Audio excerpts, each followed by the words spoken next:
된 건가? 응. 그냥 시작해? 지금부터 AP 칼큘러스 AB 시작하겠습니다.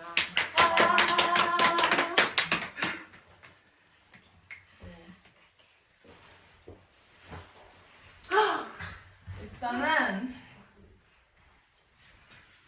한국말 하면 안 되구나.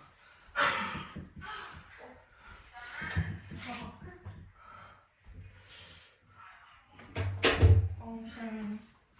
There are 9 parts in this AP calculus, and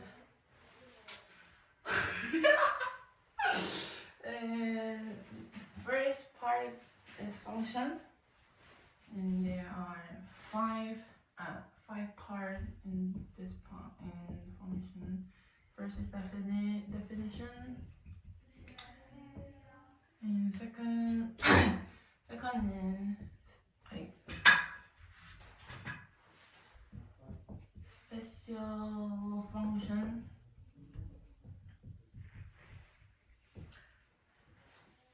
And third, polynomial and other rational function. Fourth is trigonometric function. And lastly,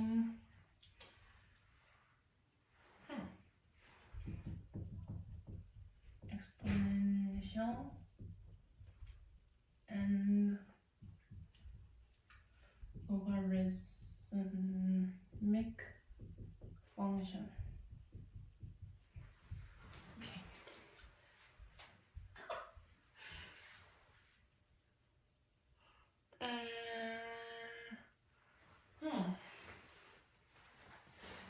The first part in definition.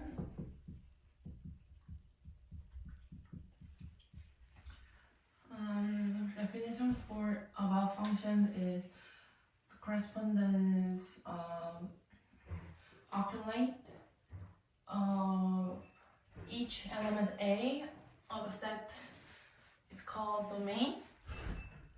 A is domain, and one and only one element of B of a set is called range. So usually function is like this: f of A equals B, and there are 5 parts and one B. B is the value of f of A, and an input is A. It's like domain.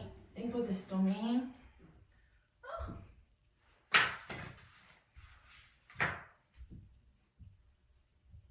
And output is range. So if you want to get output a range, you can input domain like A to the function. So that's why we call B is the value of the f of A. Yeah. And input, outputs, and there are 3 other names of function, and it is represented by equation, and graph and table. Yeah. And lastly, there are vertical line test.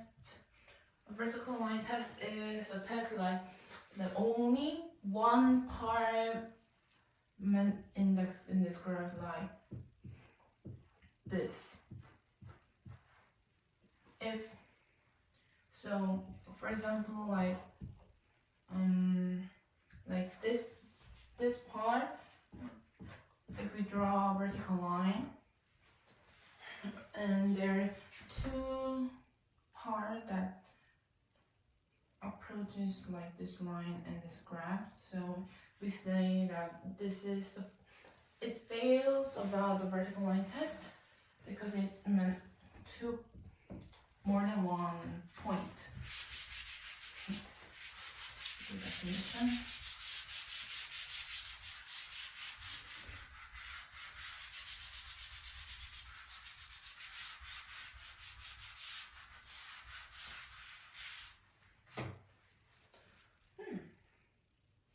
And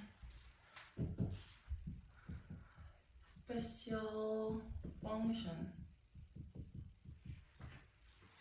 There are three parts, and one is absolute value, and second, greatest integer, and reflection.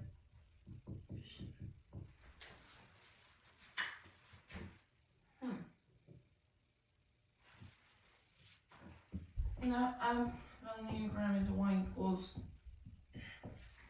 not y.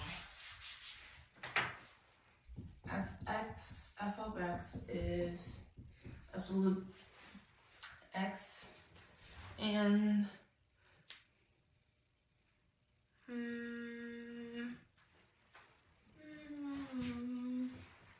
can draw a graph like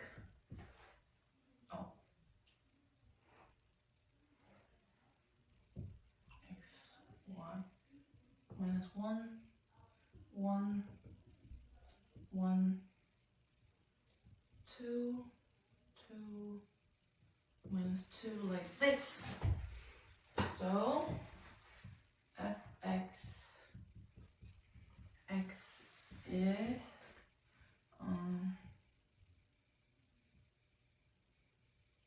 x minus x, like this. Yeah. And greatest integer, in Korean we say this like Gauss 기호. But and then we can draw a graph like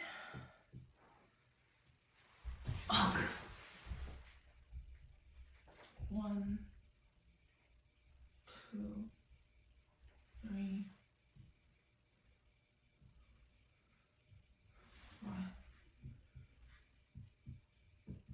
like this.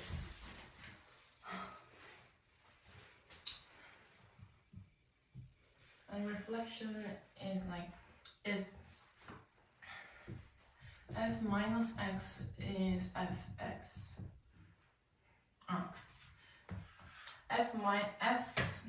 If we put one negative minus on the f, like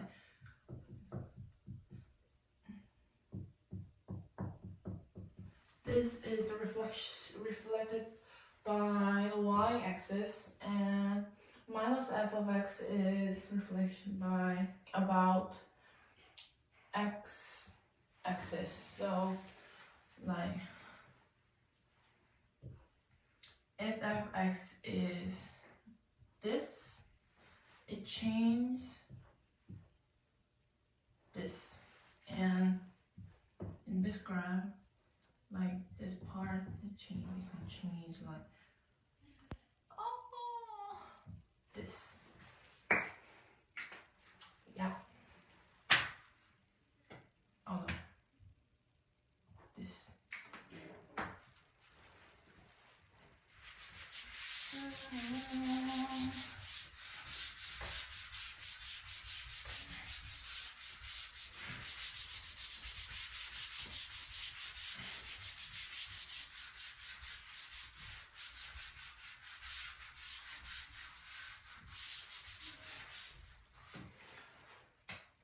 third polynomial and other rational function. Okay.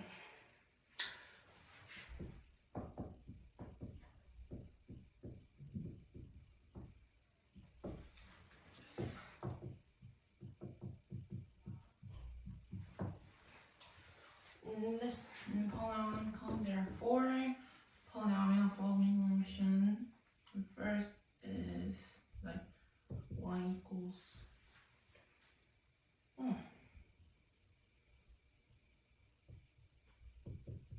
x n minus 1, x n minus 1 plus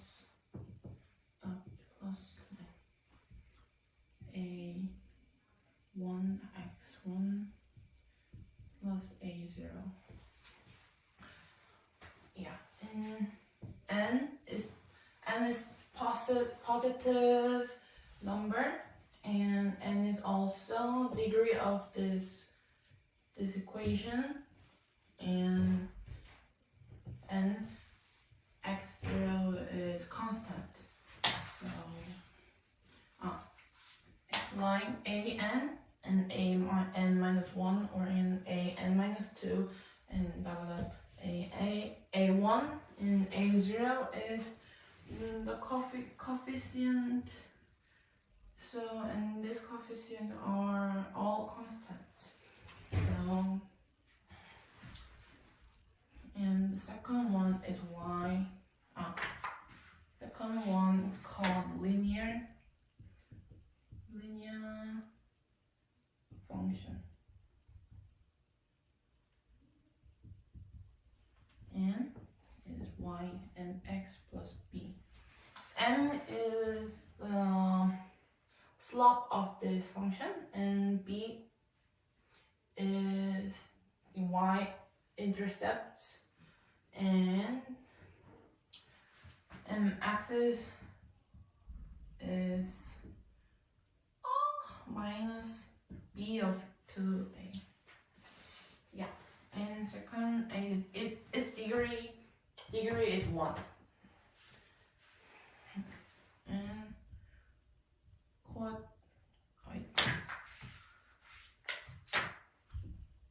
quadratic function is y ax squared plus bx plus c, and its degree is 2.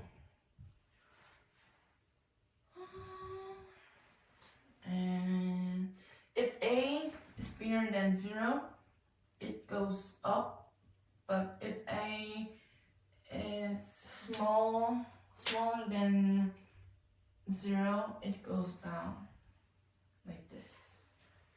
And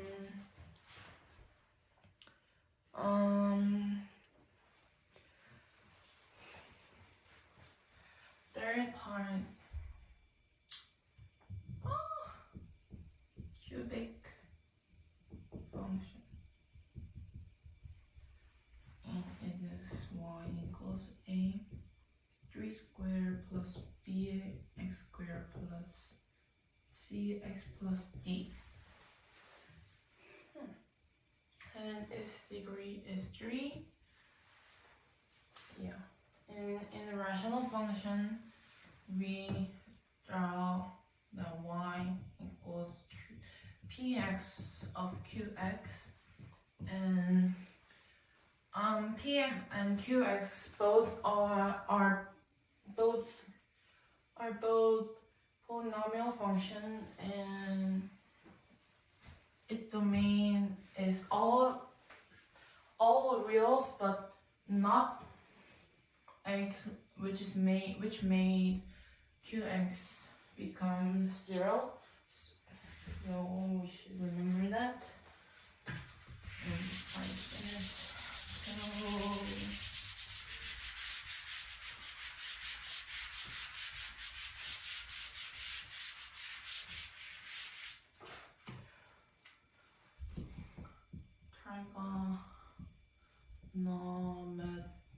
trigonometric function.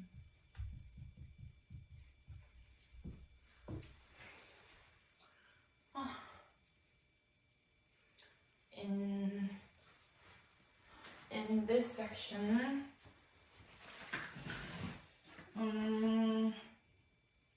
we can know that there are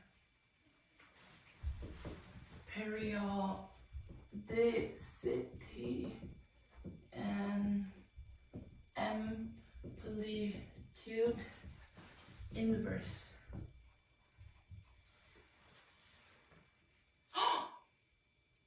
Oh my god.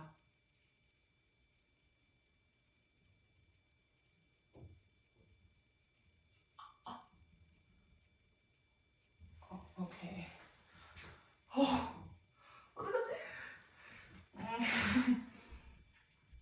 in this periodicity, we call period like the smallest p that makes function repeat, and if x plus p and p is a period, then it is fx.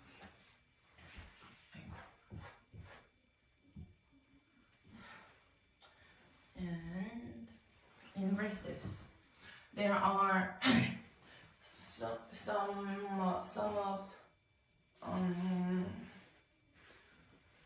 특징 and therefore inverses, and inverse should one-to-one function, and it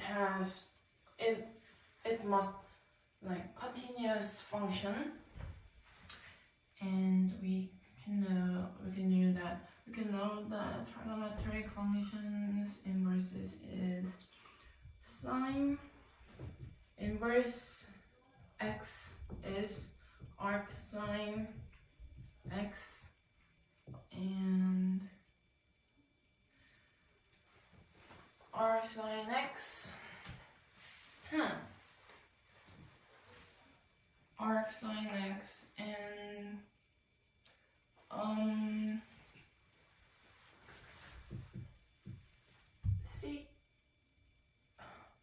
cosecant inverse x is sine inverse 1 of x, and cot inverse x is cos inverse 1 of x, and sec inverse x is pi of 2 minus tangent inverse x. Yeah. And we have to do definition again because I forgot so many parts of definition. So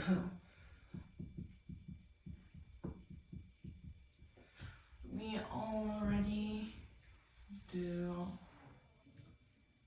that function, and in definition there are 6 parts, but yeah, we already do the function, and the second one is, what was it?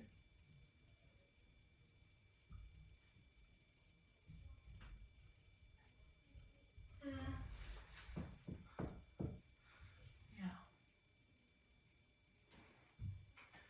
And definitions. Okay. There are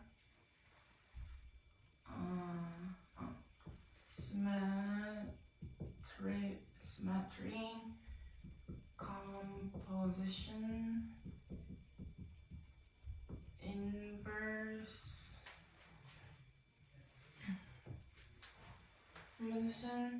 inverse, and plus minus, some difference,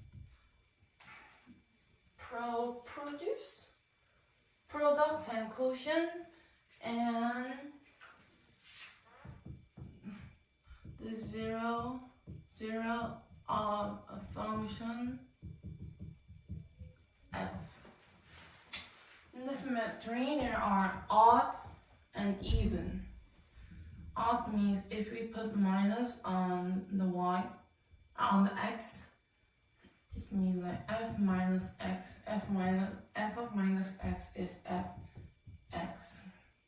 And it's symmetric about the origin. But in like this, but even is fx, so it's symmetric about y-axis. And in the composition, we f of g of x, and we can write an f dot g x. And in inverse, there are three characteristics, like it must be 1 to 1 function, and inverse 1.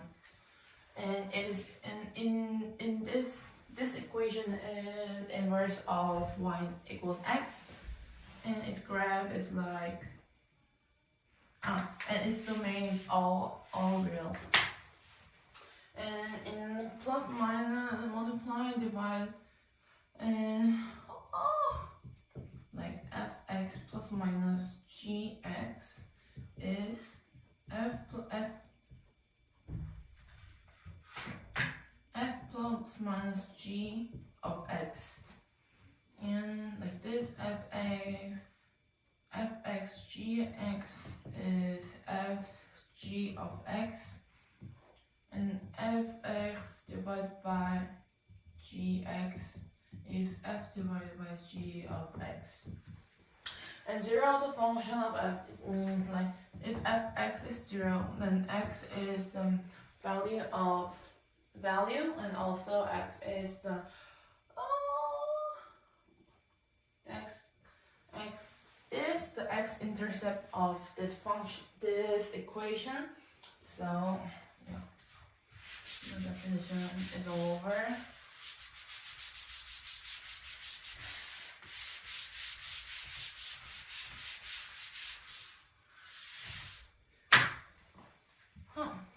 And the last part in the function is exponential and logarithmic function. There are logarithmic function and natural log. In logarithmic function, f is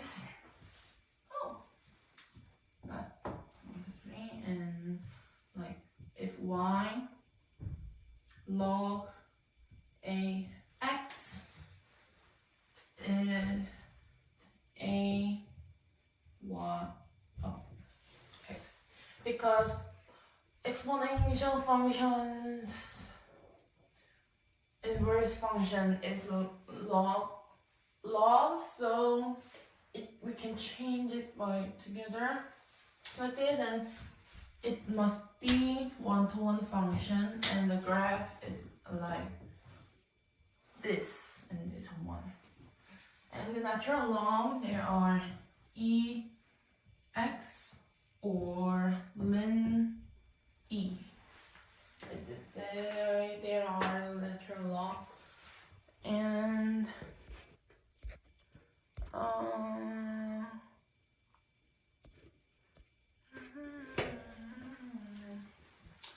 okay, the function, the first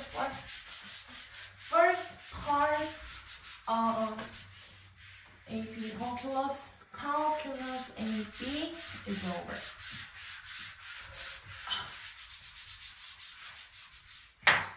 And second part, it's limit and continuity. And there are six parts.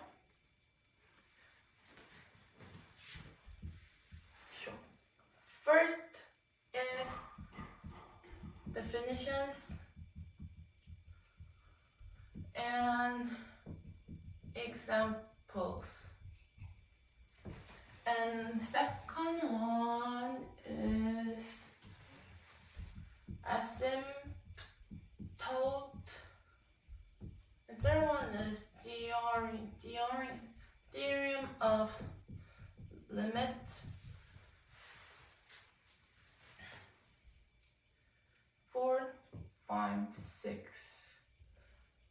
And third one, and fourth one, limit of the limit of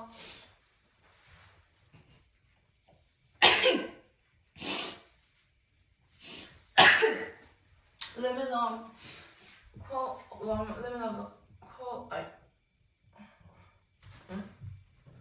quotient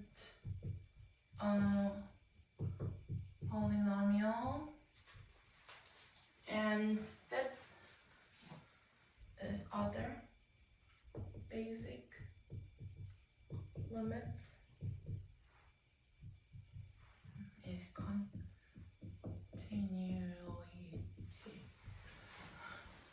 So limit definition and exam and definition.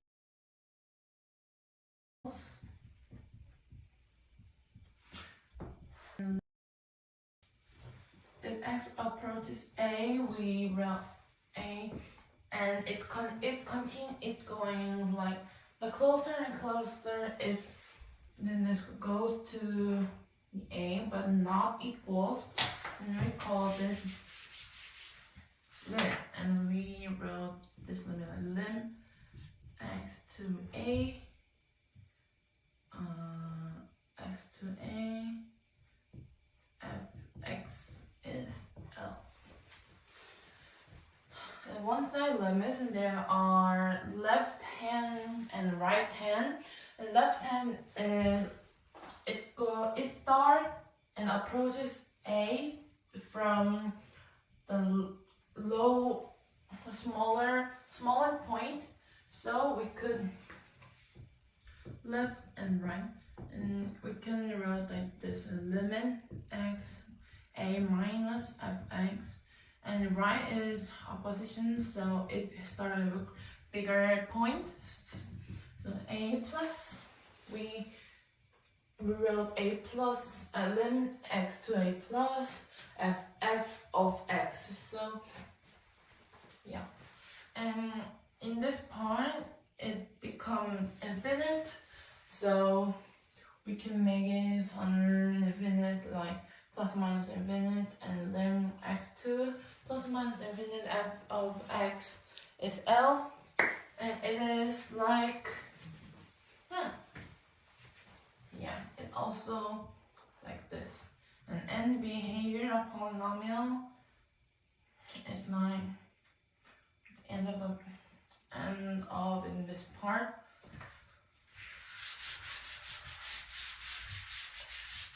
Okay, so asymptote.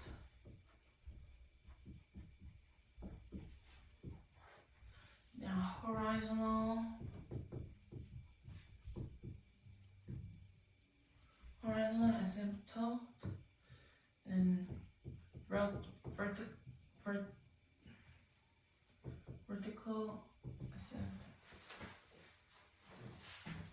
vertical asymptote, and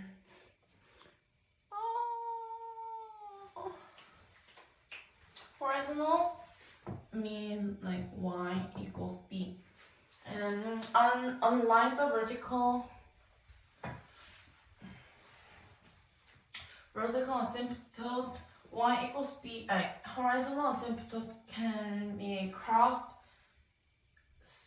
So like limit x to plus minus infinite fx is b. We can see that form in the horizontal asymptote, and in vertical asymptote is x is a. So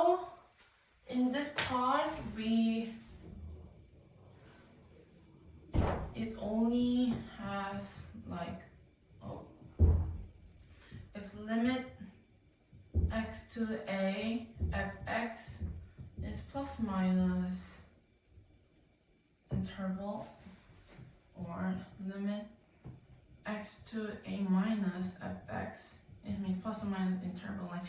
So there are four formats of this, but it's not crossed. But so in conclusion, like horizontal asymptote can be crossed, but vertical line can't.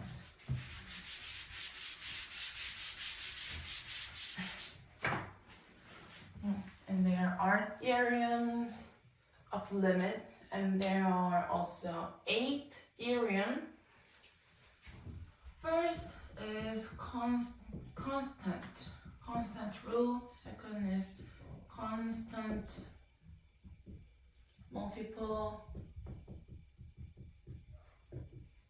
And third is sum rule. Fourth, difference rule. 5, product rule. 6, rule. Composition rule. And 8, and squeeze or sandwich rule. Theorem. So in first, we know the constant rule is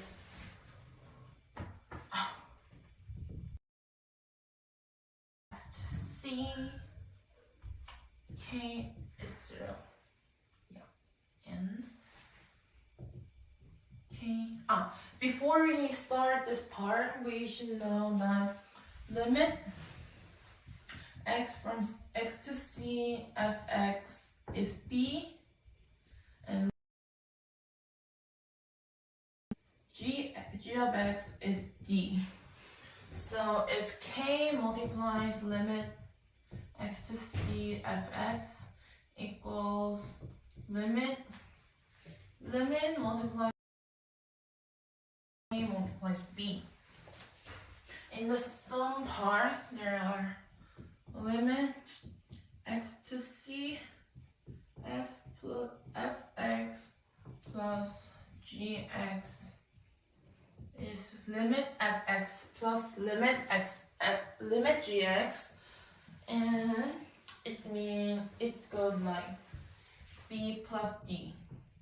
Like the same way, the difference rule of limit is b minus d, and the product the same rule, it means like b multiplies d, and it's like b of d.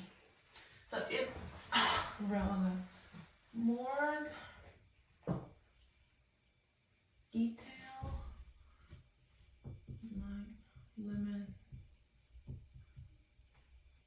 fx minus limit x c gx, and product is limit fx limit x to c gx. And this part, limit fx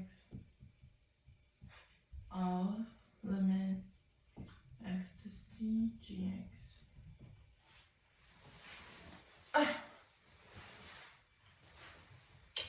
And composition rule. If f d, we can write f limit x to c gx. And in the quotient and sandwich theorem, if f g h in this, and like this,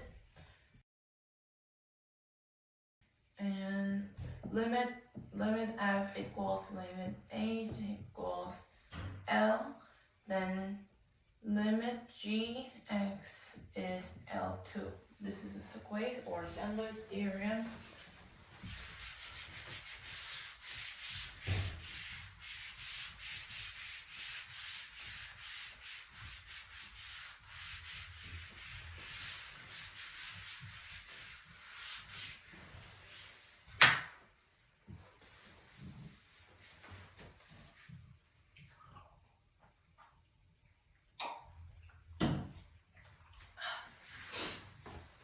Okay. Limit of quotient of polynomials is like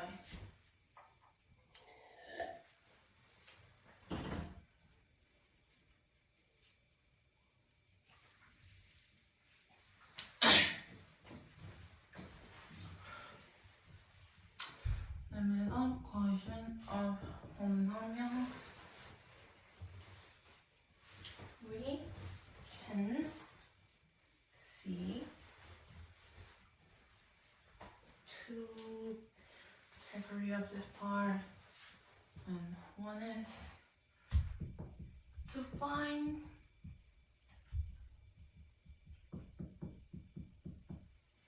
and the rational function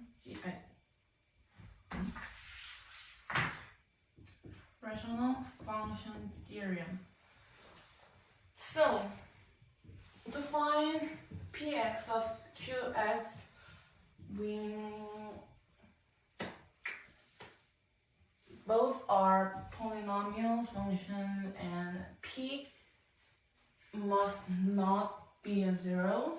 So the domain of x is all reals, but except what makes qx become zero. And in rational function theorem, there are 6 parts.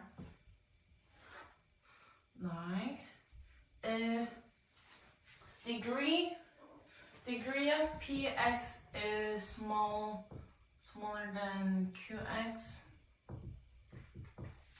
it goes limit x to c qx of p x is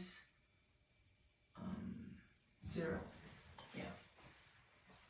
And if degree of px is bigger than degree of qx, it means limit x to c, plus minus infinite qx px is plus minus infinite, and like this. And if degree is same,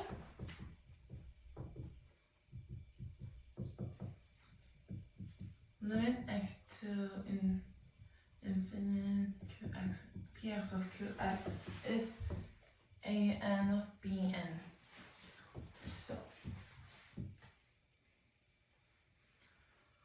and in opposition, if limit p of qx is 0, then it has horizontal asymptote. Like y equals 0 is the horizontal asymptote of px in limit in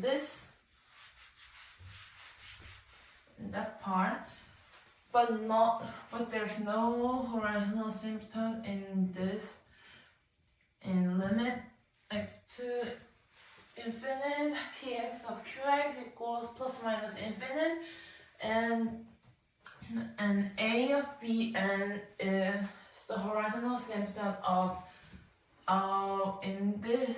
of function px of qx. So the limit of quotient of polynomial is 2.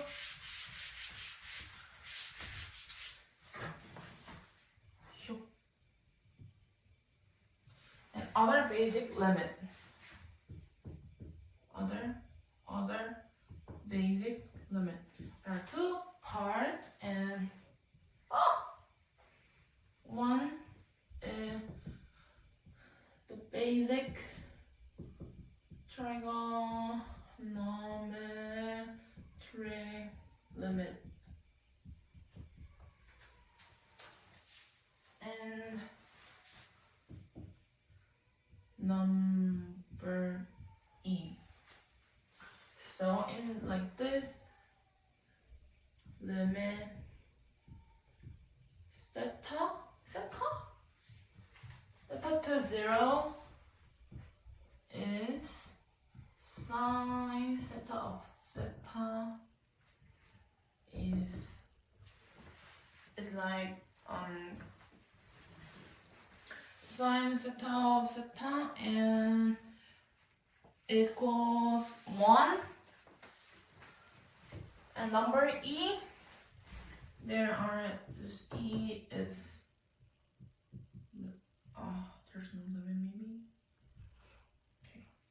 1 plus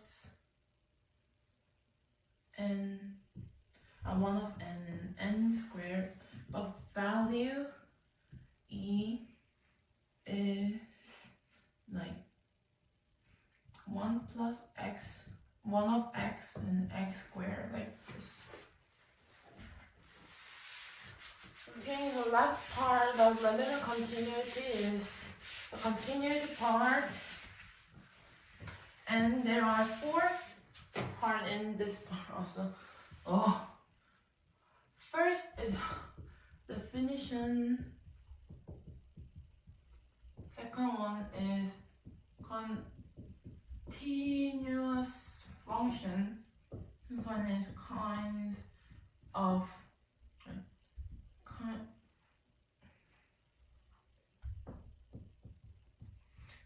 of this continuities.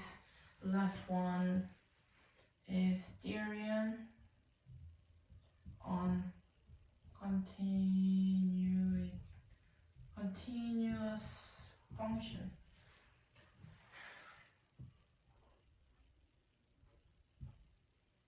The fourth part in extreme value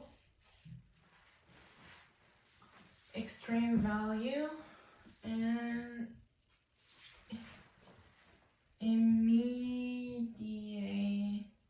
indeterminate value and continuous theorem and composition of continuous function theorem.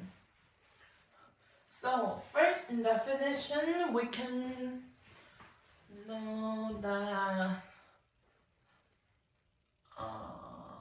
if x goes straight or line like this or this, all the formats of this line is continuous function, and there's no jump and no hole in that. And a continuous function, and in this continuous function, and kinds of discontinuities, and there are 3: jump,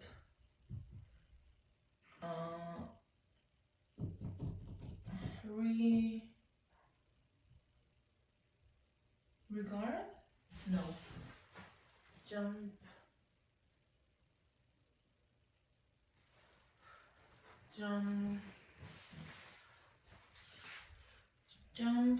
and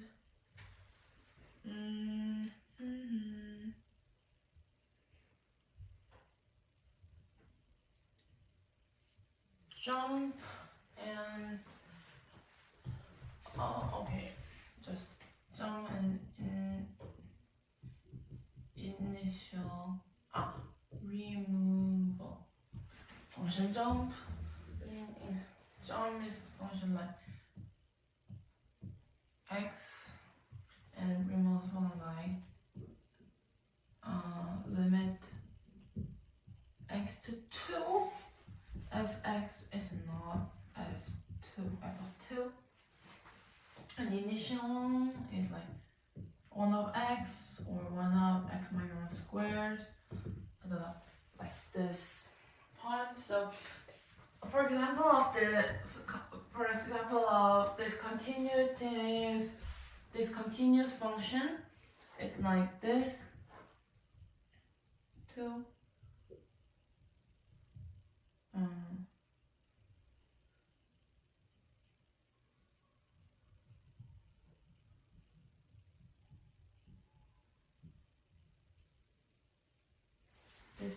There are whole unit. This is kind of discontinuous, an extreme value, an immediate value, and continuous theorem, and composition. Composition of continuous function theorem.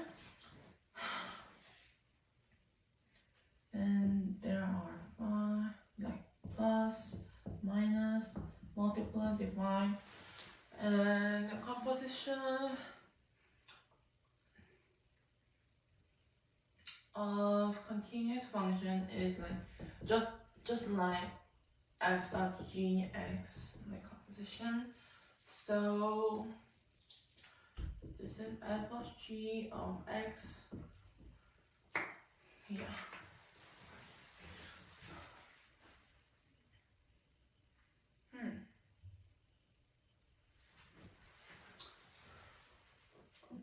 Okay.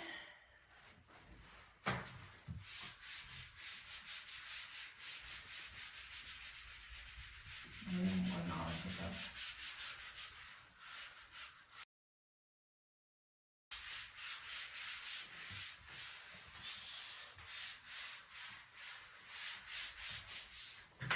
Okay, just some water.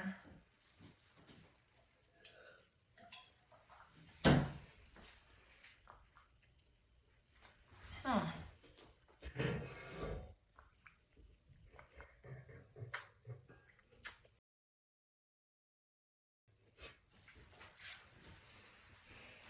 Okay, then the lemon is finished, so let's move to 3. Differentiation. This part. There's so many parts. 10. Take a read. Oh my god.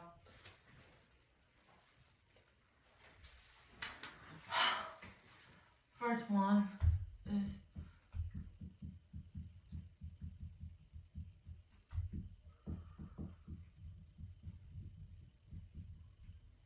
definition of derivative,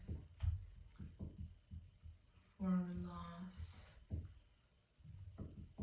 the chain rule, and differentiable, and continuity, estimating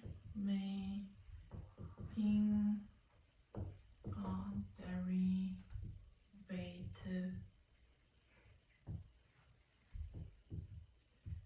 implicit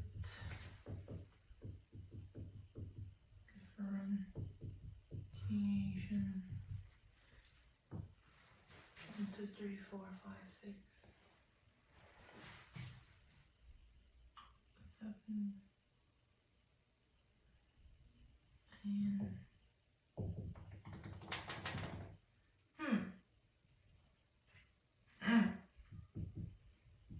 the mean value and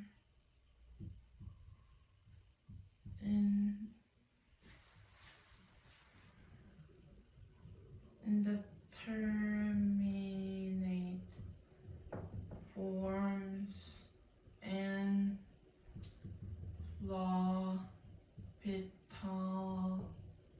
rule. Lastly,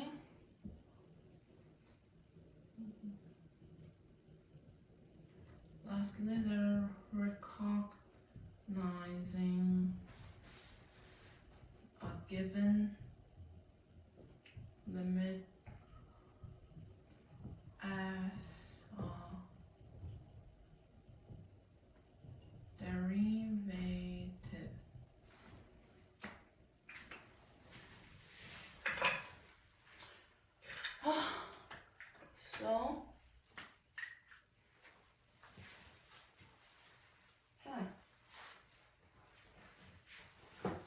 So the definition of the derivative, there are three, like derivative, differentiation, and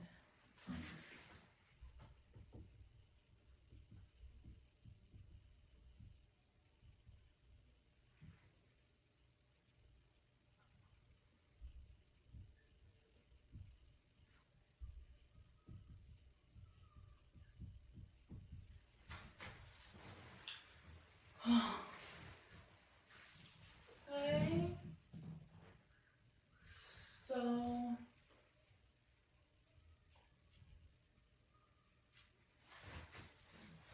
derivative,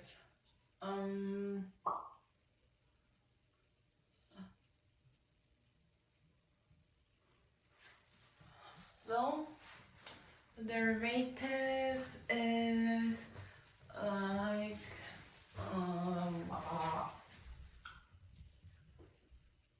what like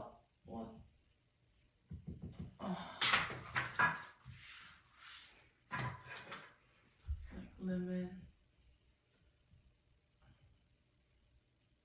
x2 x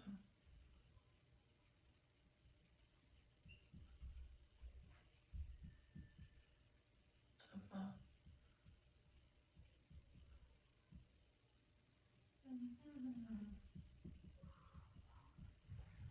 or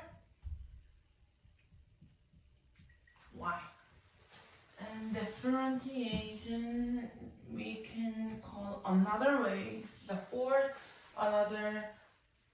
another way of different like represented by f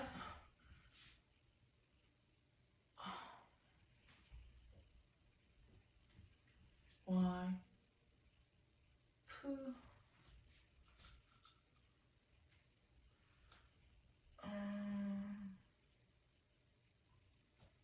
prime f prime of a y prime d of the dy of dx and dxy.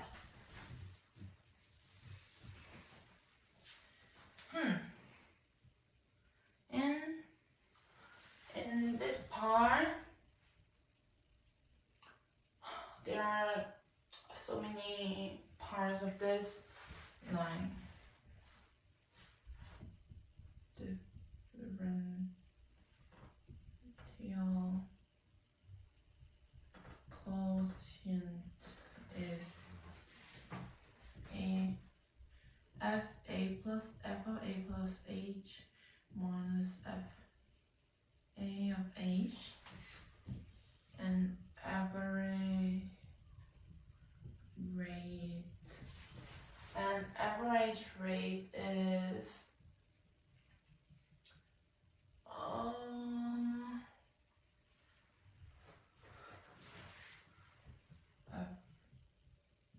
x, and the slope is second p of q, so p a comma f a, q is plus h comma a plus f.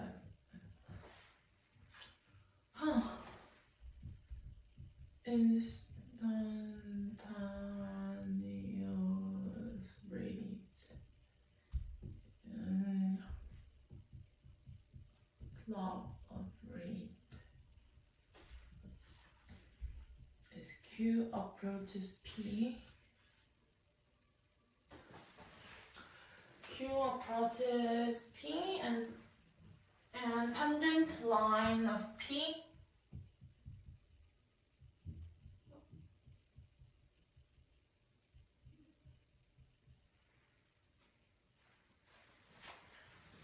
okay. So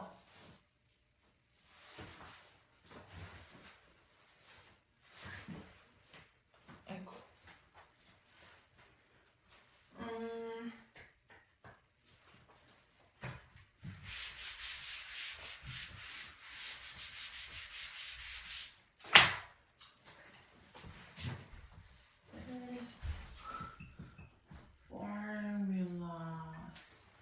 There are so many formulas in the differentiation. It has 21 formulas, and let's start from first. First one is d of dx a is 0, and d of dx au. Before we start, a and n are constant, and u and v are the polynomial functions. So yeah, au is a du of dx and d of dx un or nu n minus 1 t for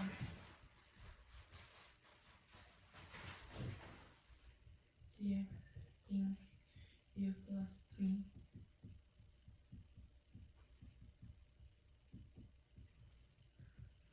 5 is product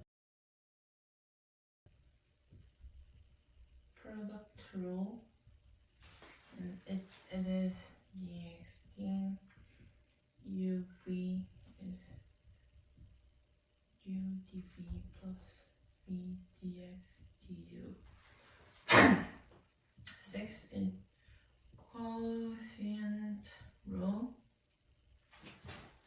and dx d u of b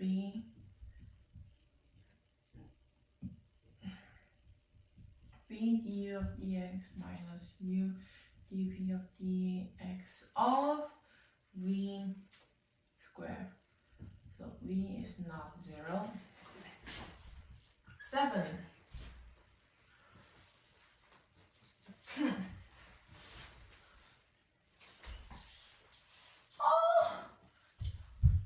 D of dx sine x is cosine u.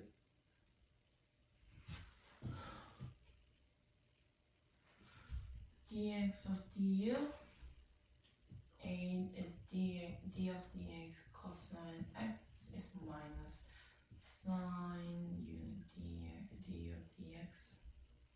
9 is dx, and x is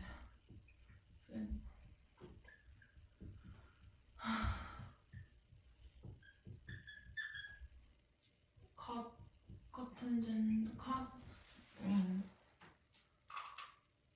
minus c squared u du of dx. 11 is d of dx secant x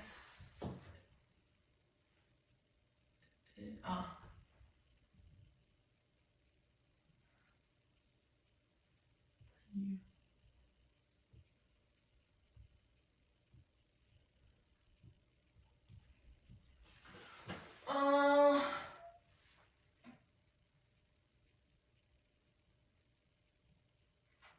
So u is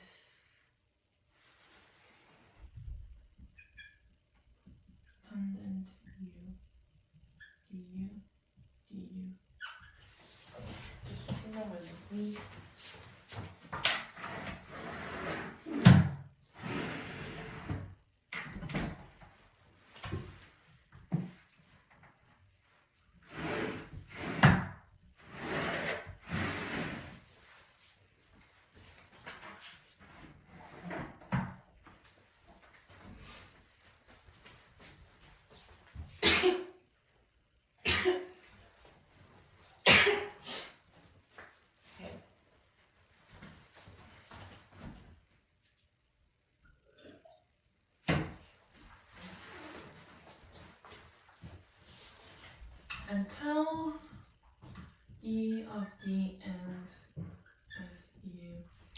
minus cu cot u du of dx.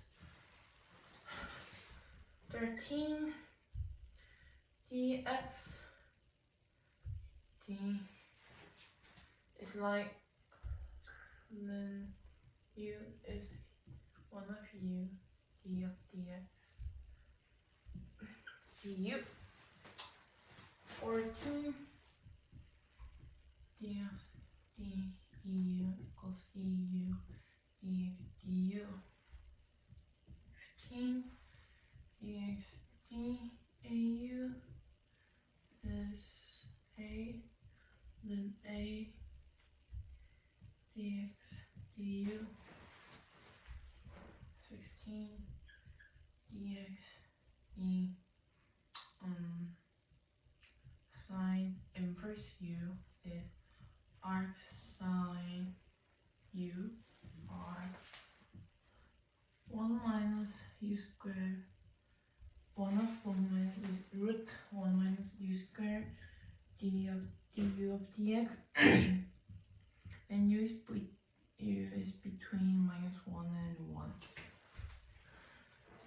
17 dx of d cosine inverse u is arc cosine u minus 1 of root 1 plus u squared multiplied du and dx with 1 u is between minus 1 and 1 and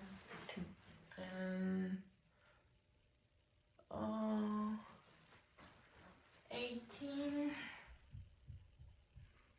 dx of the tangent inverse u is arc tans u it's 1 plus u squared du dx and d of dx cotangent inverse u is r cotangent u is minus 1 plus u squared du of dx and 20 is dx d second inverse u is arc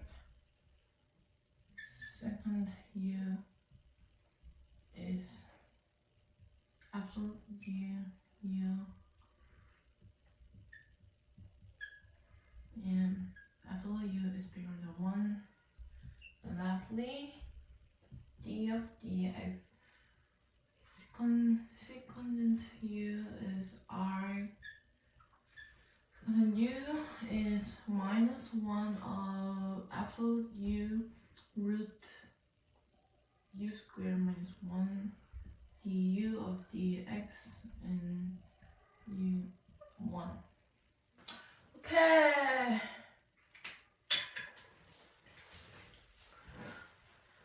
Can you see?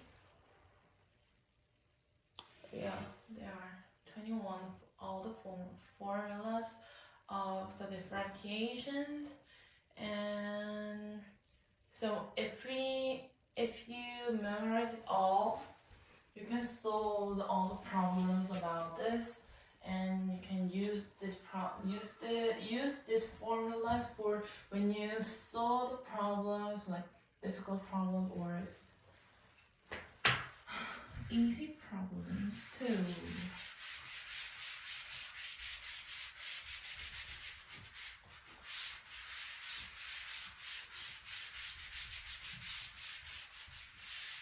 Okay. The chain rule.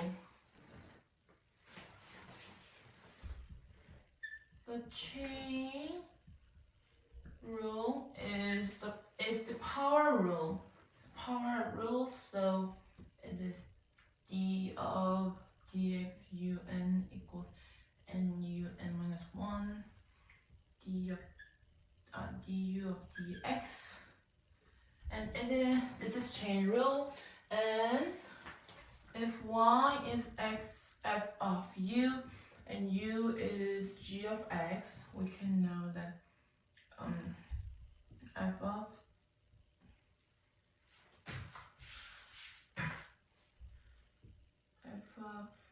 g of x is, the derivative is f of gx multiply yes derivative, and this is f of u and g of x, so it means like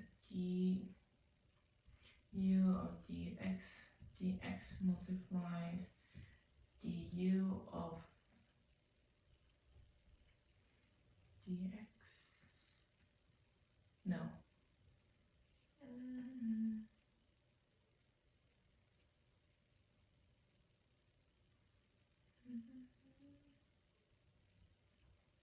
dy, not x. Yeah, this is chain rule, and oh,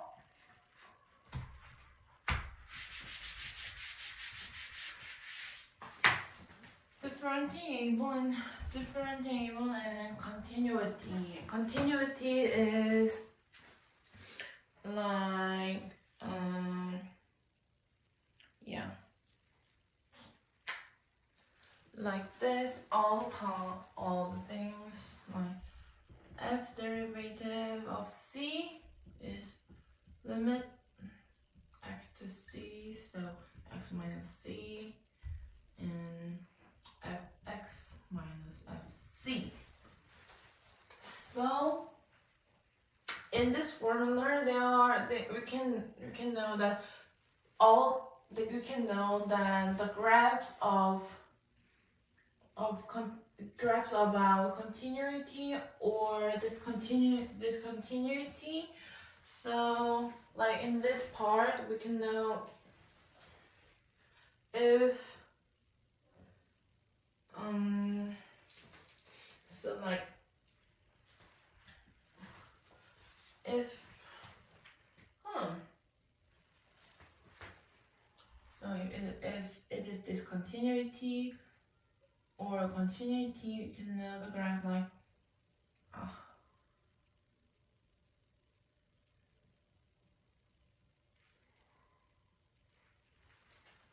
like 6 graph.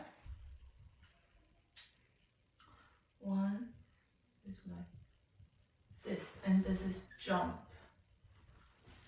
And second one, oh no, this is hole. And this is jump. And jump, and the third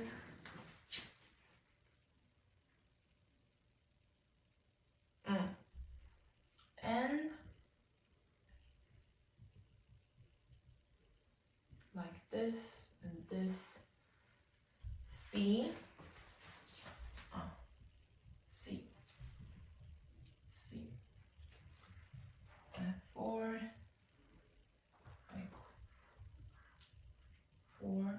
is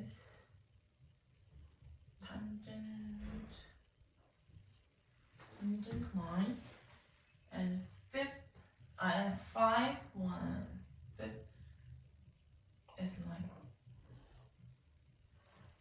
absolute. This is a curve and tangent, and last one is like this formula, and it is cos. Yeah. So we can see the graph if we have that formula, and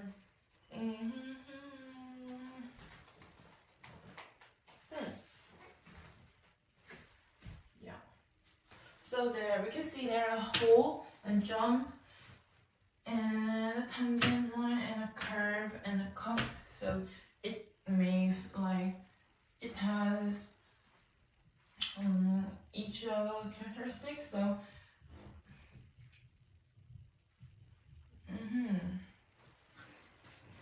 yeah. So we have to memorize it, memorize it all. F derivative of c equals limit x to c f of x minus f of c of x minus c.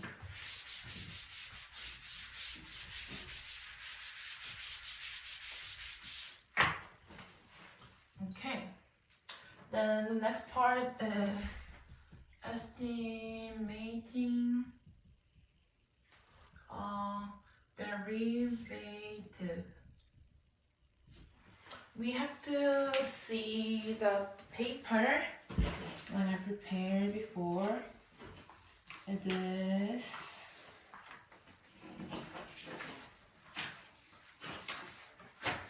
like this.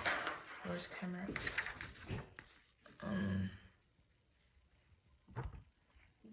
This table is so long that I couldn't. Yeah. So in the table, according to the table, we can draw a graph like this, and it makes the equation like t of t plus h minus t of h. So we can make another values that we can input. We can put the domains to this equation. So we can get another table of t derivative table like this, and from this, according to this, and from the symmetric the difference quotient, if you make FA, it's like 2h of FA plus h minus f of a or minus h, and it is half of FA plus h minus FA of h plus FA minus FA minus h of h, like this. And another graph in this graph, this graph. So if you made this function to this function, if you want to make this function becomes like this, you can derivative the function and draw the graph on the left, on the other side. Yeah.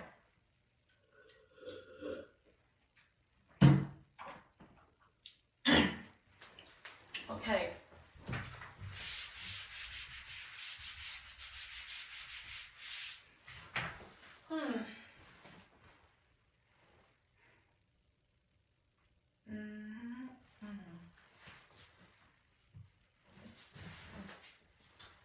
Implicit differentiation is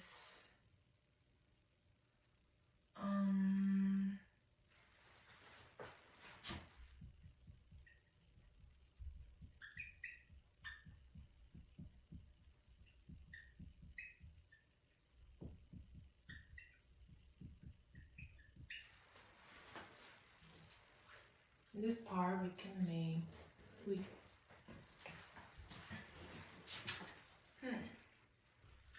can know that the technique that we can find a derivative when y is not 0. Then we can find in terms of a differentiation, we can read apart. First, set all the equations and check the values. Check the values and what was it?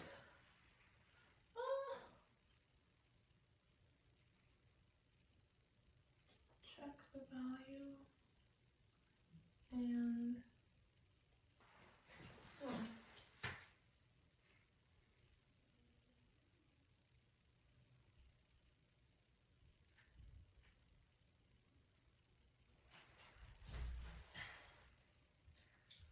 value and set all the things and draw a graph and check all the values and also set all tables and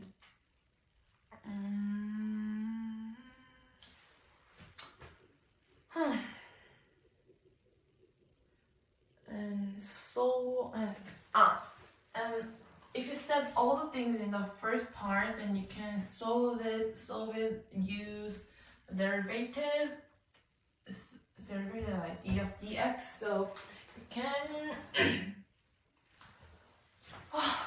so you can get the value that you want. Okay. The mean value. The mean value theorem. There are two parts of the mean value theorem and the Rolle's rule. So, in the mean value theorem, we can get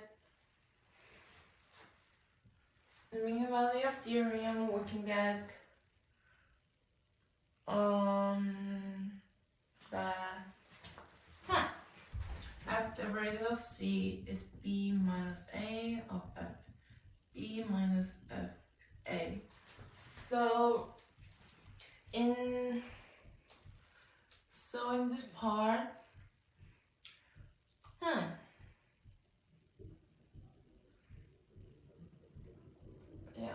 so all the things that we in the mean value theorem, there are some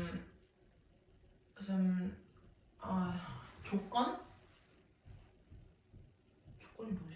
조건 아무튼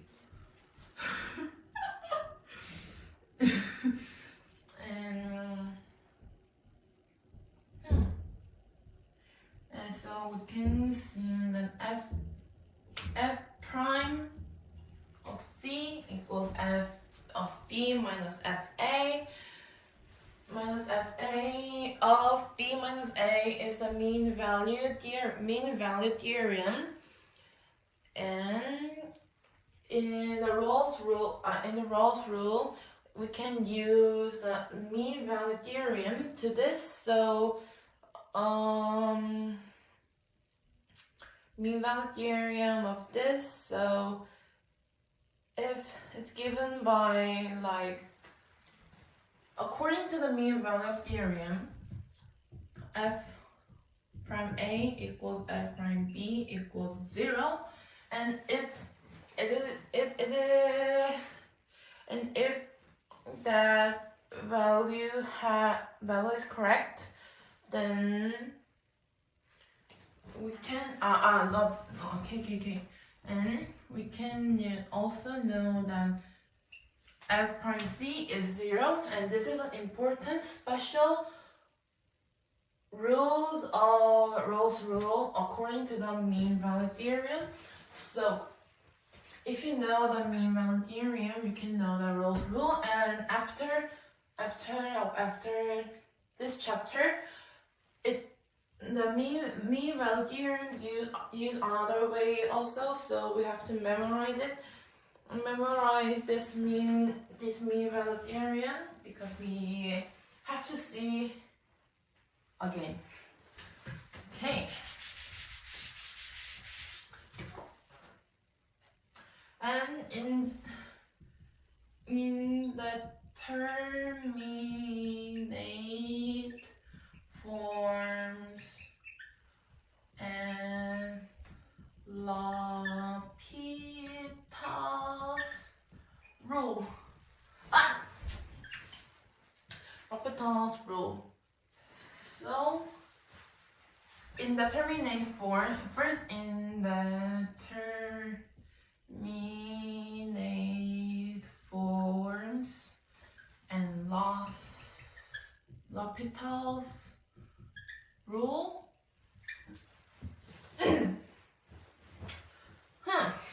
There are 7 forms in the terminate.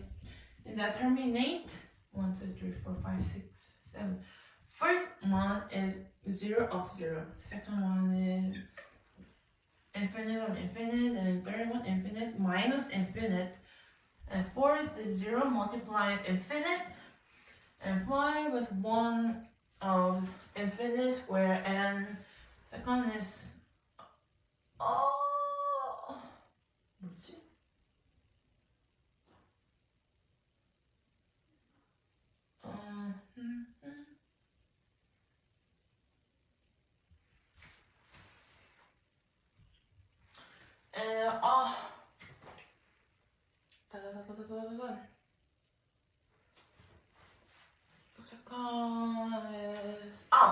Zero, 0 infinite this and infinite of 0. 0 square. Yeah. So not 6 is 0. So in the terminate forms there are 7 in conclusion there are determined in the terminate forms there are 7 formula on this part. So first one is 0 of 0 and first one, and second one is infinite of infinite, and next one is infinite minus infinite, and next one is 0 multiplies infinite, and the next one is 1 of infinite square, and the next one is 0 infinite square, and last one is infinite 0 square. So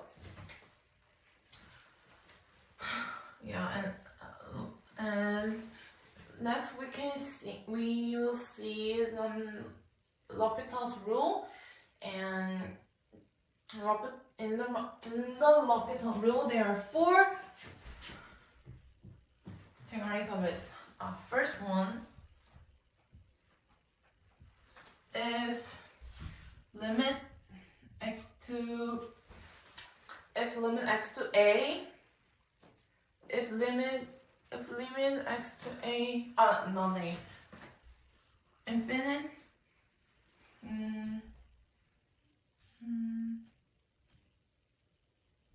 fx is limit x to infinite g x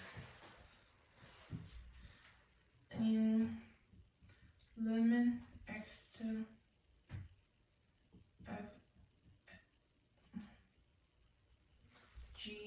fx of gx is like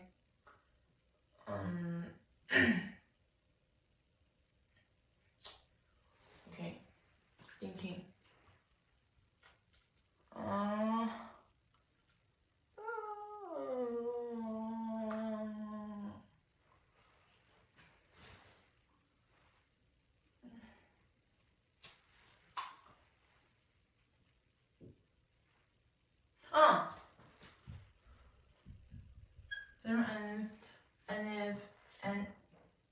And limit x to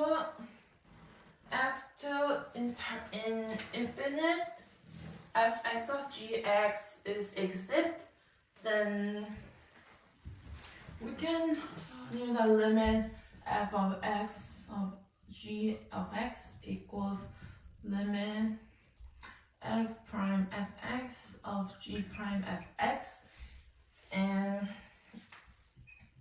if limit x of x to infinite fx of gx is not exist, then L'Hopital's rule can be make a sense. Yeah. And the second one is limit x to minus infinite fx and gx. In this part, we can follow the first case. So if you see this formula, you can go just straight to the first one. Yeah, and third one is limit x to and fx is limit gx is plus minus interval, and limit x to interval fx of gx is exist, then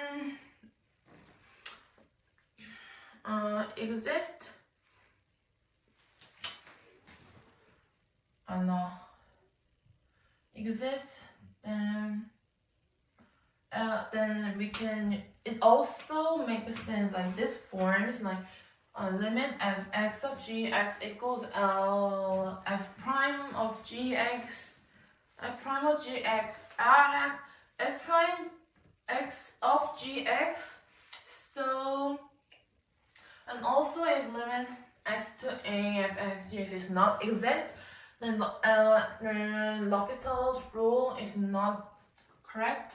Now they doesn't exist. So yeah. And the fourth one is the same like this form. So if you met like this, you have to go to number 3 and solve and follow this consequence. But remember, it is important that you don't have to go to number 1 because its limit is different from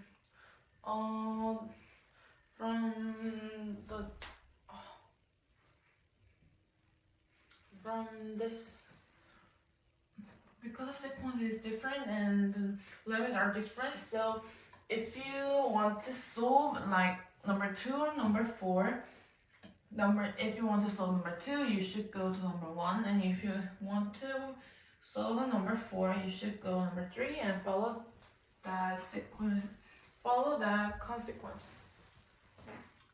Okay. And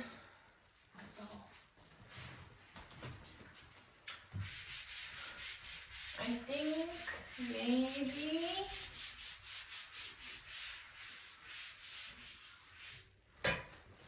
maybe we should do recognizing the given limit as a derivative.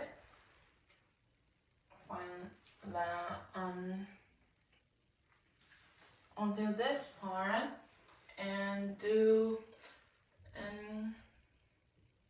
after the lunchtime, we will continue chapter 4, application of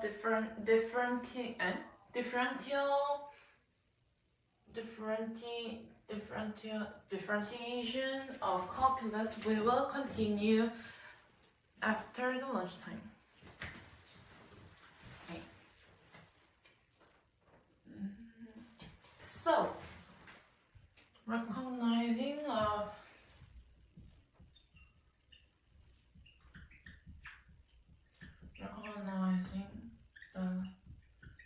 the given limit as a derivative. Honestly, in a very short part. Yeah, I think it will be finished in 5 minutes. Yeah, so yeah.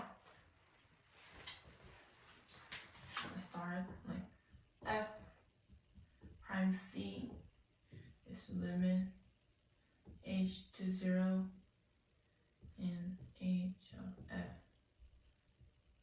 c plus h minus fc is the finish of recognizing the given limits as a derivative. Yeah. And it is the last part of chapter 3, differentiation. And yeah, it's quite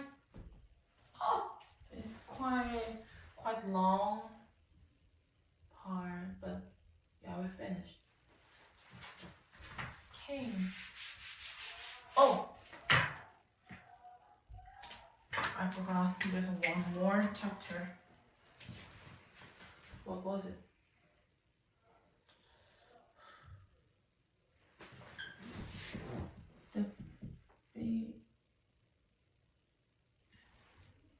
Derivative of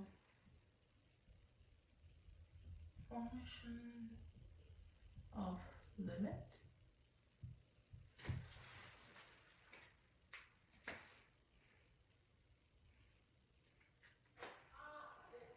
No, not this part. Okay.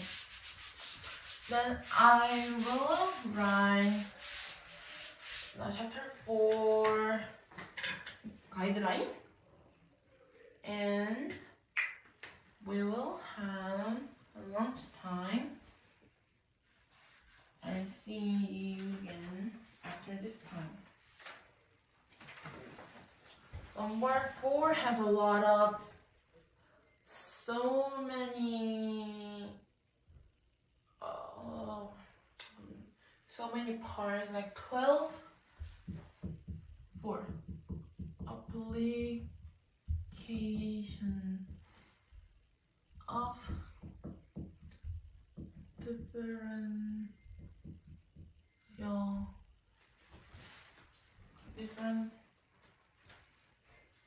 differential calculus. Number 1 is slope.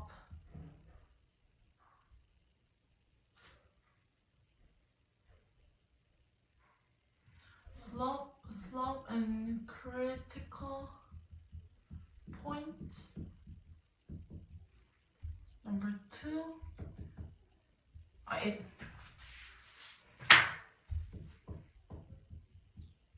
tangent to a curve. Number 3, increasing and decreasing function. Number 4, maximum, minimum, concavity, and inflection point definition. Number 5, maximum, minimum, inflection point, curve sketching.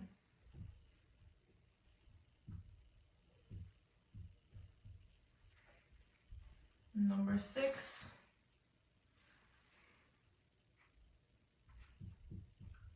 global maximum or minimum. Number 7, further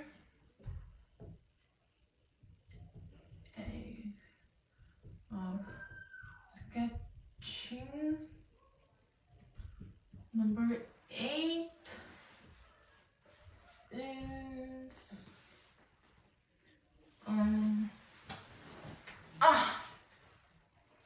number 8 is,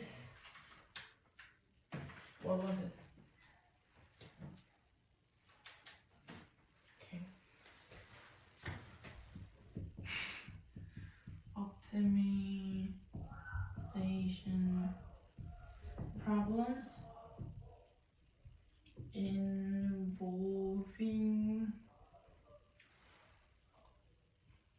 evolving, maxima and minima.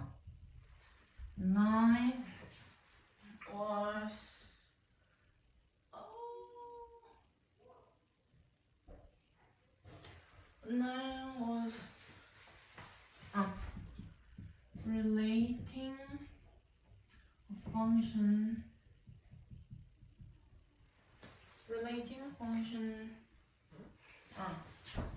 and its derivative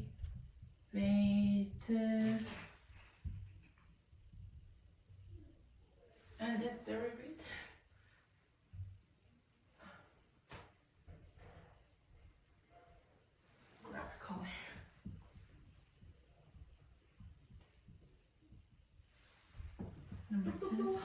안녕하세요.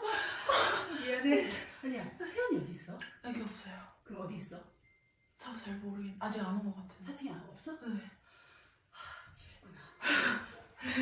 깜짝이야.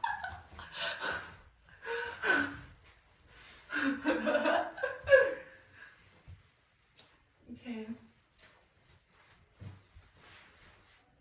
응?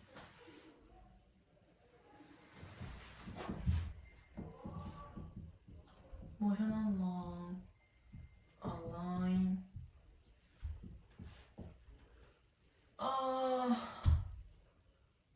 Motion along a line.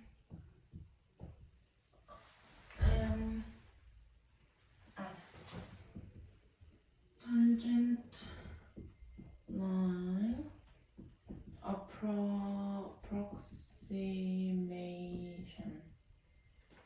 approximation in related rates. Okay.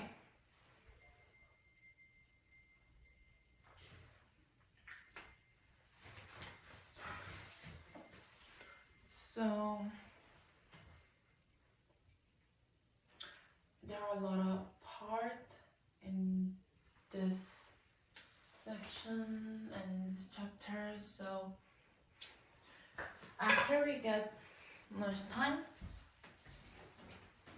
we start a new chapter.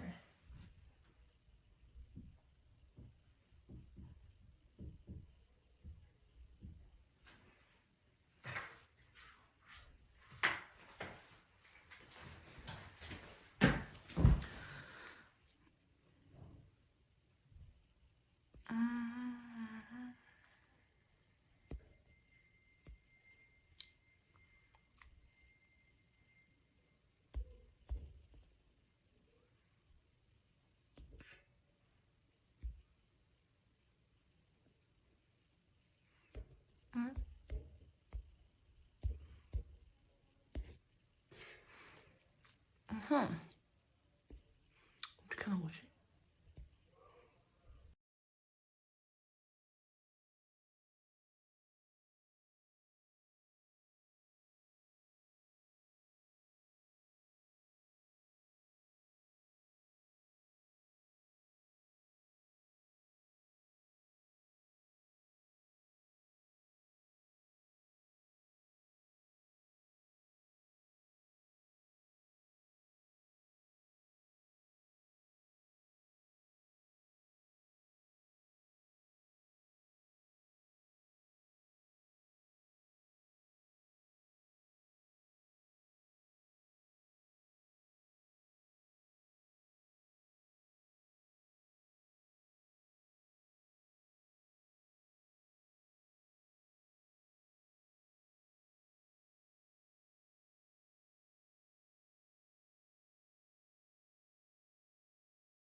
하하.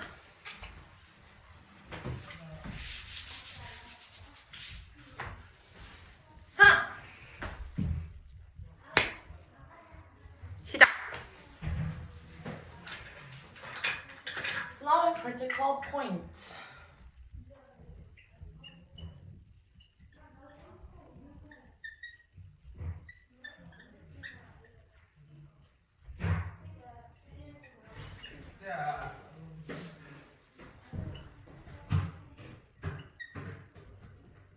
한이 나오지? 야, 지금 하고 있어 조용히. 아 그래? 파이팅! 아이씨, 조용히 하라고. 파이팅!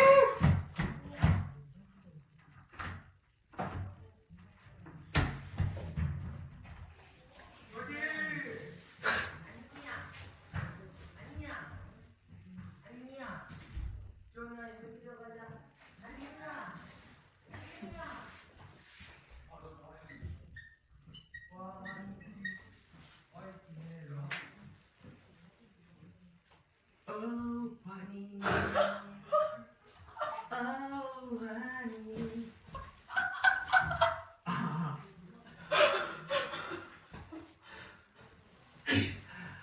Oh, honey. 뭐 하는 거야? 뭐 하는 거야? 아, 저 이제 너무 귀여운 것 같아. 목사님 해주고 가셨어. 어? 이 무슨 어디 계셔? 목사 2층에. 들어왔네. 야, 감사합니다.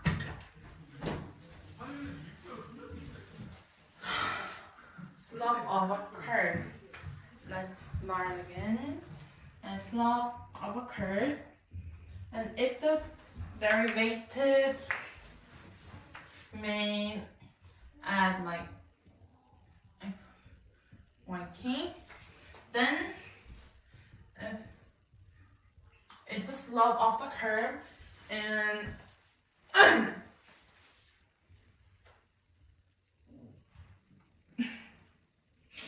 in the critical point, if f has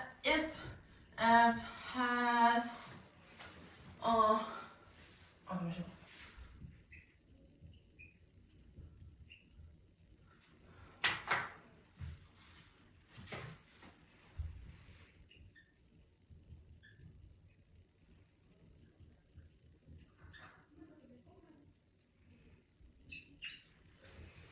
Slope of a curve, and if f has a derivative, then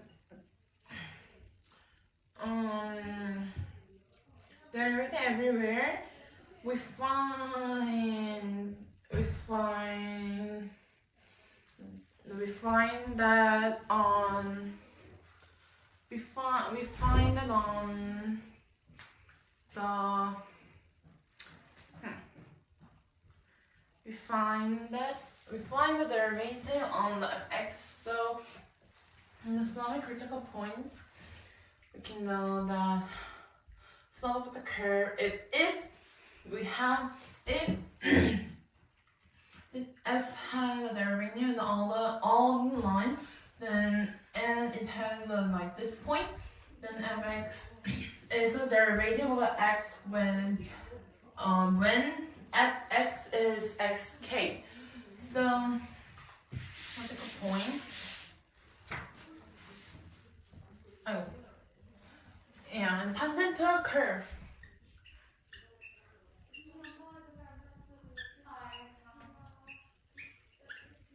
The tangent to the curve. In this part, equation of the tangent is y minus y1 equals fx and x minus x1. So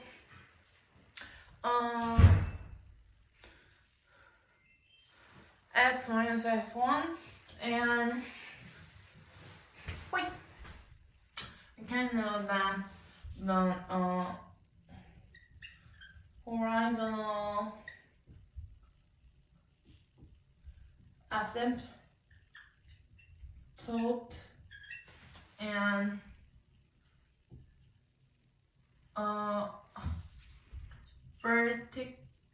vertical asymptote.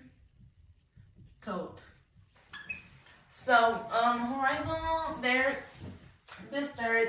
derivative function has horizontal asymptote on the 0 point, but there's no horizontal asymptote in vertical horizon. There's no line in the vertical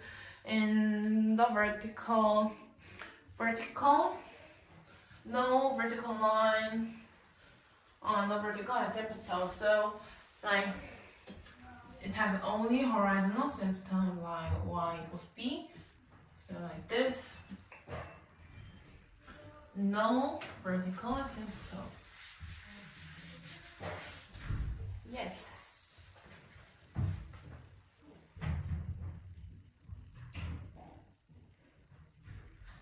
And let's move on. Increasing and decreasing function.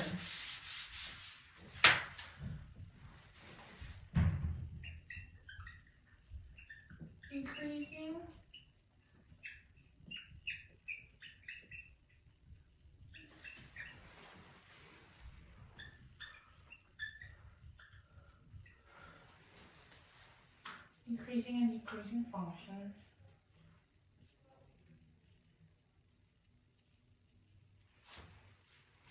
In this part, you can now learn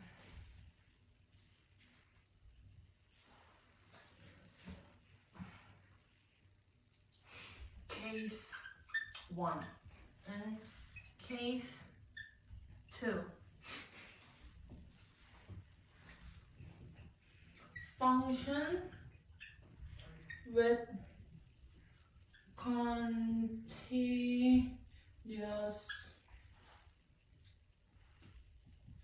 derivative. Continuous with derivative and no derivative.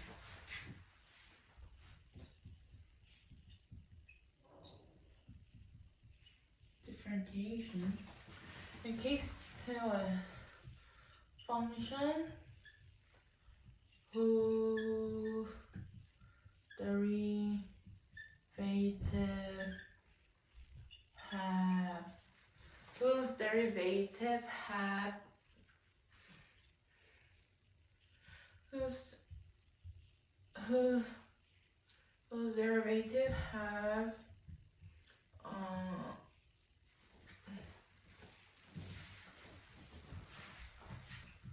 discontinuity. Continuous.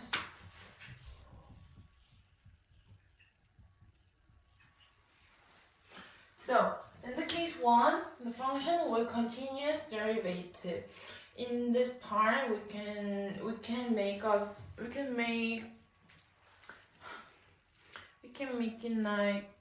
like increasing and decreasing, increasing and decreasing.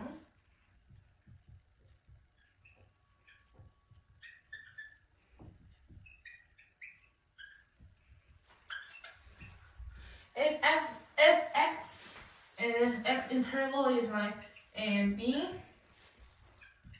closed in interval a and b, and f a is bigger than fb, and if fa is smaller than fb, it means that fx is bigger than 0, and it means fx is smaller than 0. So in this increasing part, it means like it goes up, but in decreasing it goes down because fx is smaller than 0 in the decreasing part. So yeah, so and the function whose derivative discontinuitive, it means that we have to consider that integrals bounded by only points of decreasing of f prime. So yeah. increasing, and this is the end of the increasing and decreasing functions. And so let's move on to the maximum, minimum, concavity, and inflection points, and the definition.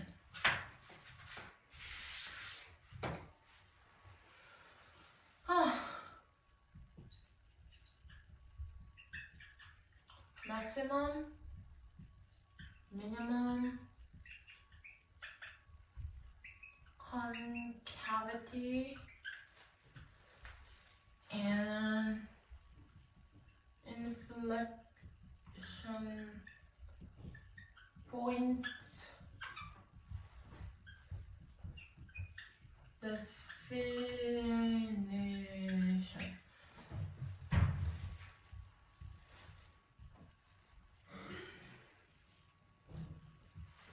Yeah, there are 4 parts in this chapter,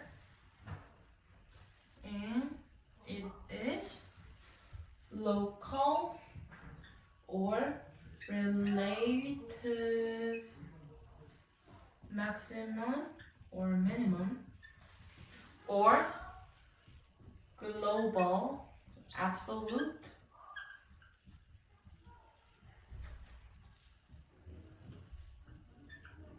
maximum, minimum,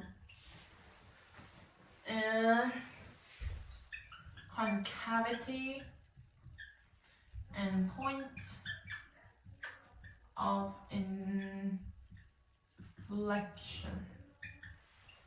Points of inflection, and first we will look at local, relative maximum, and minimum. There's 3 parts, and the local, relative maximum, local relative minimum, and local extreme value. So local minimum and in the local maximum part, we can see that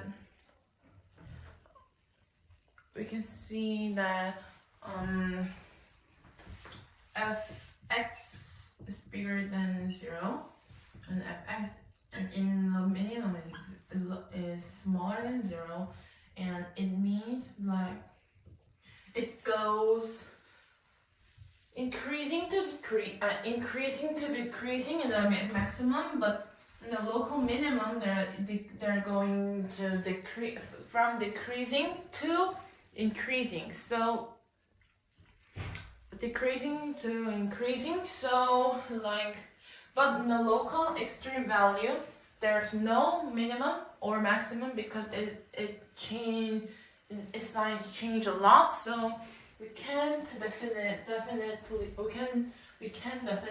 like local extreme value like or bigger or smaller. So yeah, there's no like, this is increasing to decreasing, but this is decreasing to increasing, like decreasing to increasing, increasing to decreasing, like this is maximum and this is minimum.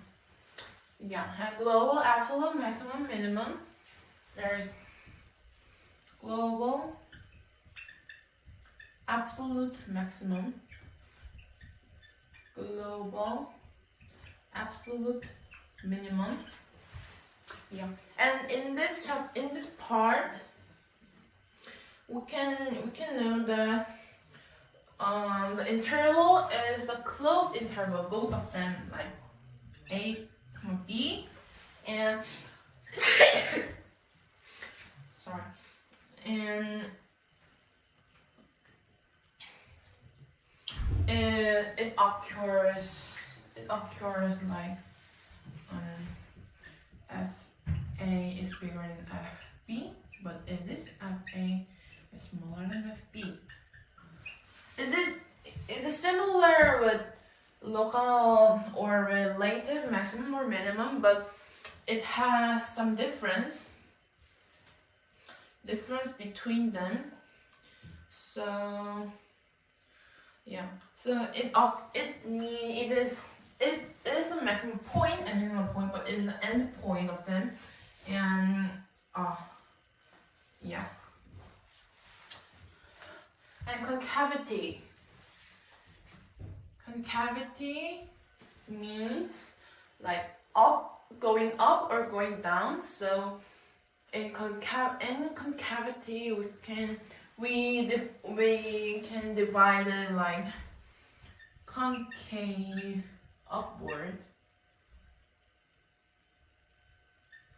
or concave downward. Yeah. If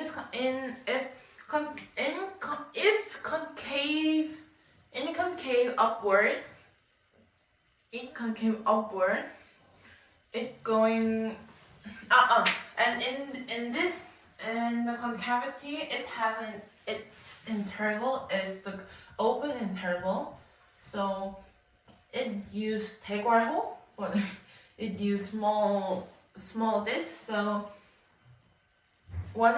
the difference between them is in like this, like closed interval, it means A, B, A, X, B, like this, they have the equal line, but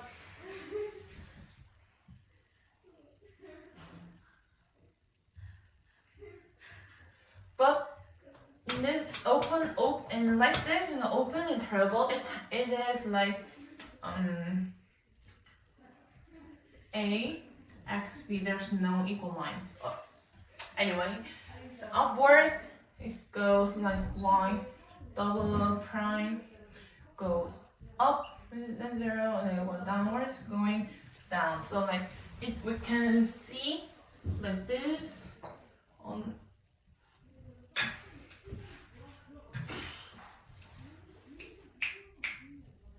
like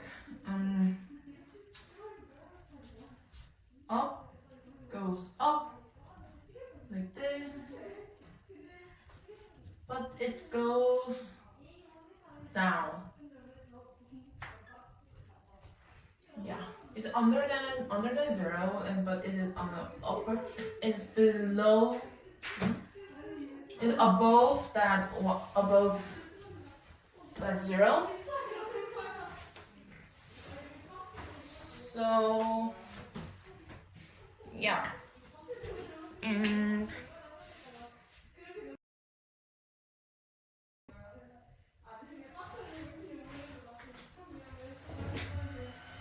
언니? 소리 받으려.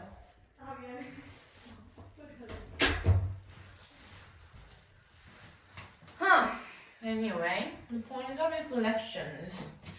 It being a point on the whole where the curve change its concavity from upward to downward or downward to upward. So point of reflection always change the situation or the graph or the initial conditions or like other else things, and it changed like it can go in up and down or down and up. So yeah, we have to check all the settings and the given initial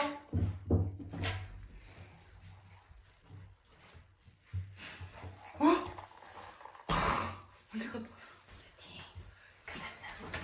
Yay!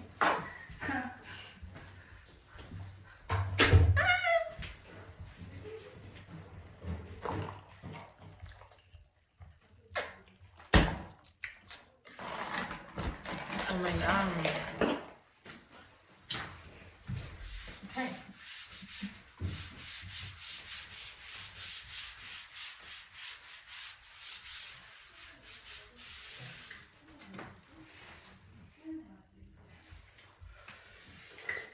Next part is concavity, maximum minimum inflection point, and this is the curve sketching.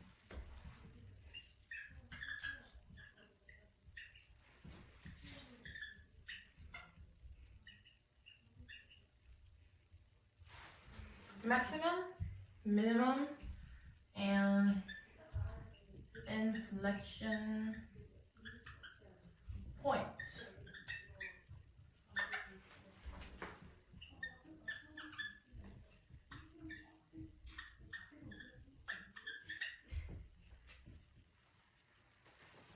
Yeah, maximum, minimum. The heart is catching. And it is case 1. Function that are everywhere derivative. And case 2. Function whose derivative may not be may not exist everywhere. Yeah. Function that are everywhere differentiable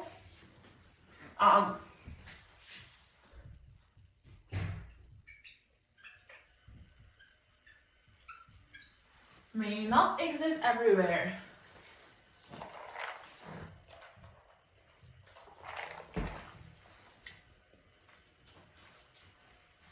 In the case 1, there are progress. There are 4 progress.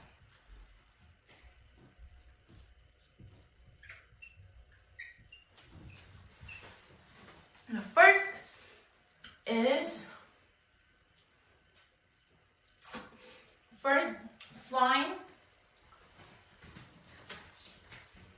find x, what is this? F prime A or an F double prime A. X double prime X. And second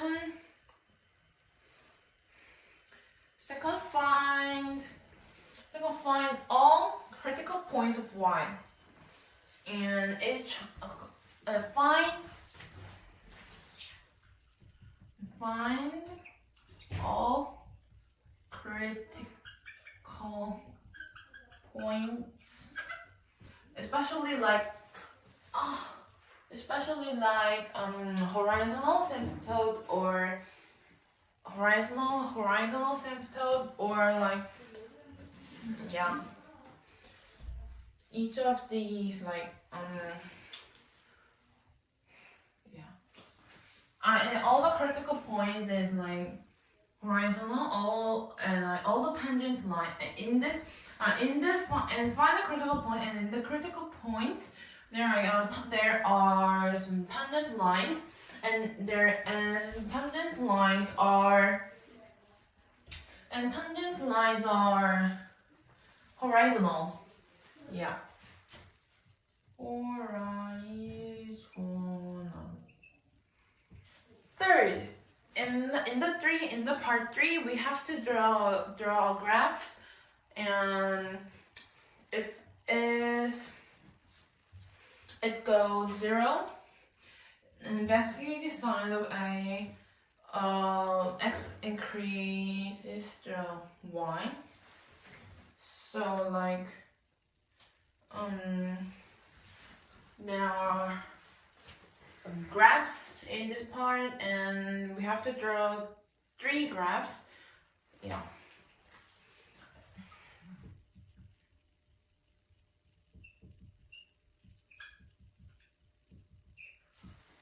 There are 3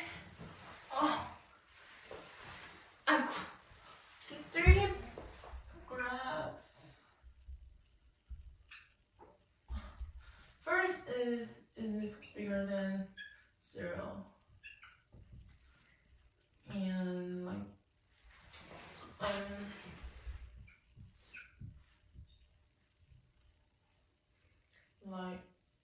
graph colors like this and this.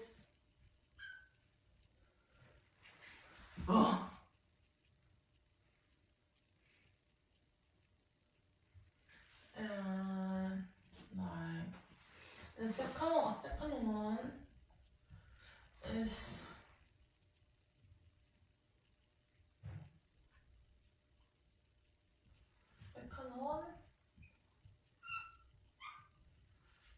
like this part, and the third one has a double graph, so like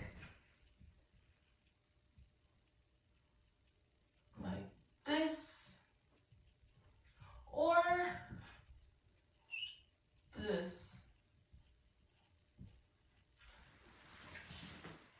Yeah, and finally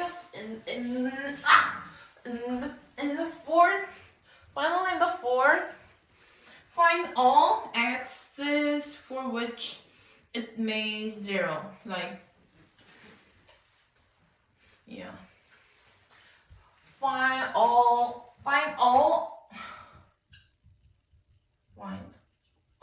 x's which is main fx is 0. And it had like plus 0 minus, or is it minus 0 plus, and there's no sign, there can be no sign, and there are two parts of symbol, but yeah, it can be like all the things,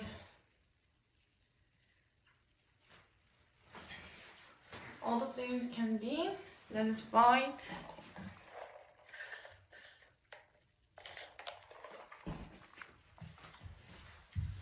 All the fine things, and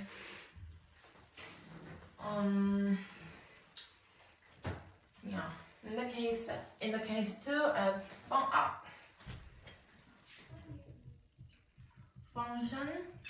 function whose derivative may not exist everywhere, and it means that, like, and in this part we have to separate the values, so separate values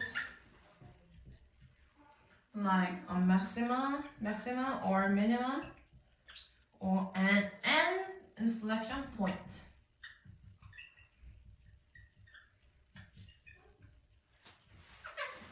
An inflection point. So like maximum but in the maximum minima, there's not just maximum minima. It is like local maximum and local minimum, maximum and local minimum, and the inflection point. So in the maximum and minimum, we can say like one of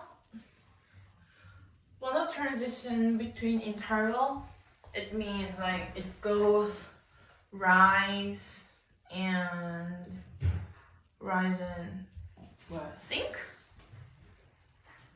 rise and sink, fall, and inflection points are go increasing and decreasing. So in other words, we can say that upward and downward. So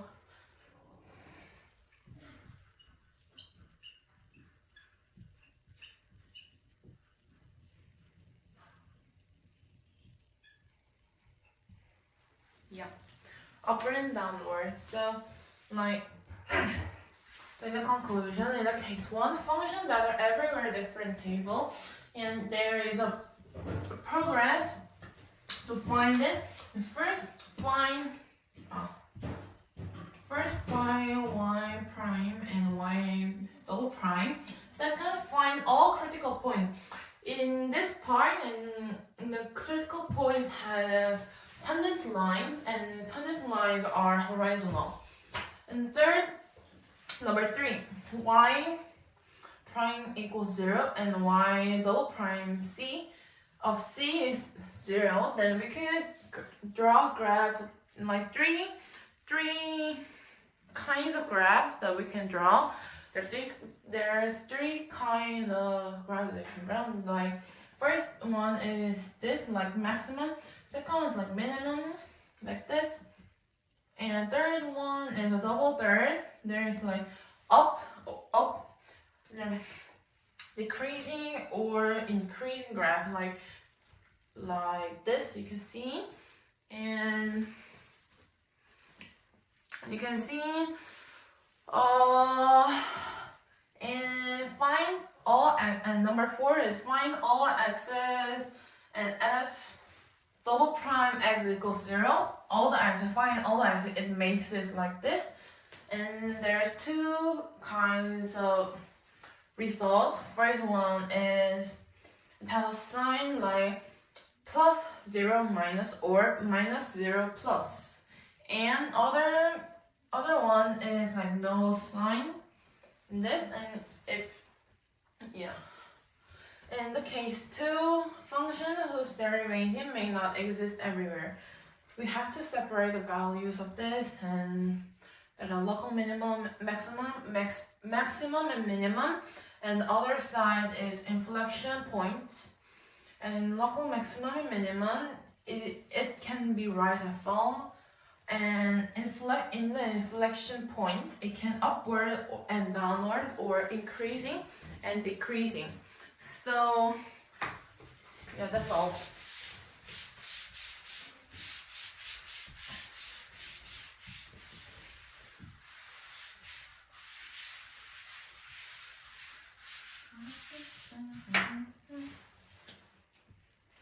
Yeah, and number 6,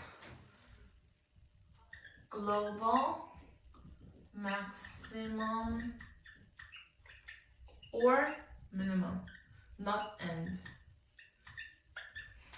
Global maximum or minimum, we can divide it by 2, like case 1 and also case 2. In the case 1 is function, not function, differentiable function. Differentiable function, and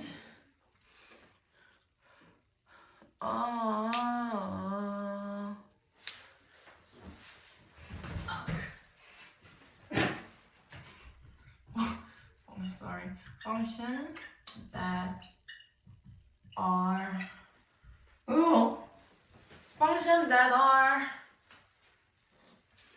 function that are what was it? That are not everywhere differentiation. Yeah, functions that are not everywhere differentiation. And in the case 1, we can see a differentiable function, and in case 2, we can see functions that are not everywhere differentiable.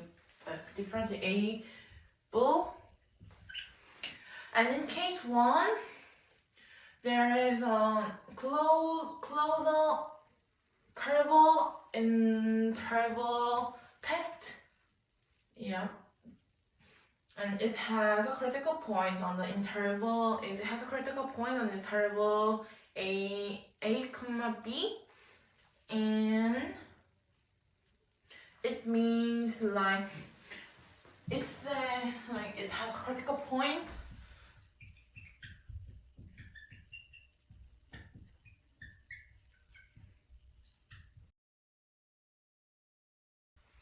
And we can say that for the function like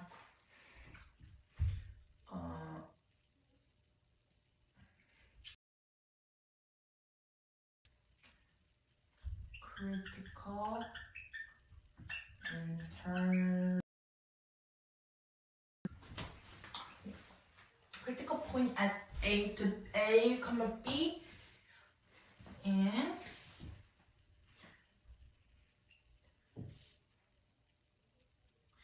in this closed interval, you can like this largest value and the smallest value.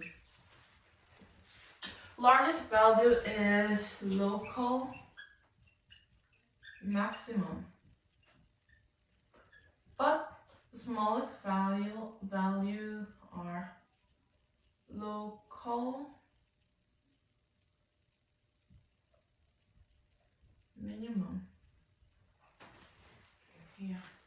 And the case 2 functions that are not everywhere differentiable. Not everywhere differentiable. It means like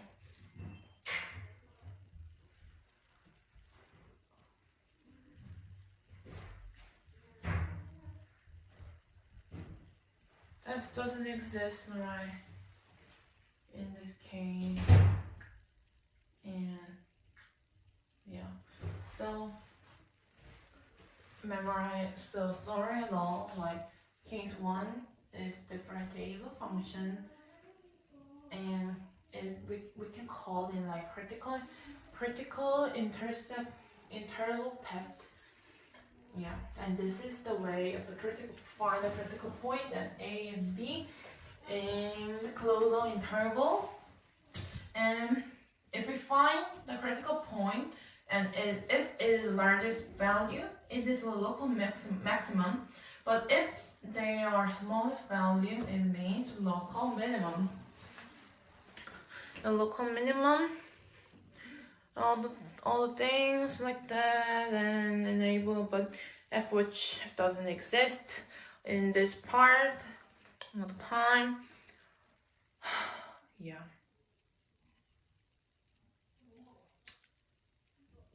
Yeah. Okay.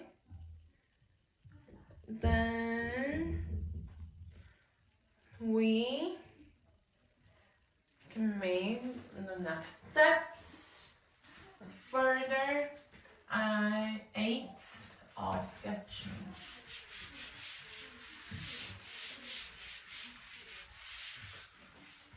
Further aid sketching, and it has 4 steps.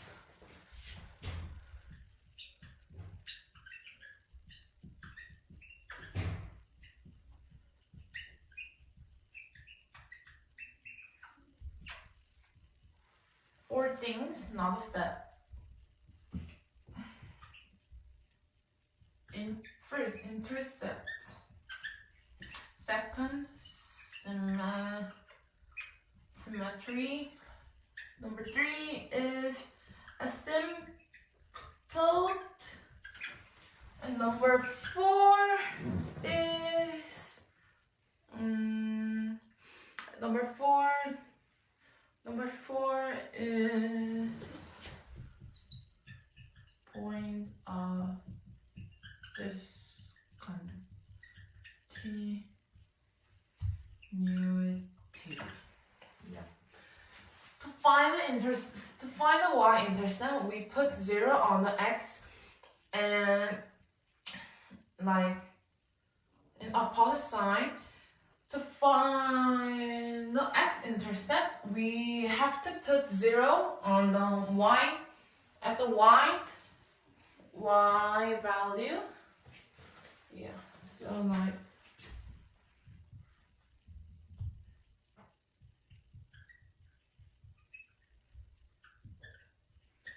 y-inter, put 0 on the y, put 0 on the x.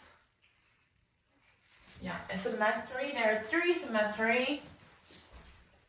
Like, one is the origin, and one is the y axis, and third is x axis. Yeah. In this part, we have to see more continuing like, yeah, and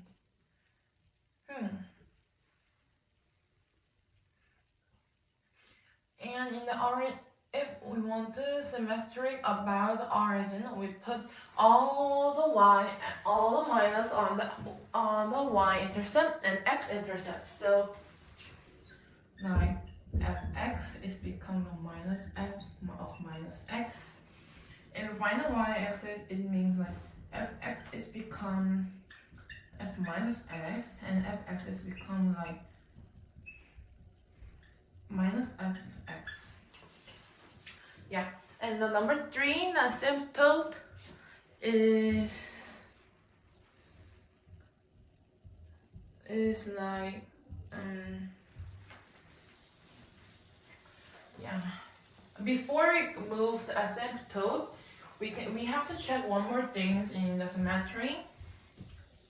Like this equation, we can see like x comma y becomes like minus x comma minus y, and it see x comma y becomes a minus x comma y, and it becomes x comma y, and it becomes x comma minus y. Yeah, and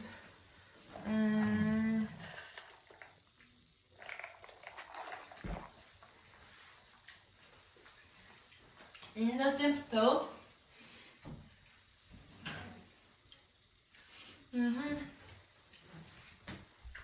y equals b is horizontal asymptote. Horizontal asymptote, and if limit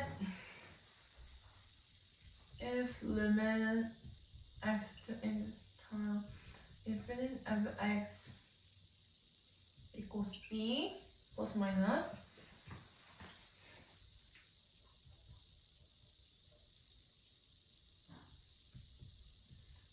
px of qx, then px of qx is fx.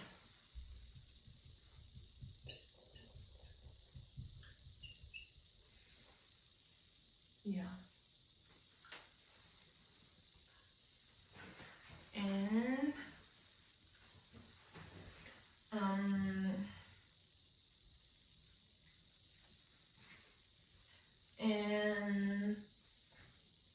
if we want to find the degrees of, if you want to find degree of px and qx, use the rational function theorem that we did it before in the part 1 or part 2. So you can find this, and if if x equals a, it is a vertical asymptote, but it has a little limit, little restriction limit, like there is no the domain of x is domain of the value of x is all reals except the x which made qx become 0. Yeah, we have to memorize it. And point of discontinuity means like initially it means that it means like made a function goes discontinuity like this, like, or the jump, or removal, or initially all the things like this. Yeah, it makes it a point of discontinuity, and yeah, okay.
Okay. Sorry.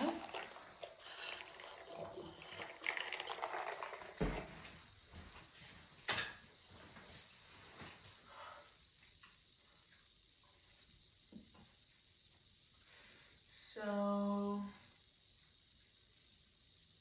yeah.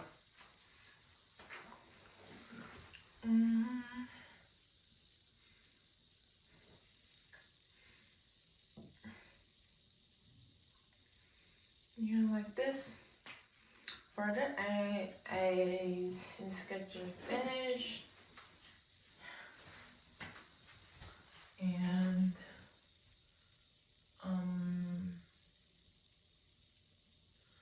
like this you can find, and further I sketch, because sketching with using the intercept, symmetry, asymptote, points of discontinuity. So yeah, we can use it to make a graph or drawing a graph or find the value and find the answers.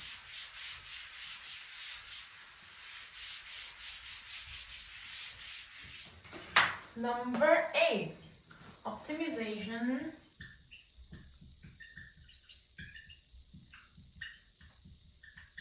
Optimization problems involving maxima and minima.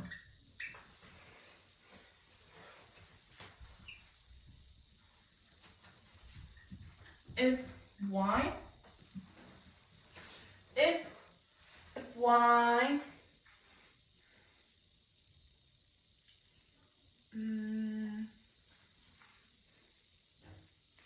if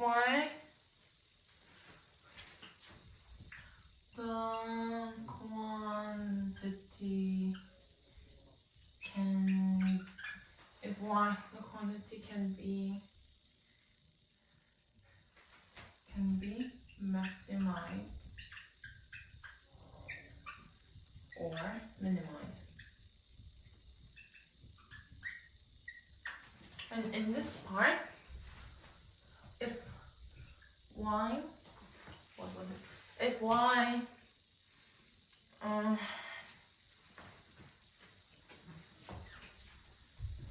if the domain of y is restricted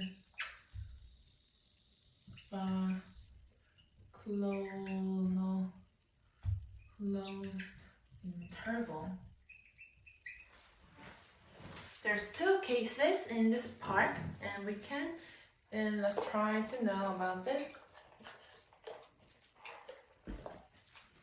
First, if y, the quantity to be maximized or minimized, it can be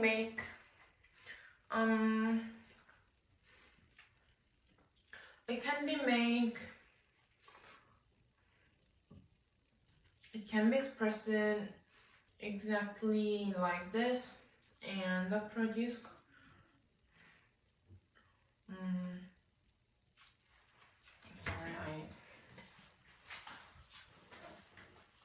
maxima, minima.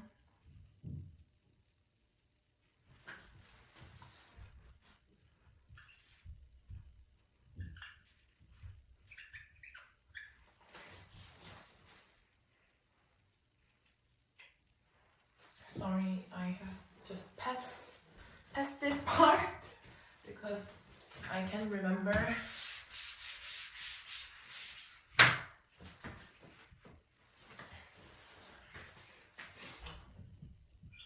Relating a function and its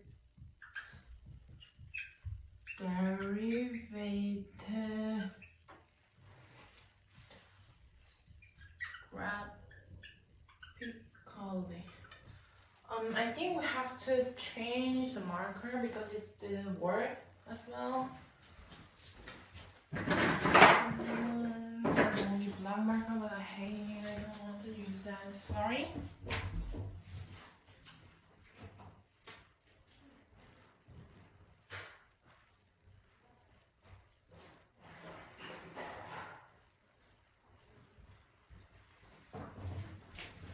Ta-da!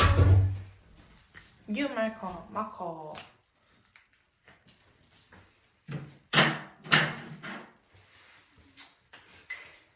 Because we have to draw a table, I have to use it like a little bit.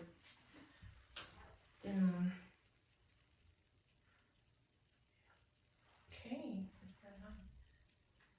Oh, this is too. Yeah. We will draw a table.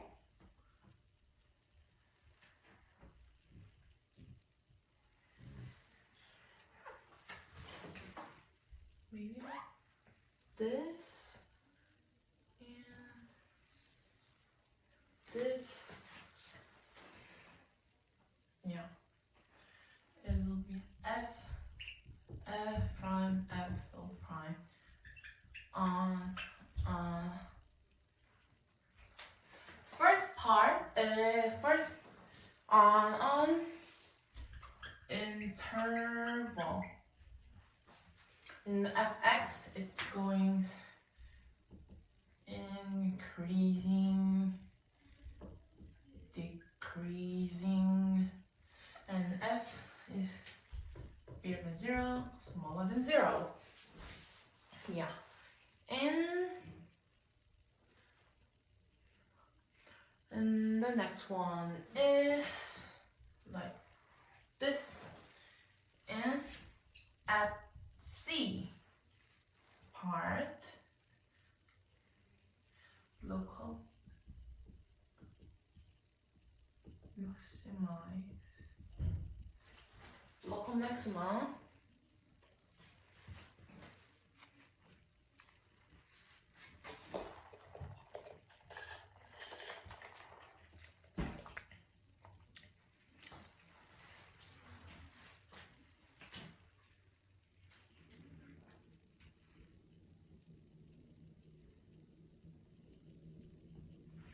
And the local maximum, there are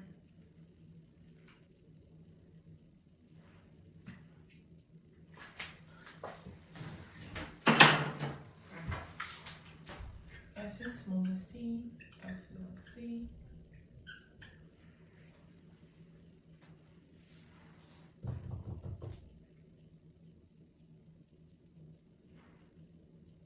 And the local maximum, we can say like plus 0 minus, and it is decreasing, and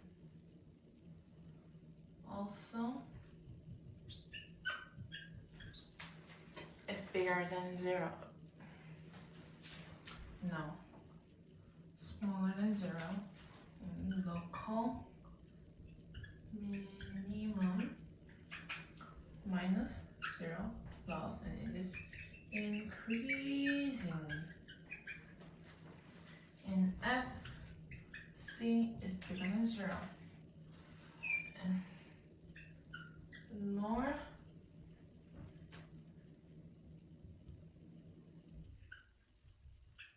both not. And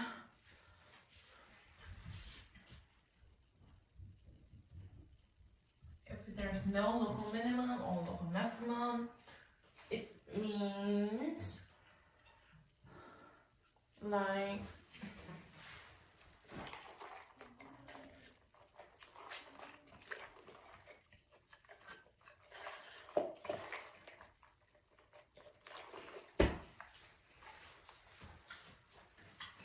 there's no sign,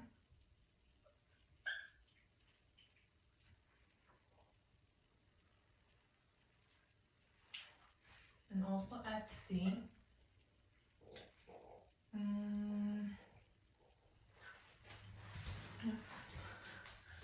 Part is like xc, and x is c, x is small to c, and this is this minimum increasing to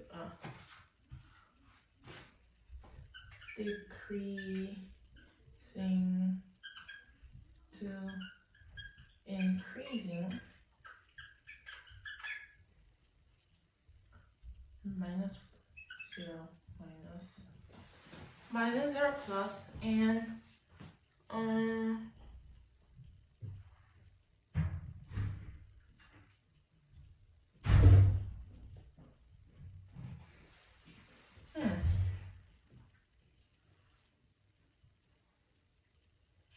this is maximum and increasing to decreasing, and it means plus 0 minus and on interval it means like concave up or and concave down.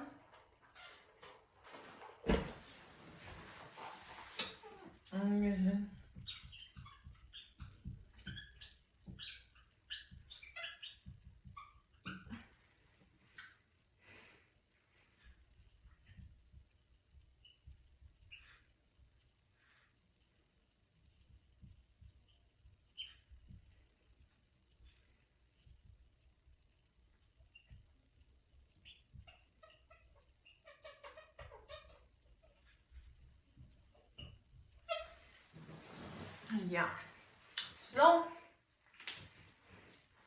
let me try to explain you.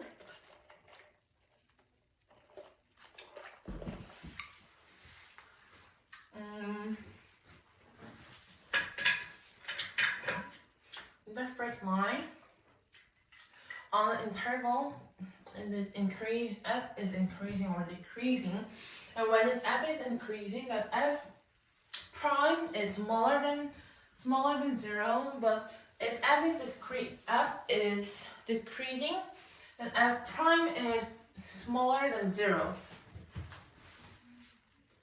And in FC, f is local minimum, and when xc is smaller than x, then f prime is plus, and when x is c is 0, then x is bigger than c, then f prime is minus, and it means that this graph, this equation is decreasing, and f in the same time, f double prime is smaller than 0.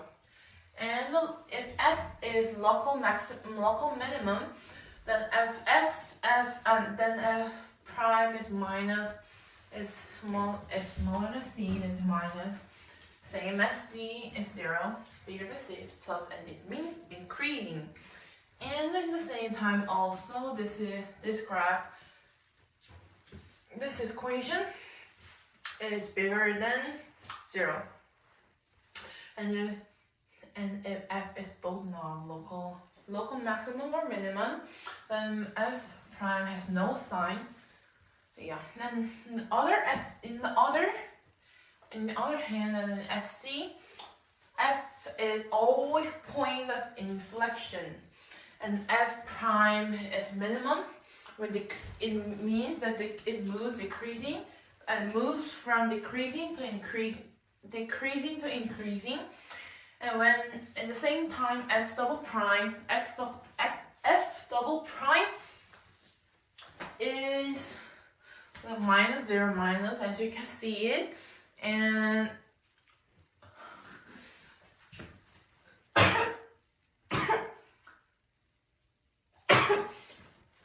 f prime is maximum, meaning it goes from increasing to decreasing. And at the same time, f double prime is plus 0 and minus, because as you can see, and then the last part on an interval, f is concave up, and f prime is increasing, and f double prime is bigger than 0. And if f is concave down, f prime is decreasing, and also in the same time, f double prime is decreasing. F double prime is smaller than 0, so it means like 0 is bigger than f double prime in the same time. So yeah, it is. And it is all about the relating a function and its derivative graphically. I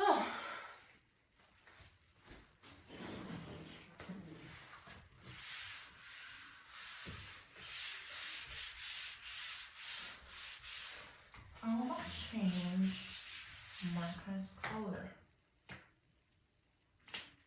like blue. Number 10. Motion along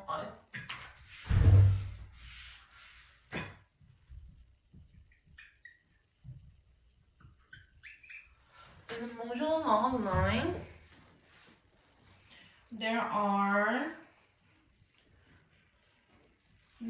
a line, there are like 2 parts.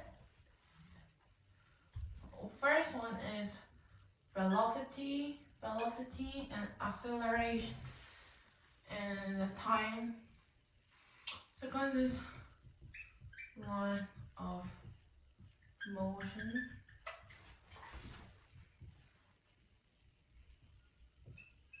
Velocity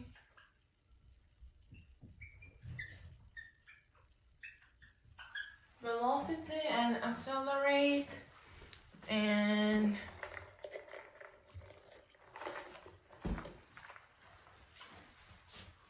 not time, speed.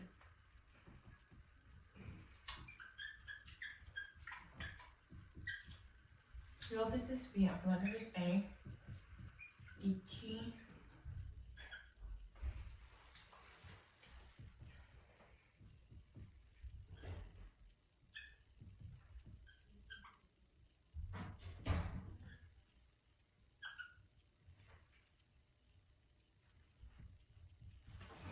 Like this. Can you see?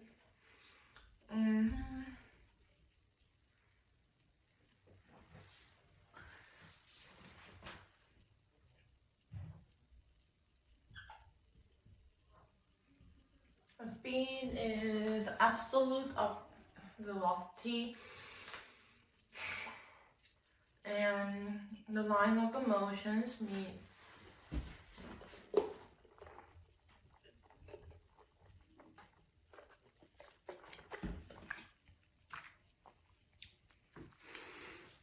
motion of the line means that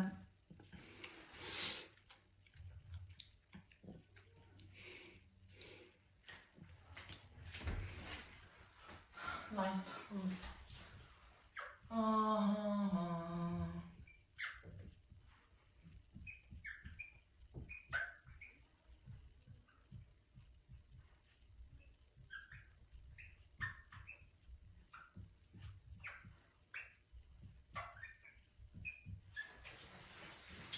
You can see like this 3 part, and if v is bigger than 0, p moves to the right, and p moves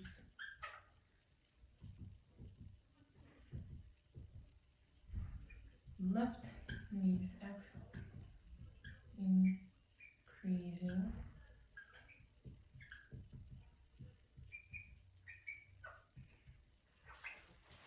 If A is bigger than 0, V is increasing.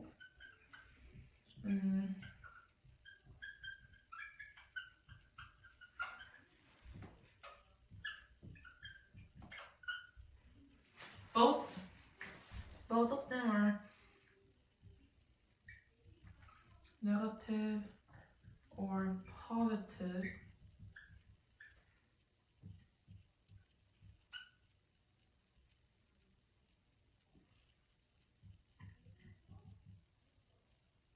different sign.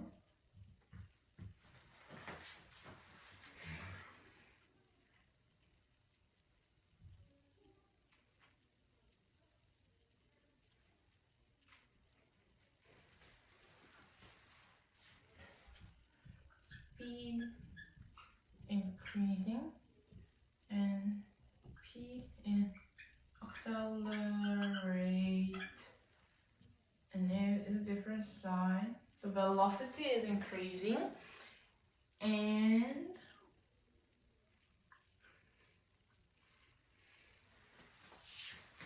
the speed is decreasing. I know. Speed is increasing because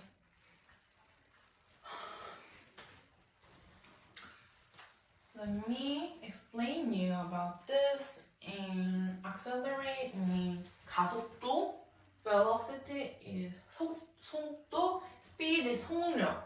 So in the part we can see like the velocity symbol is V, and accelerate symbol is in A, speed absolute V, and the velocity is ds of dt, and accelerate is dv of dt equals like d squared x s of dt squared, and so like this. And the line of the motion,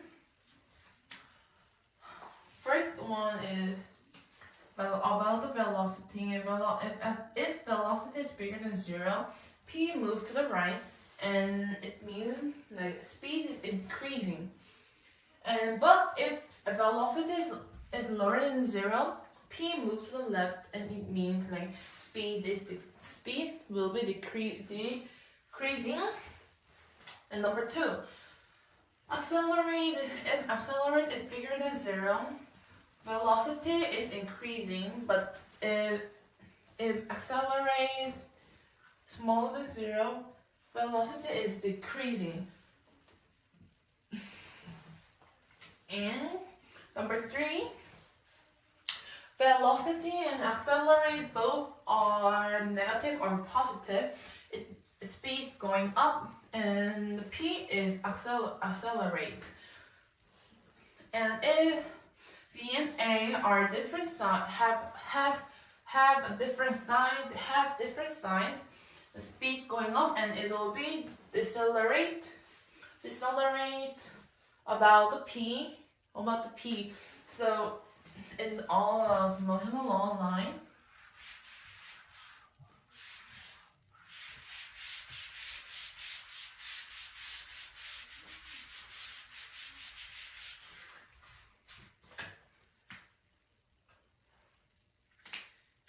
and the tangent line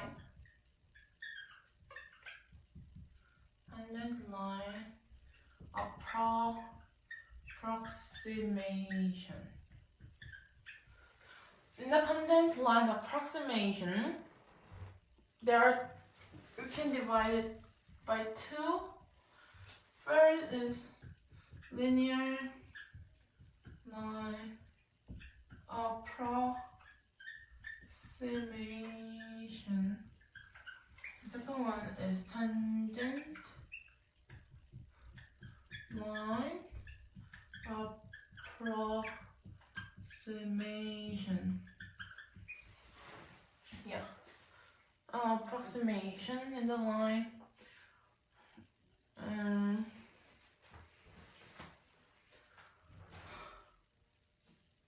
In the linear line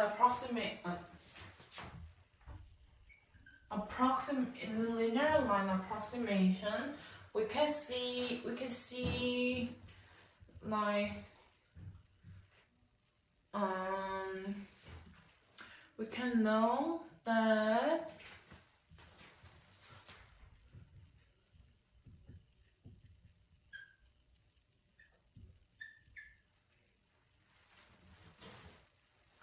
this tangent line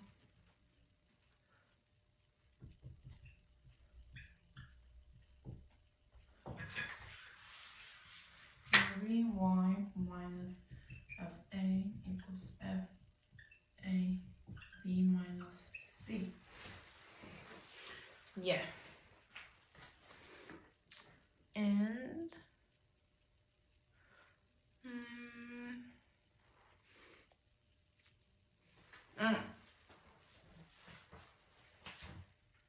no. It's going under here.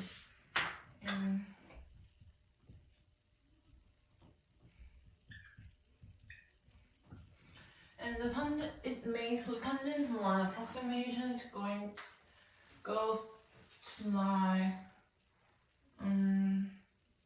y minus fa equals f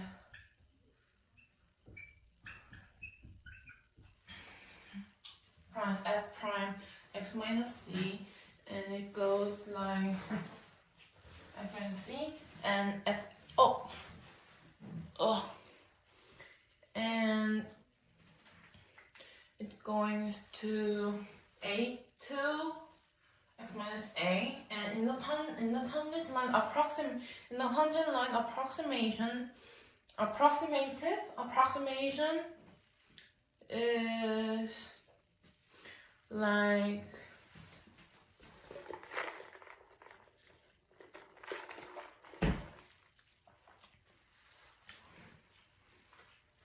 for value of f, so fa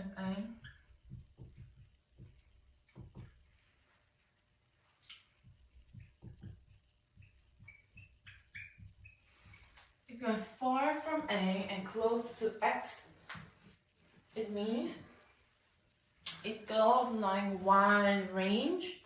So yeah, and I can show you like some graphs that I have prepared before, and there's a graph like this graph. This is a tangent line, and this is the graph, and there's a, x, and b over here, and the closer x is to a, the better the approximation is to f of x. So we can draw this graph on the paper. Yeah. So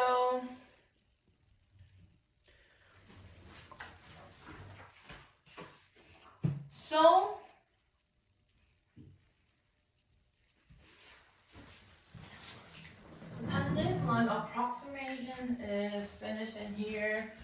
Like that I show you before. I show you right now. The graph is the graph of the tangent line approximation. So it will help you to remember if you have remember this graph. The last one of chapter 4 is related rates.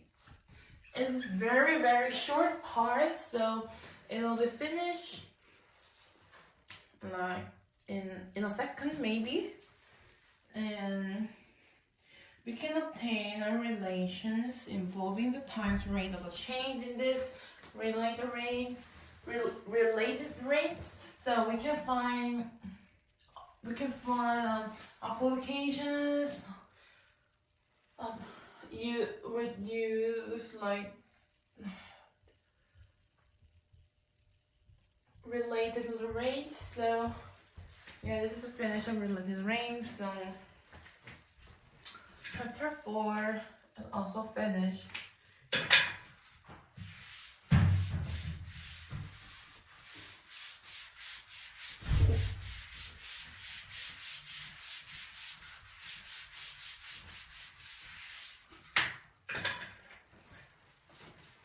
So now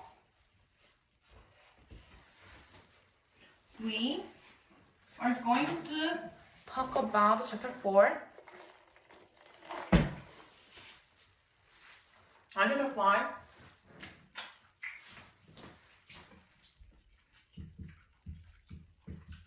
anti-differentiation. Anti-differentiation, it means it has integral with intervals. So like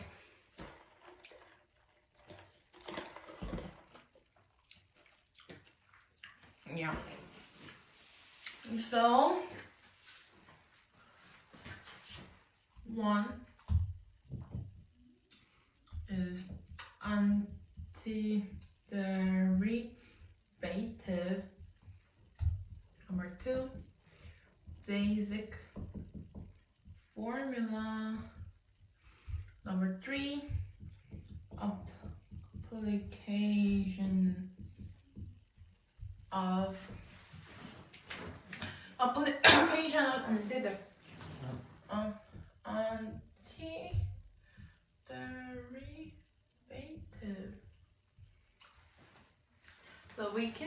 So we start a new chapter,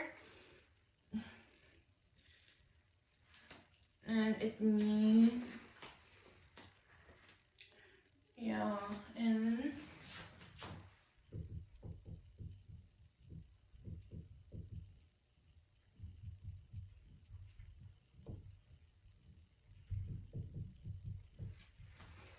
so first part is antiderivative.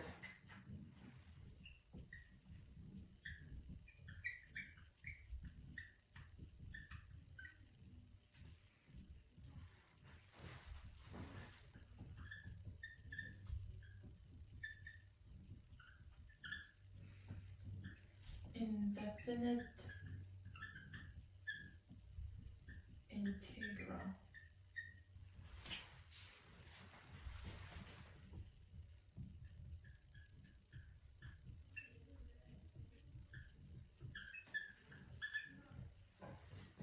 Indefinite integral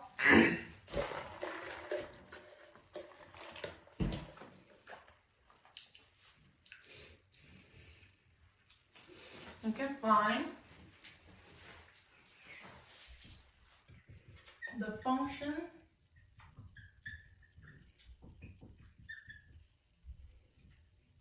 whose derivative is x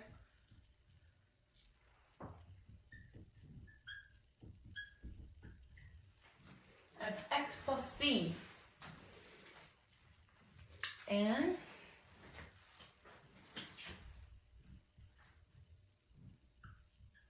the derivative is 0 and ever reads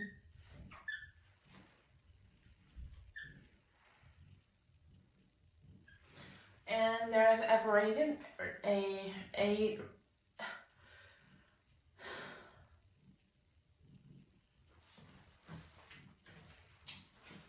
alright, and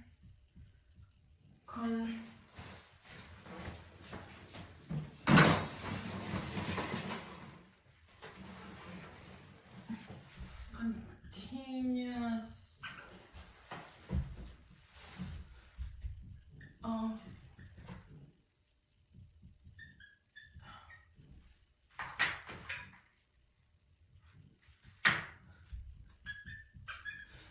continuity of integral and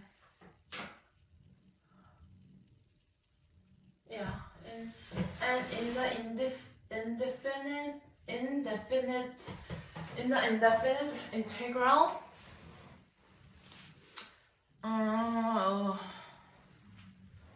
we can find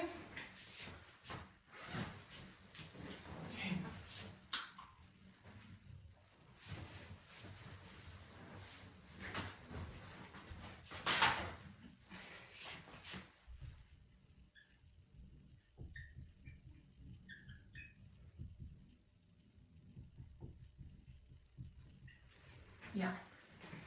We can call this the symbol integral if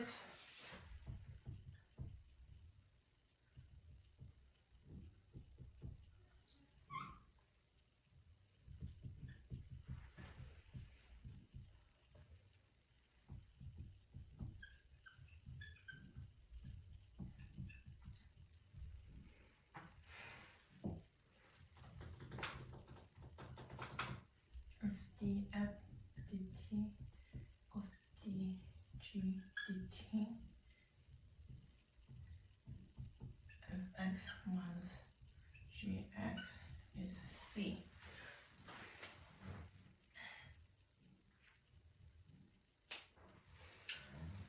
So in this part, antiderivative, there are two parts of antiderivative: indefinite integral and indefinite integral. In the antiderivative part, the function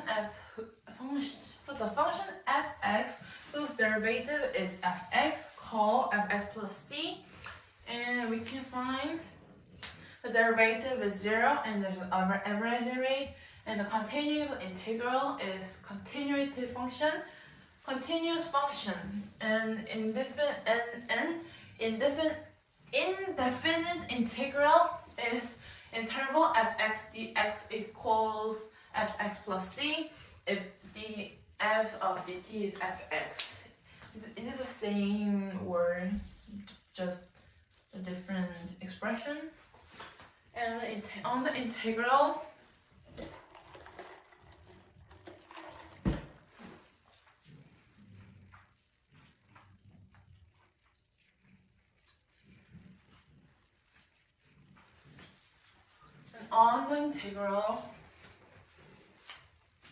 that fx is integral is fx, and df of dt is dgx of dt is fx minus gx equals c. So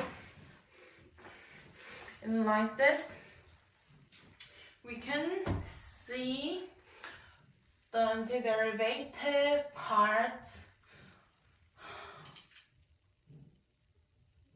and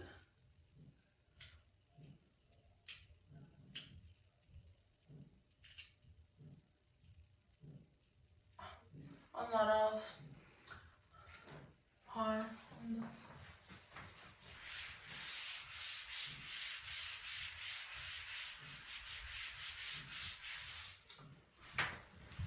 The basic formulas, there are a lot of basic formulas, and there are 17 basic formulas.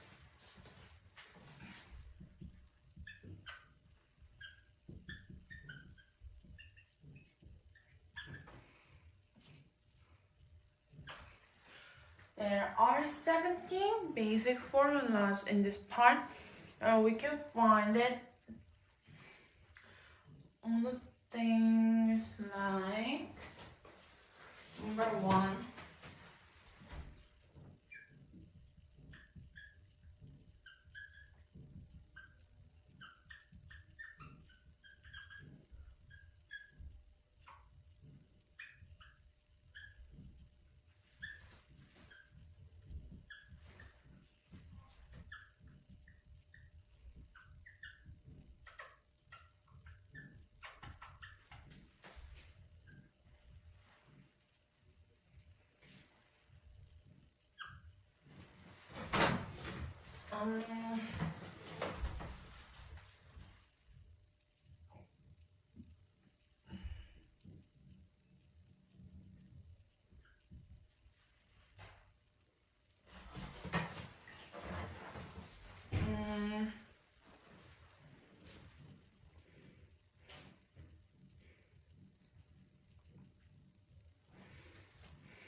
there are all the things that I wrote in.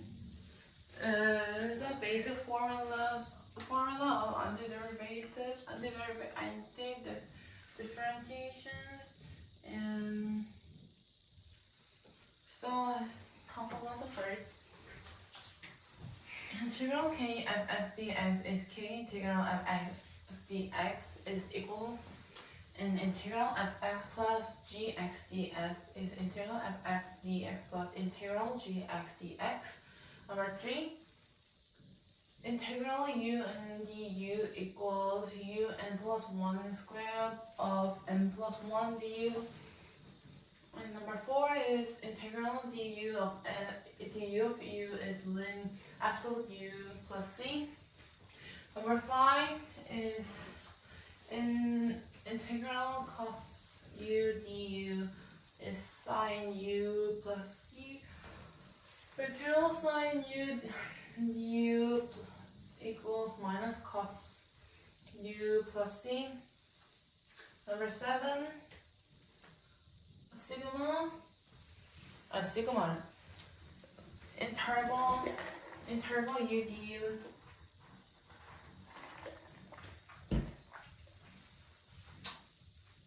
ln u plus c is minus ln cos u plus c. Interval cos u du is ln cos u plus c equals minus ln c u plus c. Number 9 is square u du is tangent u plus c. Number 10 is interval cosecant square u du minus cos tangent u plus c. And 11 is integral eu du equals eu plus c. Number 12 is integral au du equals an of ln a plus c. Number 13 is integral secant u du is sec u plus n plus c. Number 14 is integral cosecant u cot u du equals minus c sc u plus c. Number 15 is du root 1 minus u square equals sine inverse is u plus c is arc sine u plus c. Number 16 is integral du of 1 plus u square equals tangent inverse u is arc tangent u plus c.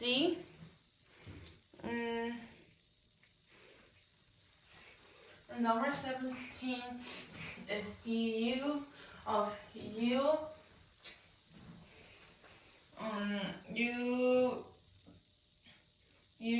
root u minus u square minus 1 is sec interval u plus c is arc secant u absolute u plus c. And this is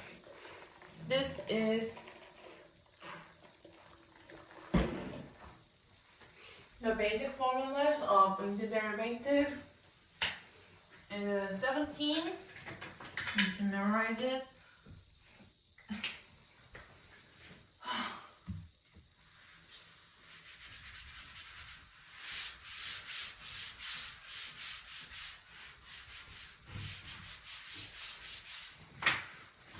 So it is the last part of antidifferentiation.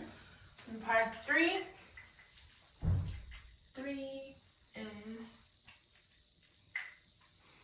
upperly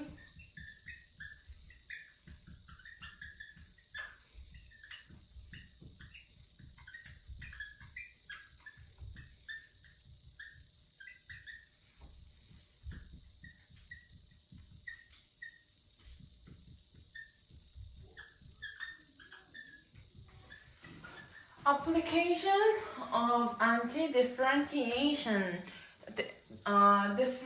differential equation means motion problem. So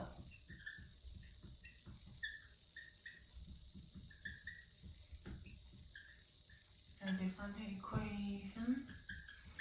First, we talk about the differential equation,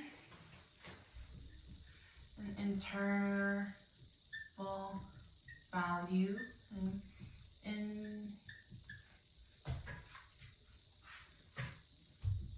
initial composition. So differential equation is the equation would have an equation involving a derivative. Any derivative is okay, and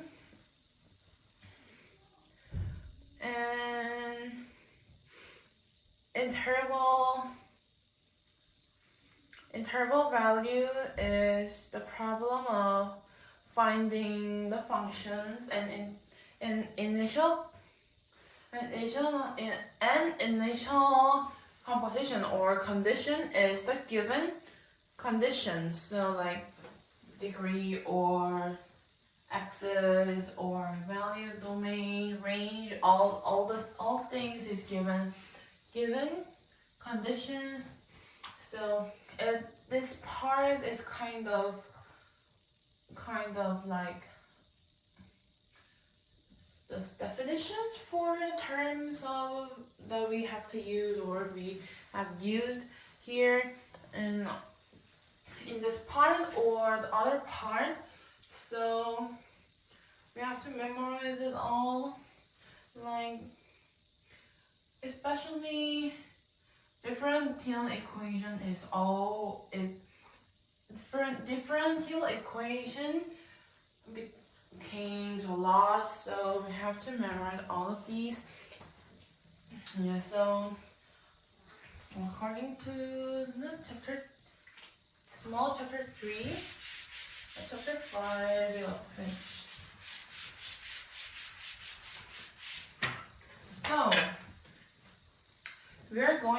So we are going to talk about the chapter 6. And chapter 6 is the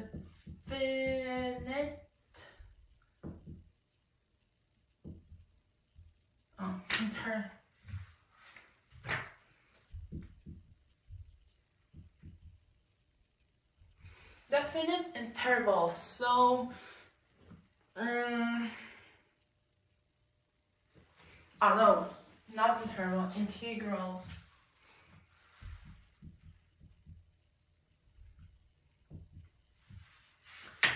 The first is the fundamental theorem of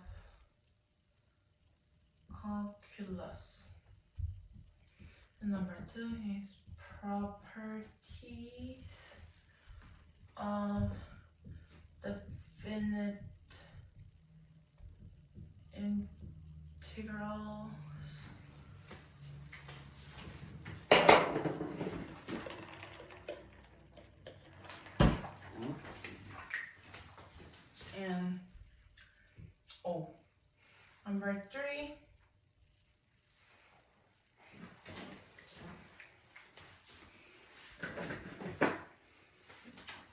And number 3 is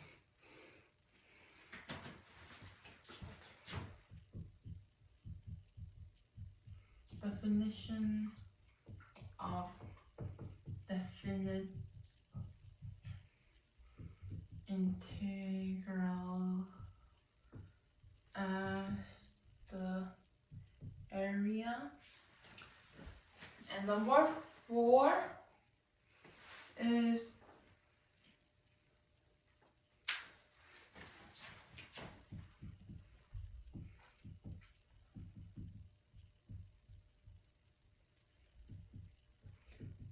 theorem again. Oh no.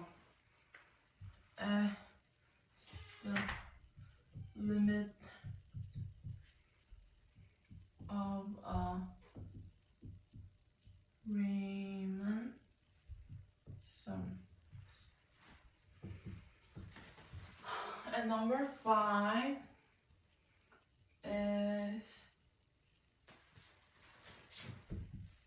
approximation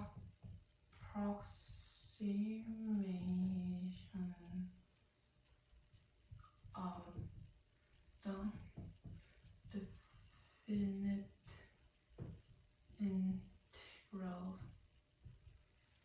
Number 6.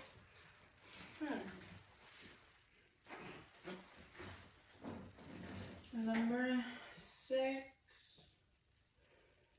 is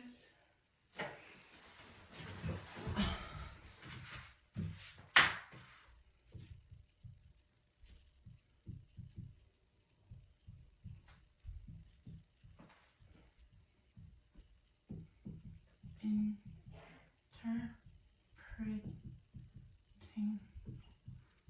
x as area. Number 7 is average value.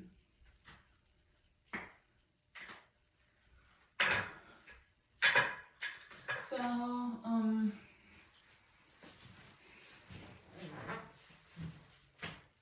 let's start again.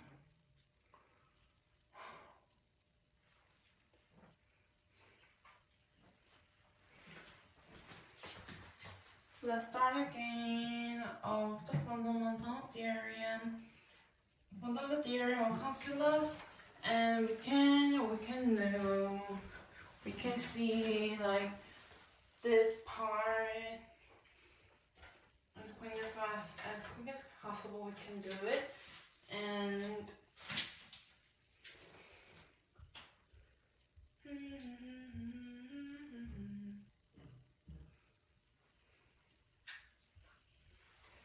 the fundamental theorem of calculus.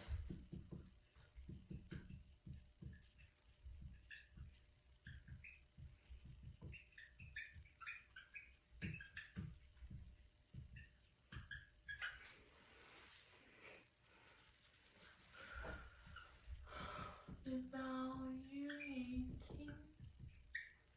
Fundamental evaluating.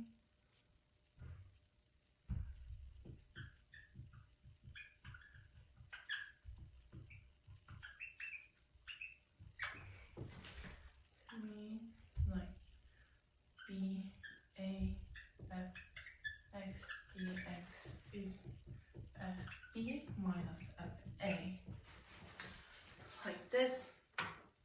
So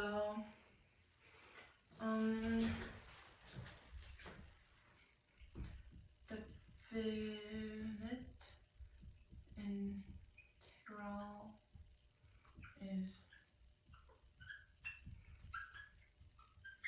an integrand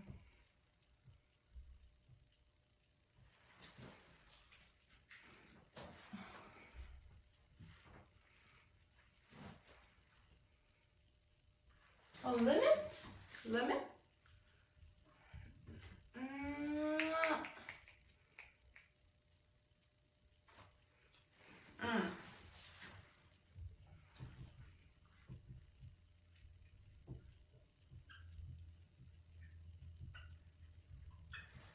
integrable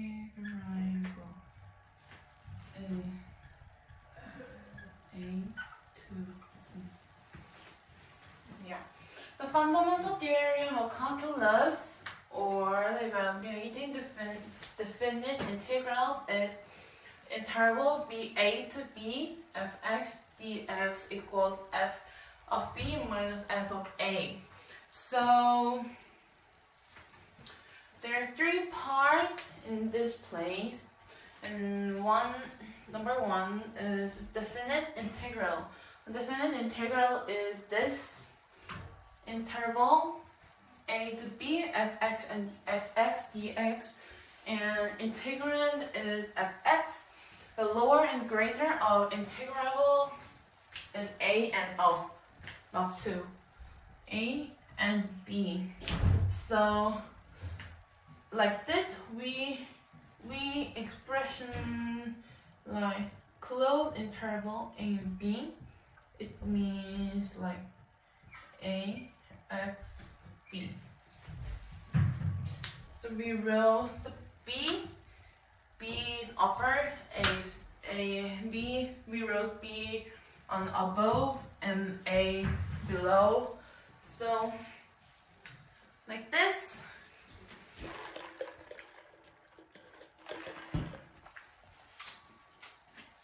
Now fundamental theorem of calculus is finished.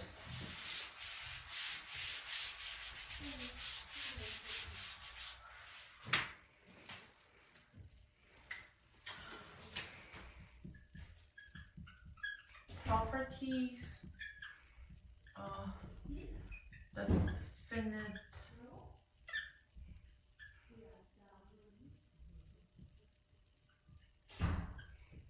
properties of the finite integral.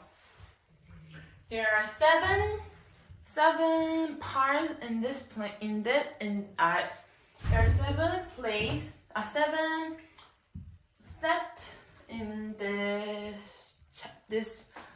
in this part. The first one, what was it?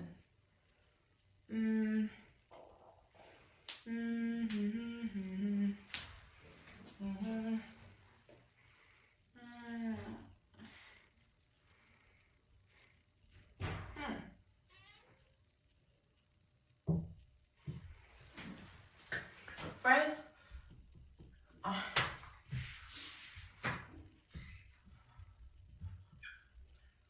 the fundamental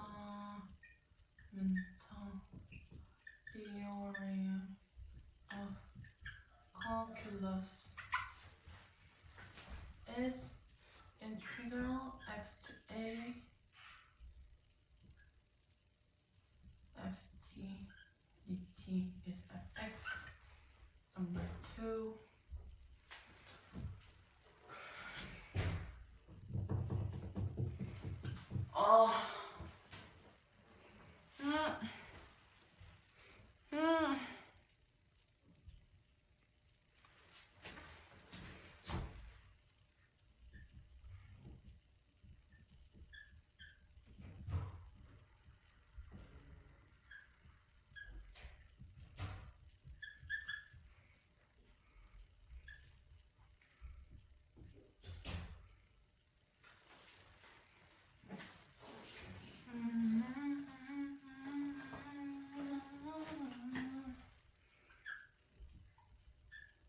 Oh no.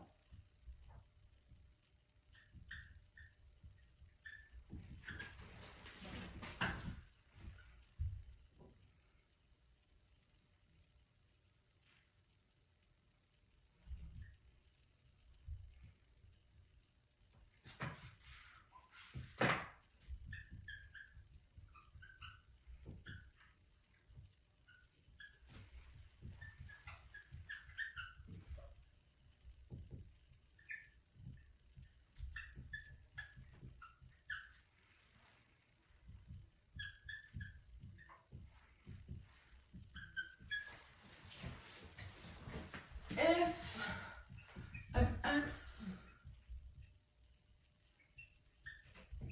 are both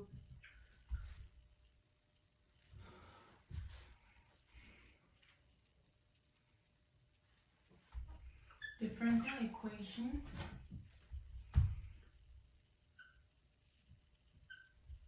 on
So the properties of definite integrals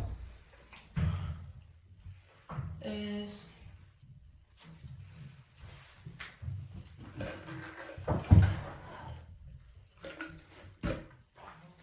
the fundamental theorem of calculus is integral a to x ft dt is fx. And number 2, integral a to b k multiply fx and dx equals k integral a to b fx dx. And number 3, integral a to a fx dx is 0. Number 4, integral a to c fx dx plus integral c to b fx dx is integral a to b fx dx. And then the right interval is like this, a, c, b. And if fx and gx are both are differential equation on the closed interval ab, integral a to b of x plus gx dx is integral a to b fx dx plus minus integral a to b gx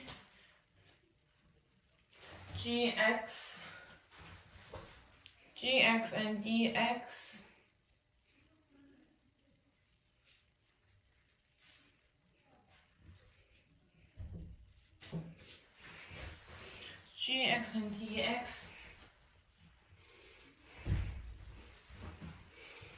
And number 6, mean value theorem in the part integral a to b fx dx is integral a to b f c d minus c. And number 7, if fx and gx are differential equation on interval and fx is bigger than gx, then b integral a from b a to b fx dx is integral a is smaller than integral a to b gx and dx. This is the 7th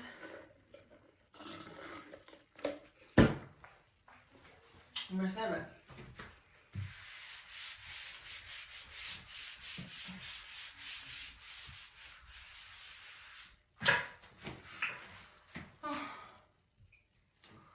Number 3.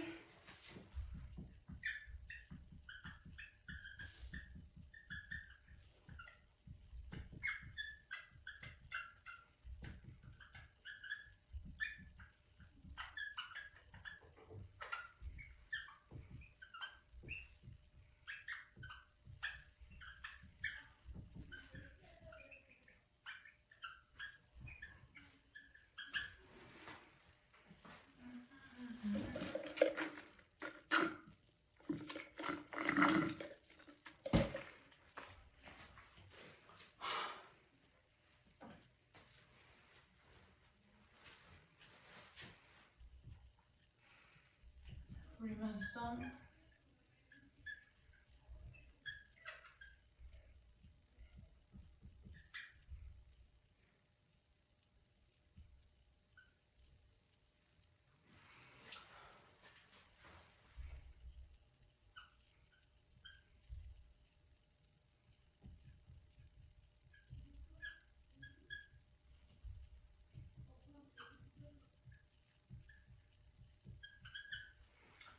This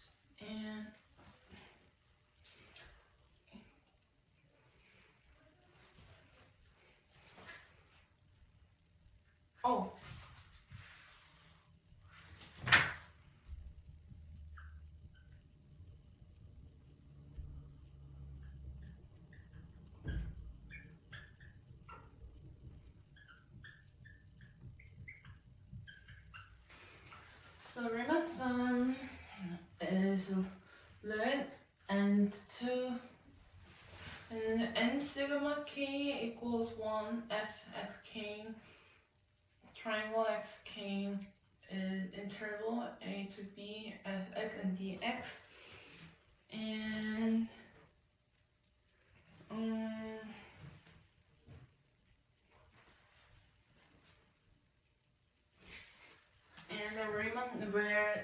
the Riemann sum is this part. Sigma, from sigma to triangle xk.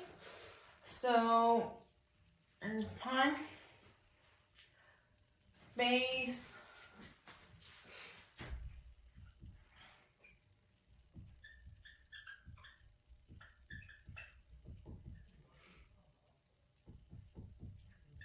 based on the fundamental theorem of calculus,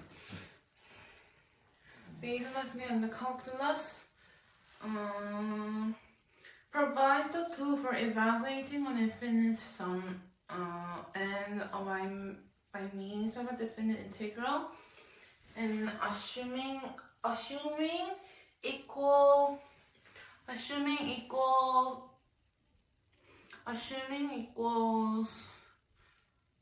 wide subinterval and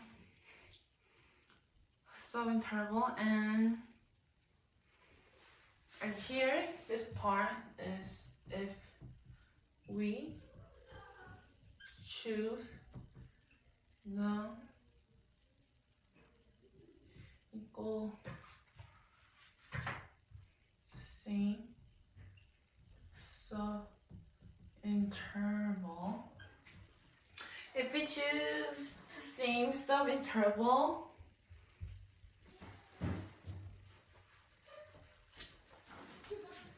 then xk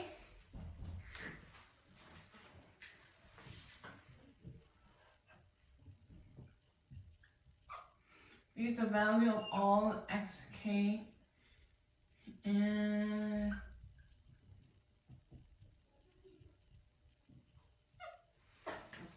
triangle x is no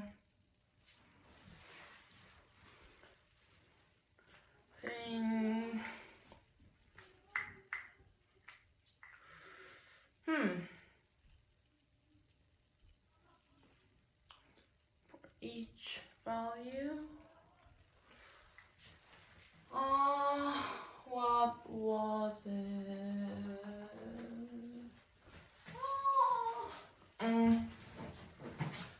So xk is a plus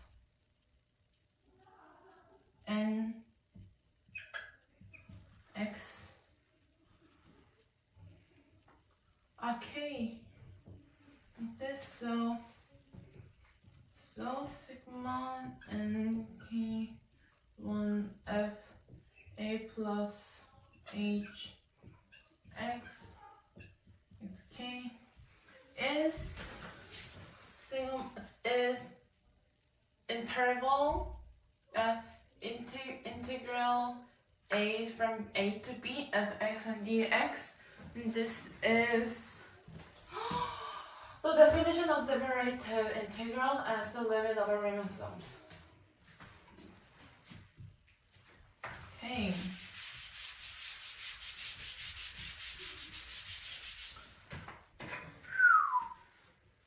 Next one is the fundamental theorem again.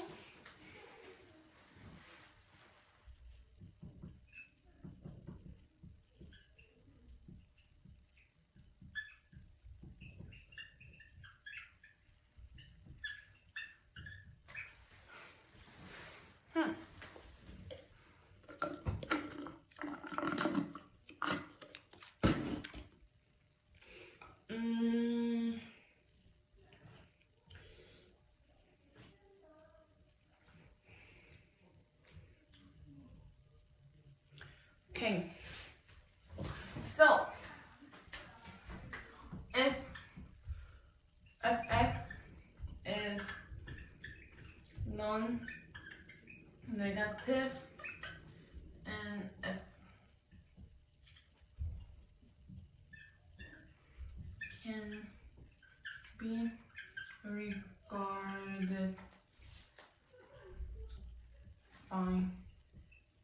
points.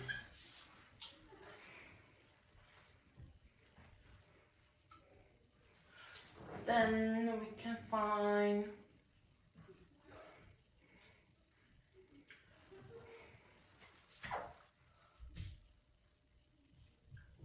of typical approximating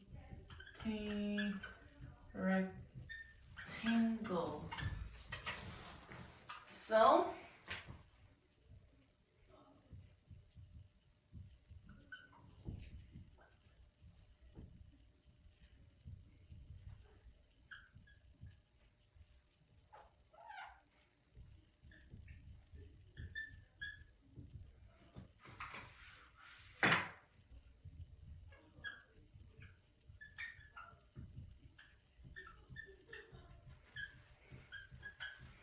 we have to draw a lot of graph in this part, so yeah, I'm trying to let's draw a graph, and I will draw a graph with red pen.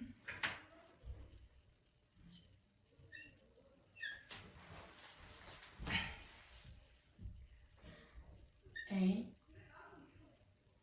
Oh no. B.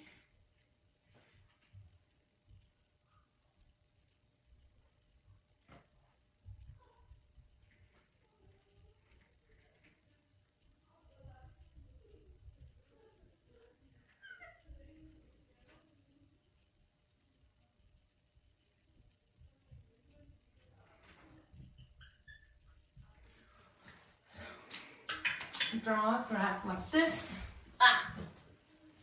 like this, and we can spare it like this, and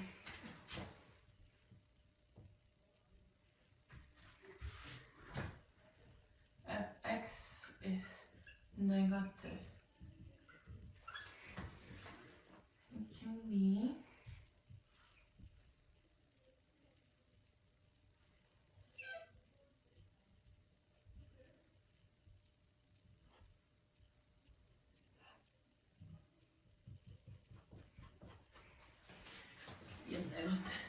A, B, so it goes like B and A, and A.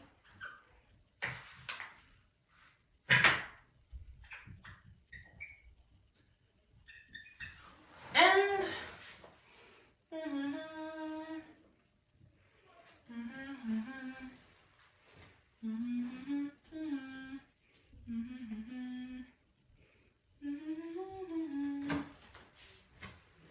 because it is under the x axis, so it goes negative part, so we have to put minus symbol, minus sign in front of integral, and in another side, okay, grab is blue, not blue, grab is red.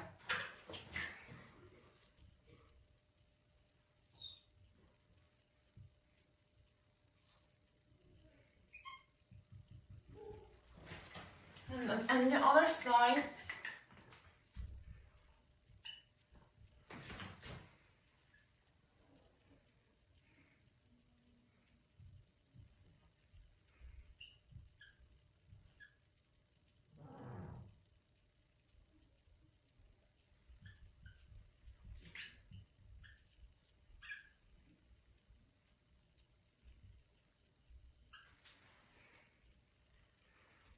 so like this.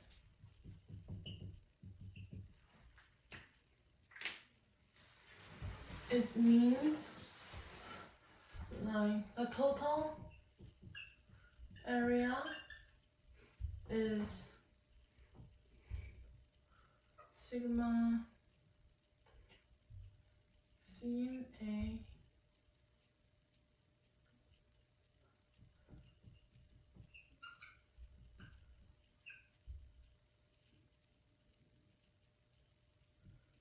It might be.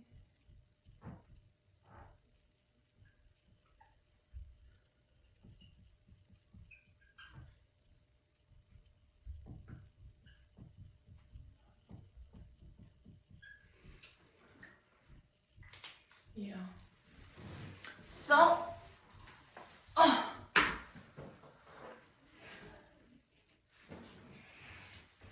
in this part, it divided, the area is divided A1 and A2.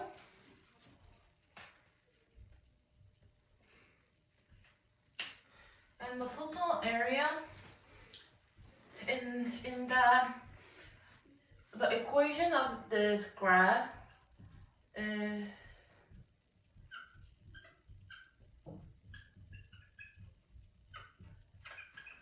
this, but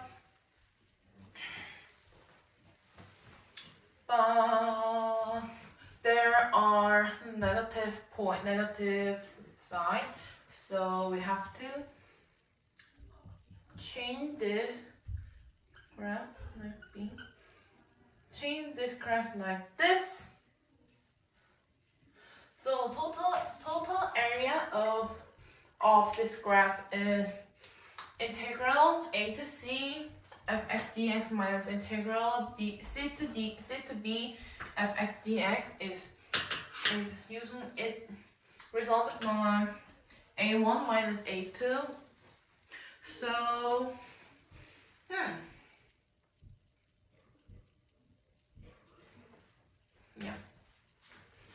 if fx is non-negative, it is a Riemann sum, and after this graph it goes like this.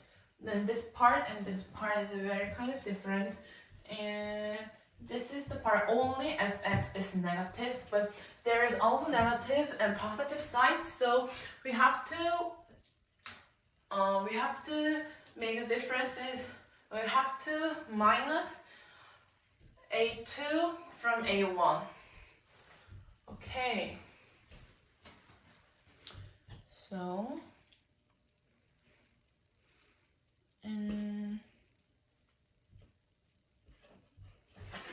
okay, so let's move to the next part. Approximation of the definite integral to Riemann sum.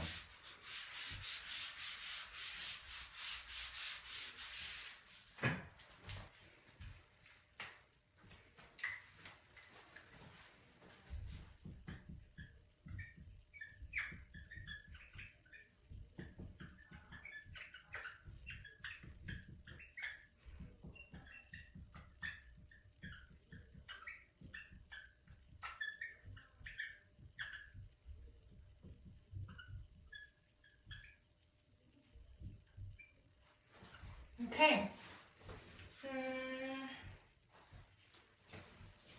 There are 3 parts.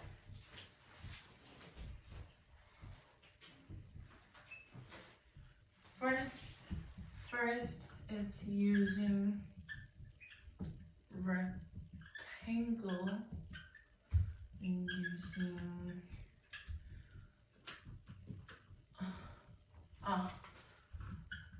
trapezoids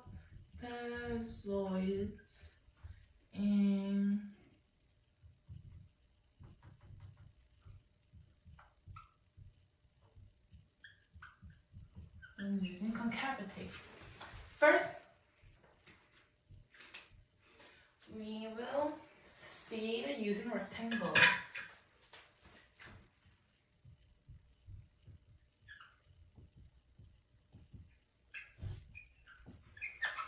Using rectangles, there are also 3 parts.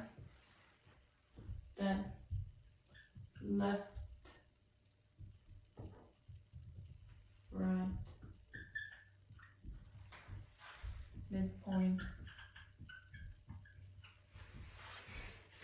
On the left sum,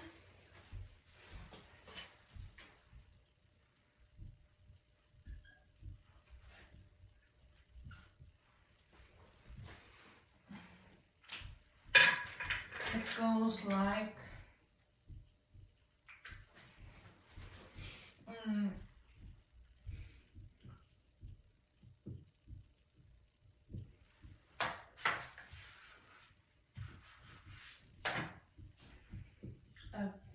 x1 minus x0 minus x1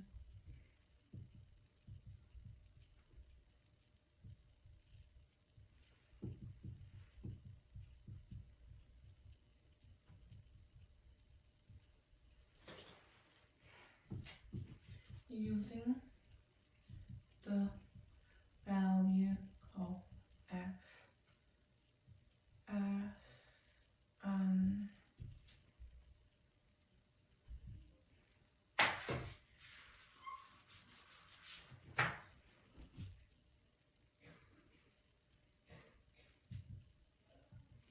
left point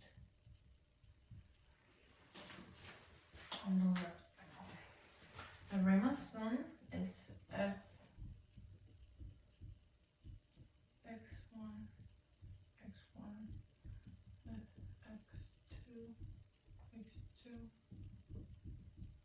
f xn xn using the value of the right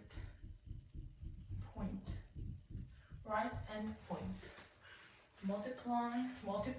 Midpoint is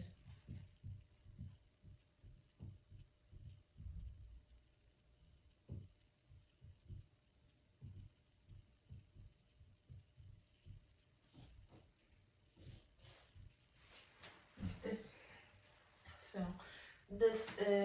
So first using the rectangles, there are left sum, right sum, and midpoint sum. And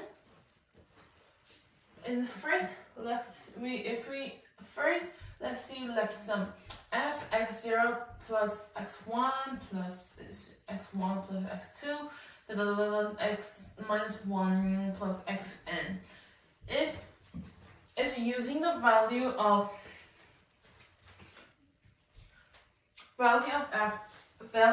x on the left end point, and the right sum is f x1 multiply triangle x1 plus f xn multiplies triangle xn. It means like using the value of x on the right end point. Also, the midpoint sum is f x1 minus x0 of 2 multiplies x triangle xn. It continues, and it means like it is using the value of x on the midpoint. Yeah. So this is still using the rectangles.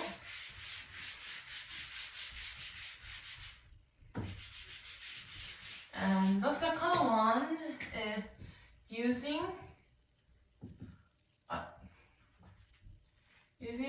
trapezoids, and this is also graph. So let's draw.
So A equal x minus gx multiplies this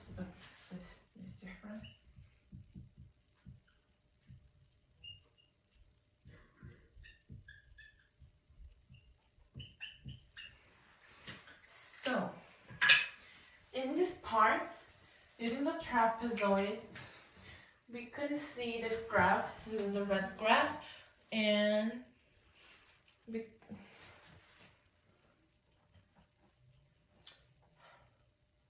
oh my god, I draw wrong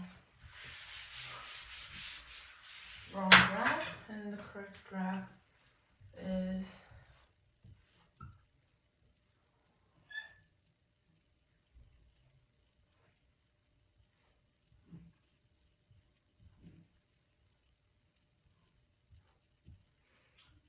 y0, y1, y2, y3 is a, x0, x1, x2, x3, y n minus 1, x n minus 1, x n is b, y n, and this is h1, h2, hn. So, using the trapezoid, we can know about that.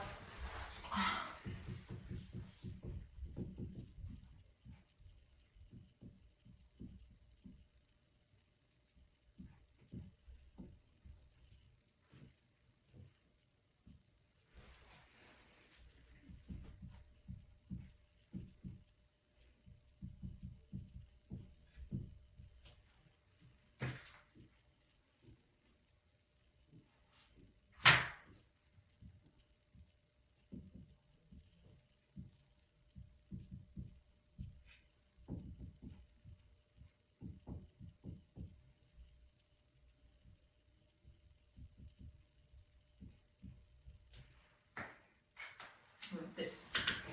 So, using the trapezoid, we can see the graph like this part, like this graph, and according to this graph, we can get the equation like this: y0 plus y1 of 2 multiplies h1 plus y1 plus y2 of 2 divided by 2 multiplies h2 plus y minus 1 plus y1 divided by 2 multiplies hn. This is the way to using trapezoids to get the approximation of the definite integrals. Last one is concavity. So, concavity approximating sum.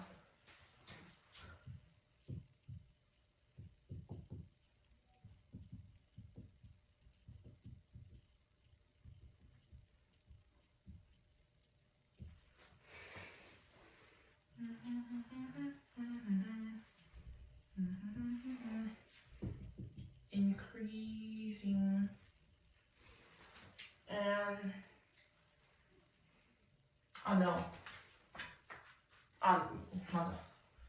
and decreasing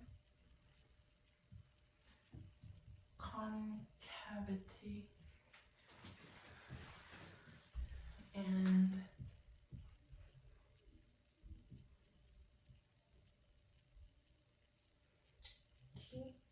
T1, T2, T1, and 1, and 2, and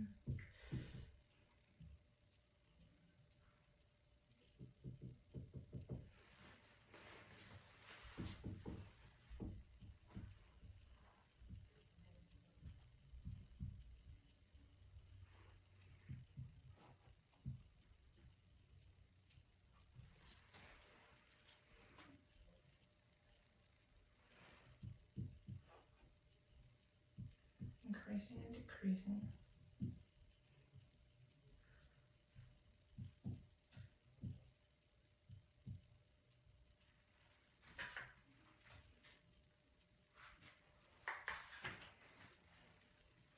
According to the Riemann sum, EAFX dx is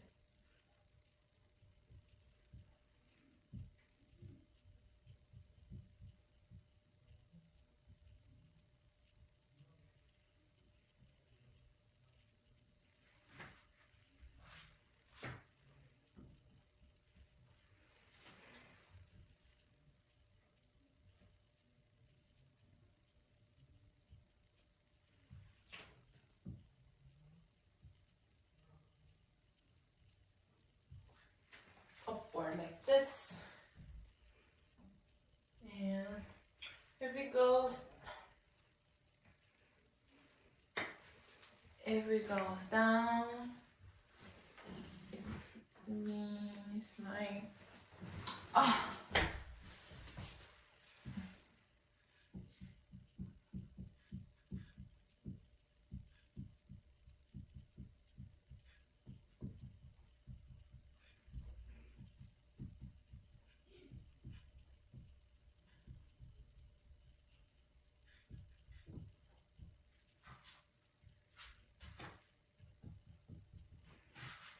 So, the concavity approximating sum. There are three kinds of the branch. First branch is increasing and decreasing, and if the frequency is increasing, then LT is smaller or same with integral a to b fx dx, and smaller or same with RT. But if it is decreasing, RT is smaller or same like b integral a to b from fx and dx, and smaller or same with LT.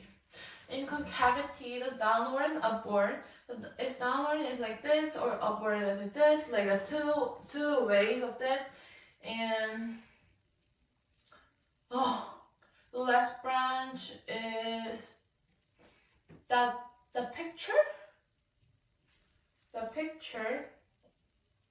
and if it goes down, concavity down, concave down, the tx is smaller than integral a to b fx dx, and smaller than mt. But if concave up, mt is smaller than b a fx dx, but kt or tt is bigger than integral of a b fx dx. So,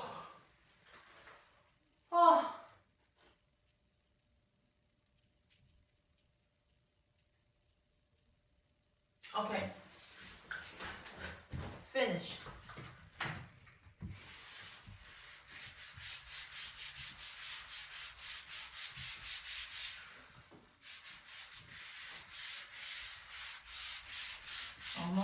Almost done.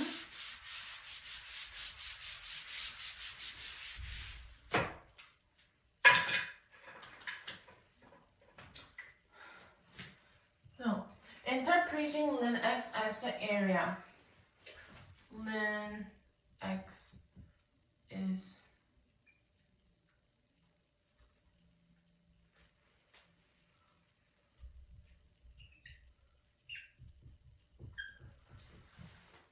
so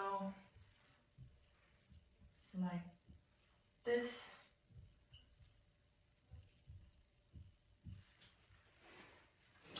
Like graphics look like this, but yeah,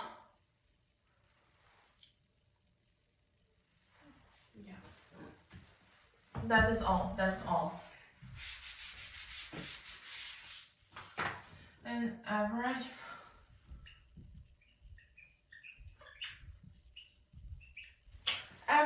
value. This means like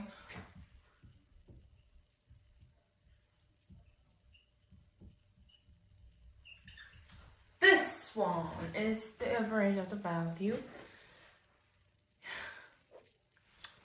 and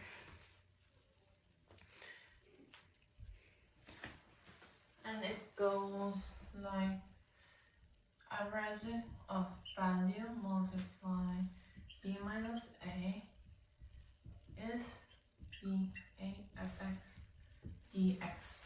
So this is the average of value, and we can know the right hand expressions, and there's left hand expression, but yeah, I won't do that. And there are also the graph.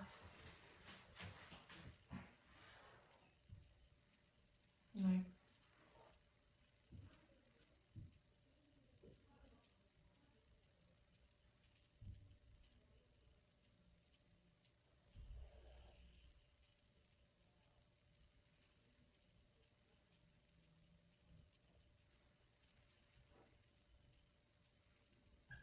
this is an average of value, but important things is that average of value is not same with the average of the rate. So we have to memorize it always.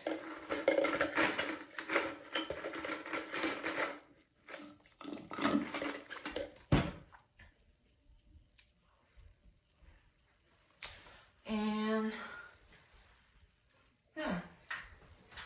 okay, so the definite integral is finished. So the chapter 6 is finished too.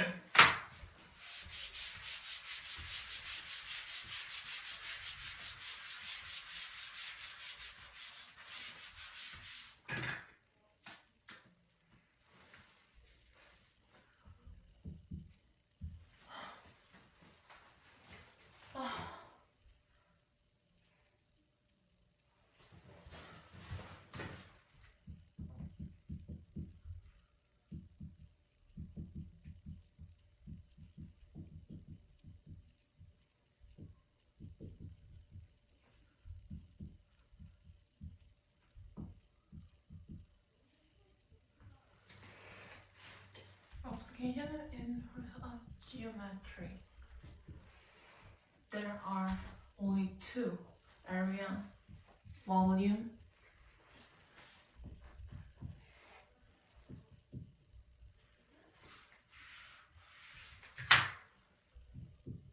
Area between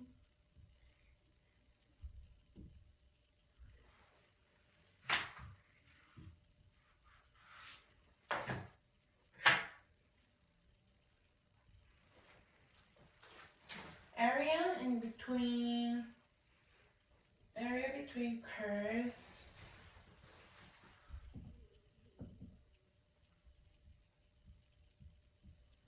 using symmetry.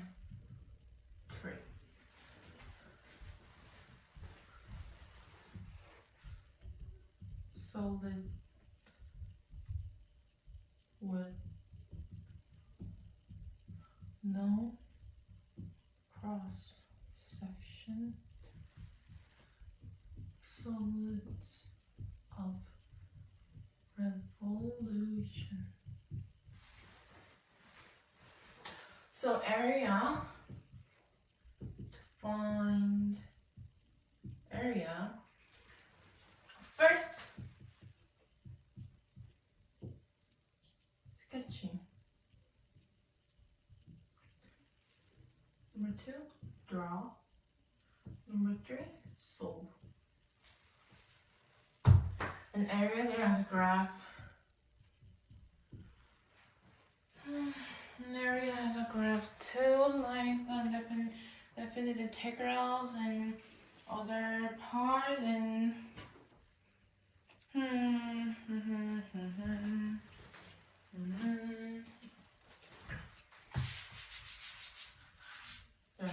3.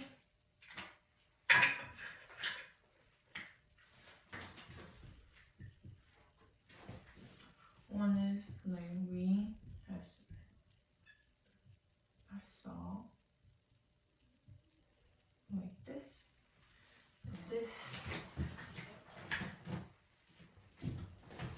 and we are going to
okay. So there's just 3 graphs, and first is 11 and into infinite sigma n sigma and k to 1, k is 1, fxk, and triangle xk is integral b a and fx dx. And second one is sigma a to c fx dx minus I sigma integral x to b fx dx plus sigma integral b to d to b fx and dx. The middle of the minus is minus because c to a c from c to b, c to d is under the x axis, so it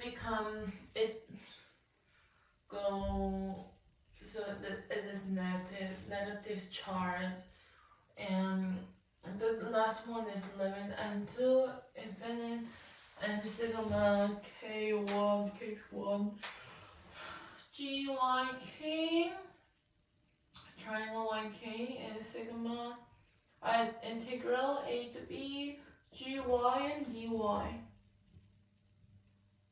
Okay, and then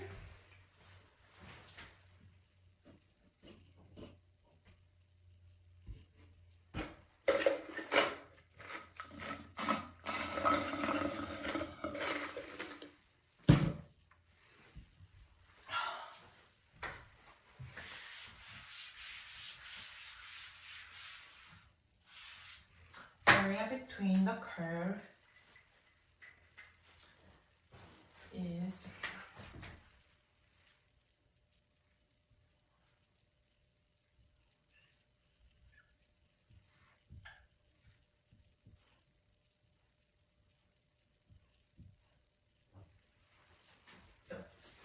like this part. If the interest of the C and D A, B, C, D, E, F, E, G,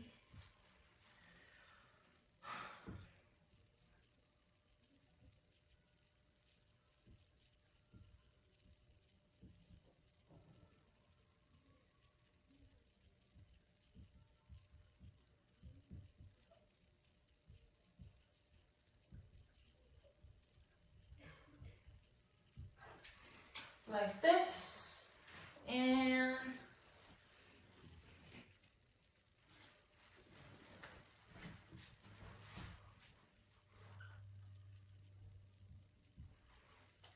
so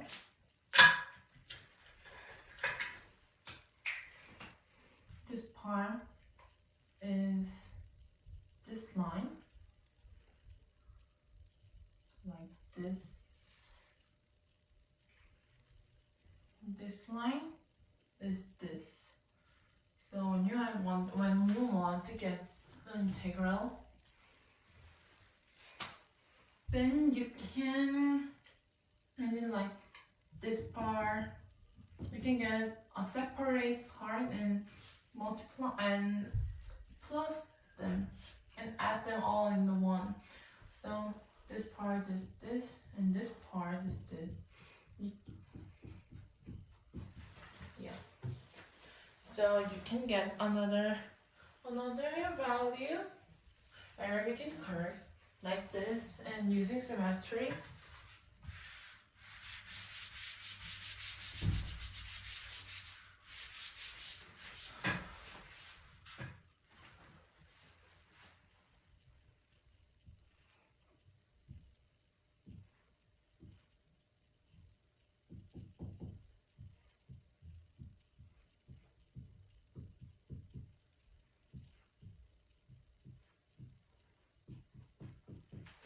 A little cosine 4 pi,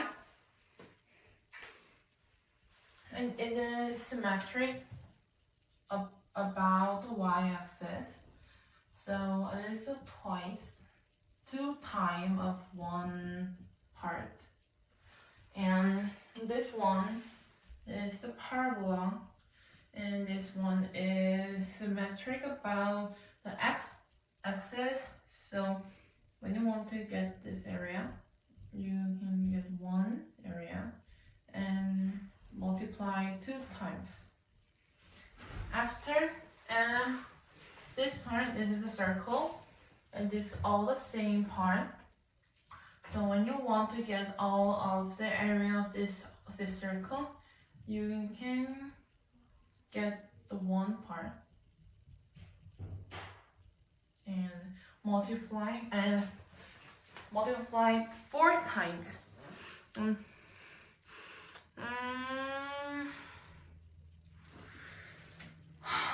4 times of the day. Yeah. And the volume is the solid with known cross section. The cross section is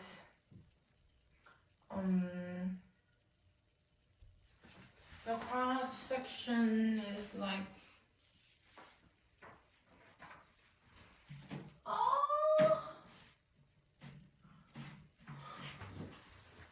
the circle, the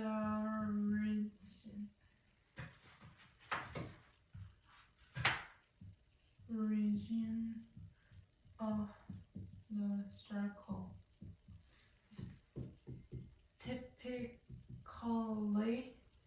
slice is disc, and typically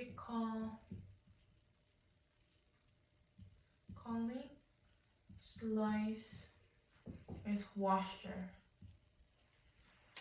So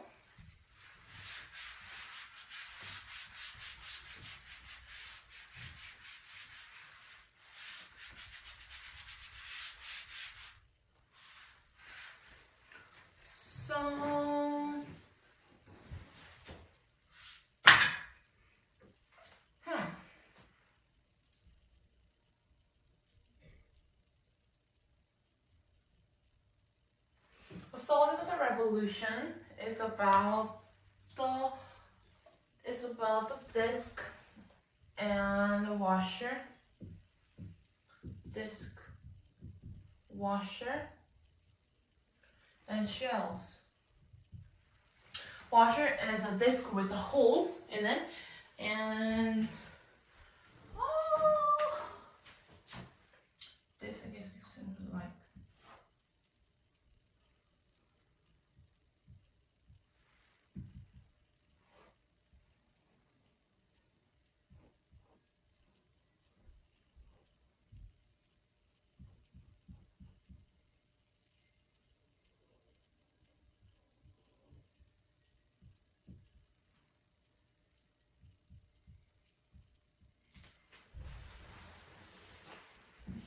volume is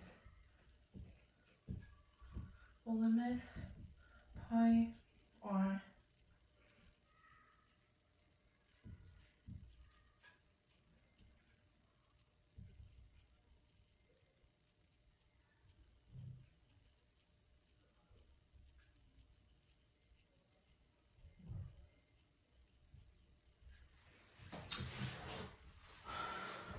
washer.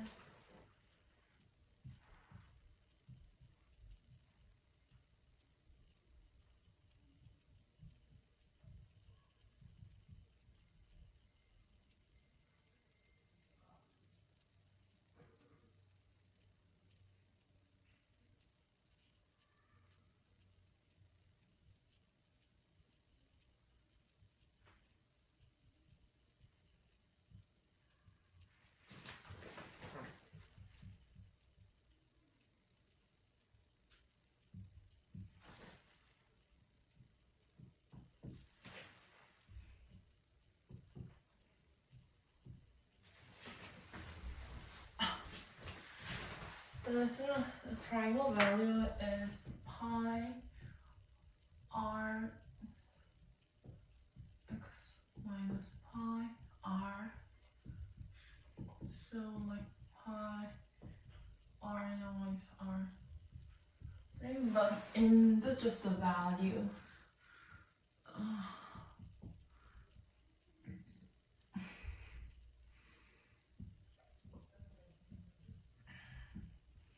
Like this, and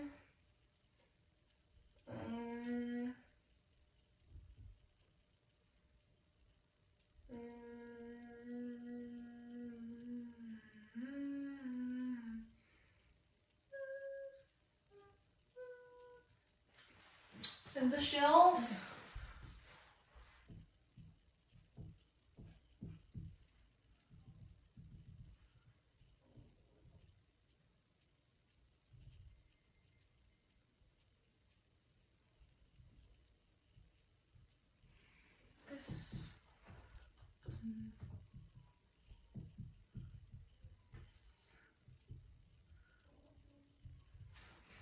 This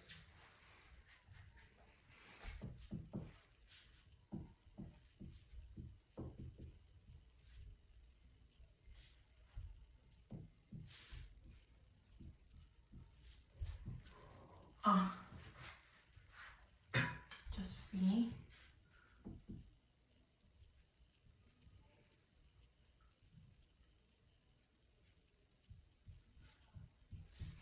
Like this. So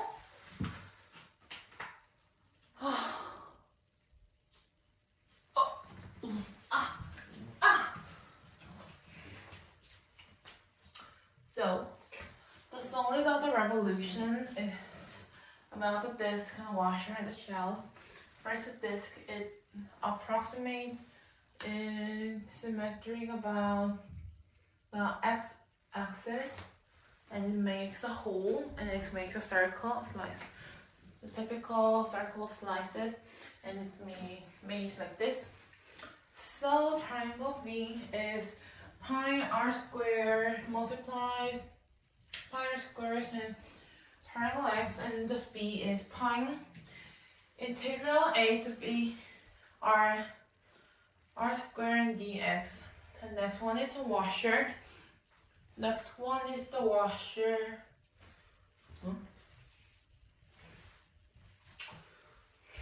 And the V and triangle V is pi r squared triangle x minus pi r squared triangle x equal pi r squared minus r squared multiplies triangle x.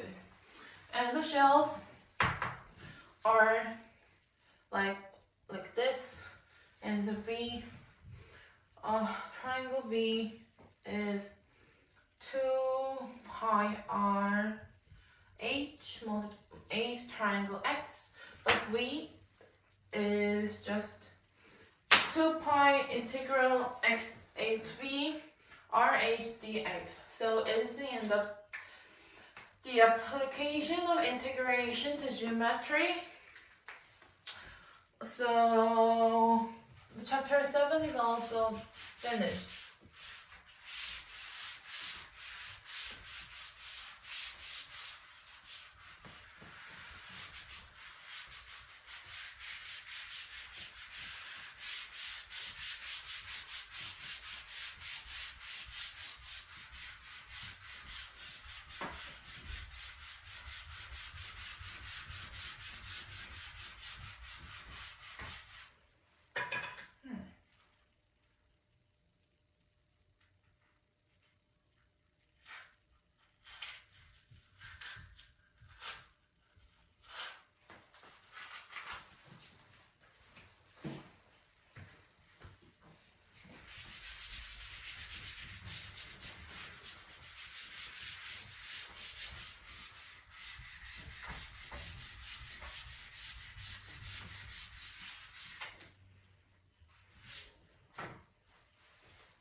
Okay, number 8 is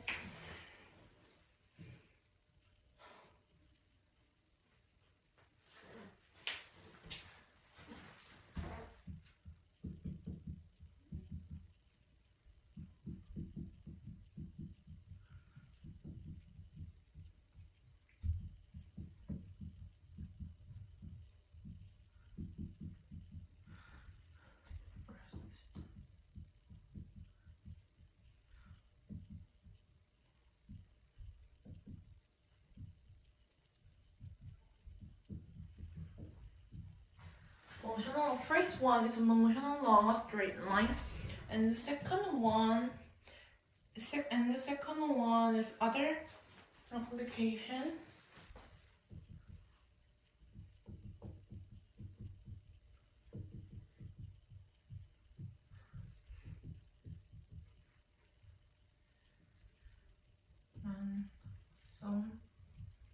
And the last one, third one is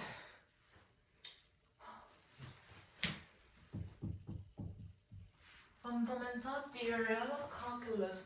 So for the first one, let's see the first one. Motion along a line.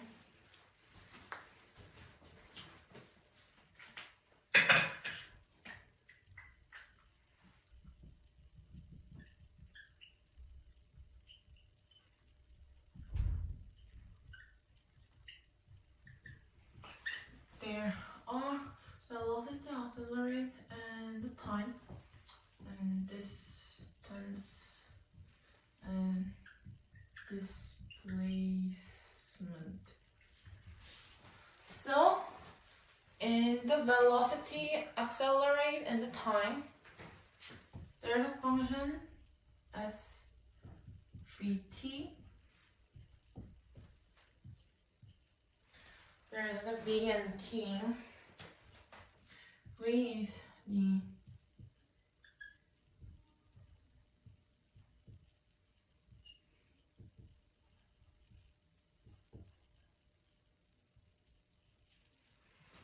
like this, then we can know that.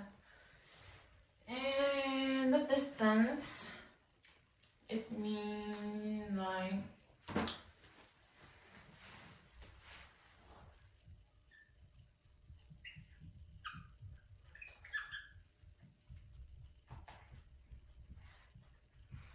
so the average, so if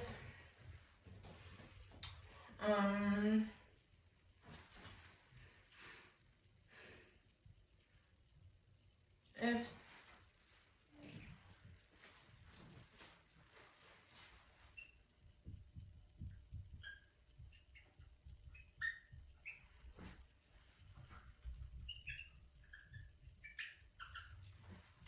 Vt is bigger than 0, P moves right distance.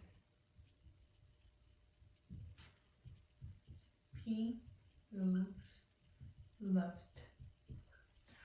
and no sign.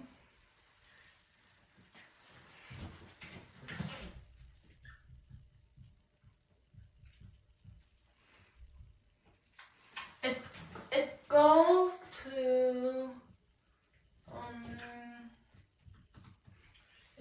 to this, so it'd be like being VT and DT minus being a VT DT. But it's a little difficult because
so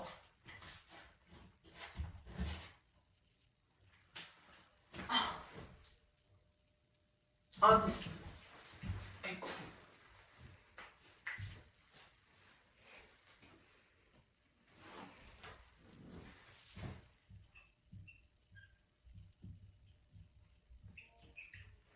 so motion along a straight line is a V, a T, and distance and displacement. And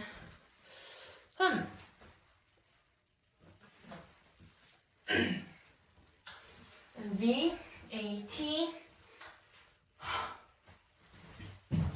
and the velocity is the ds of dt, but accelerate is dv of dt equals d square x of dt square. And the next one is distance. Distance is integral a to b, and absolute value of f of t and dt. There's three parts of this chapter. If t is bigger than 0, p moves to the right, and integral a b vt dt. And if t is smaller than 0, p moves to the left directions, and it'll be minus integral a to b vt dt. And if there's no sign, then it will be like this: integral AC vt dt and integral CD, integral C to D vt dt, and integral D to D B to D vt dt. And it will be a minus in the middle because C and D are this integral is under the x-axis, so it's like this. Okay, so it will be like a middle will be a minus, and this displacement will be is under the fundamental theorem, so it will be just integral a to b fx and dx.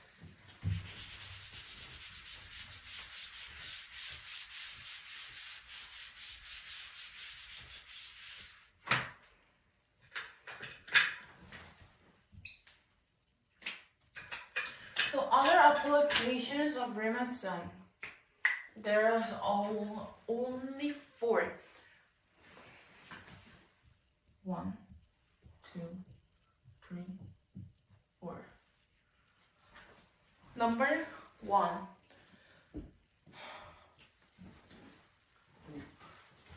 partition, approximate, add up. And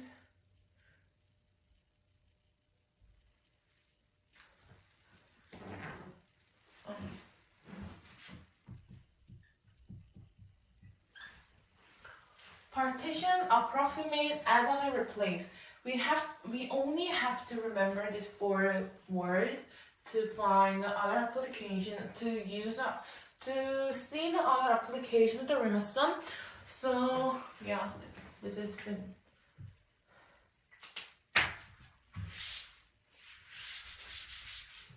Lastly, fundamental theorem of calculus. It will be like if f is continuous and ft is the t of the f of the t, then the fundamental theorem will be b a f a u minus c, and this part is the net change.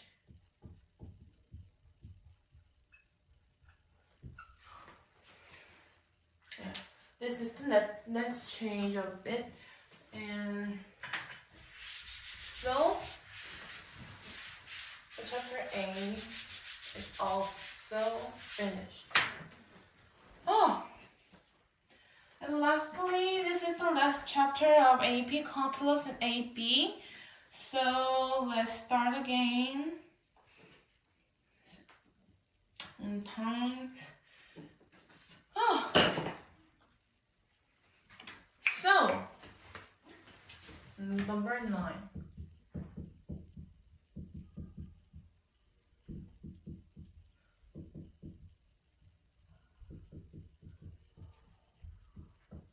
Basic definition. First, we will review the basic definitions. Second, we will get the slope, fill.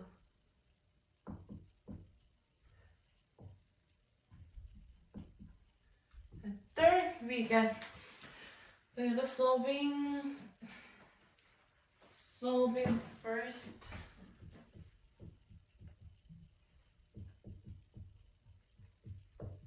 Order differential equation, or we will order the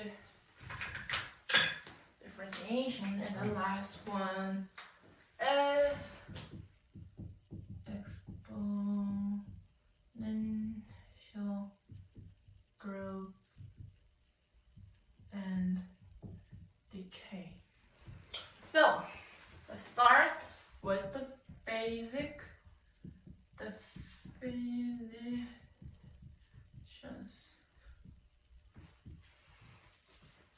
There are so many basic definitions, but there are 2 parts in basic definitions. Basic definitions, rate of change.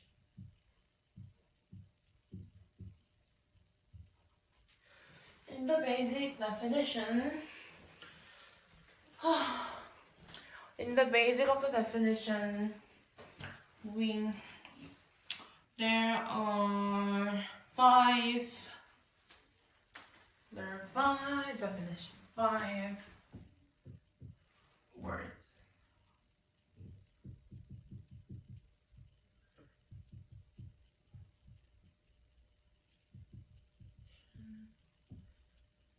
Solution.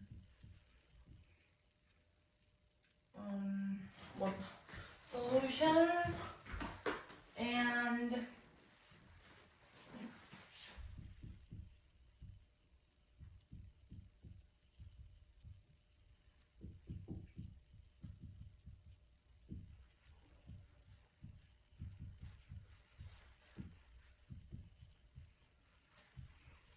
and the rate of change.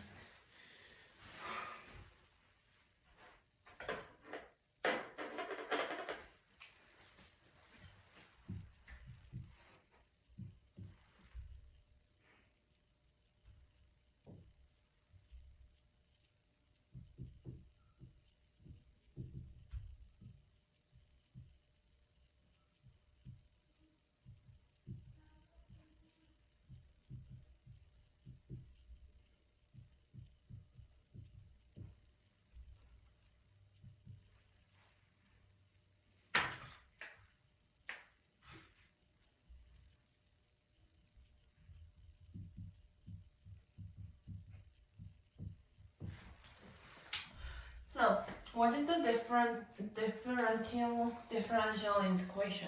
equation? It is the equation which has any one different derivative. So, any equation involving a derivative is a differential equation, and the solution is that any function that's fixed the problems or the fixed in the equations. Then the general solution is the family of the functions, and the particular solution is and the family solution is the general solution is the family solution, and the particular solution is the solution which have a c. It means constant, and the domain is all set of the range. Its domain is input value, and the rate of change is like here, and dv of dt is 0.0375, and it means like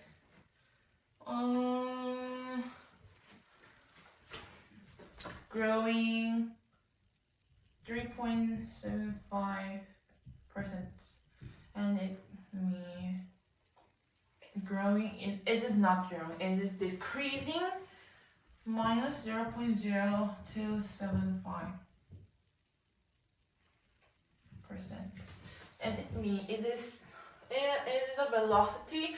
So the velocity is a minus 32 feet per second. So yeah, that is the basic definition.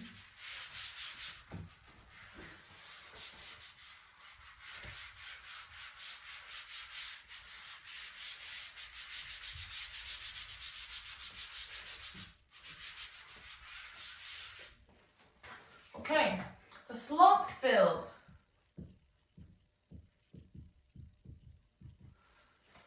The slope field.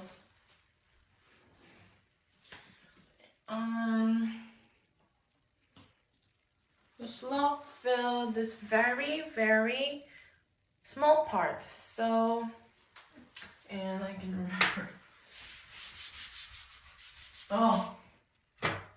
Solving first order differential equation is like a very simple part, but we have to do it we have to separate the values. Separating the values, and so like solving first order like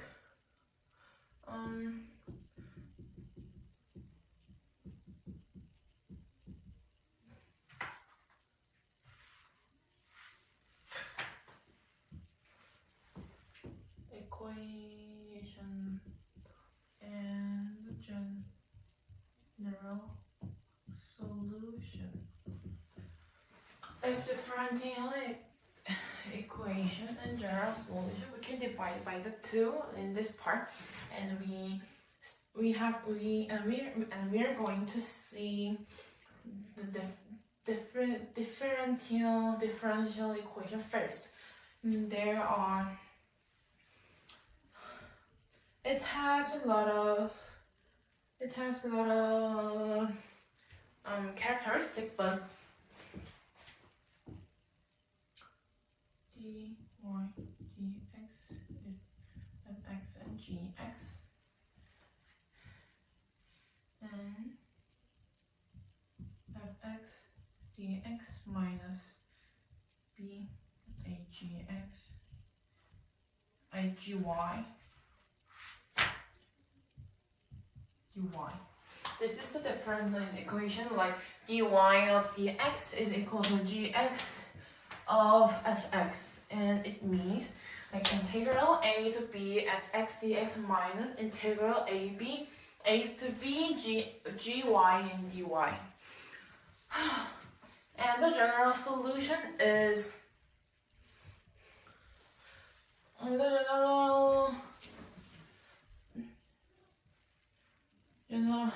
general solution is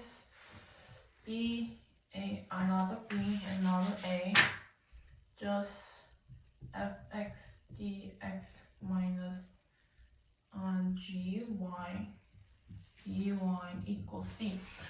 In this time, c is arbitrary.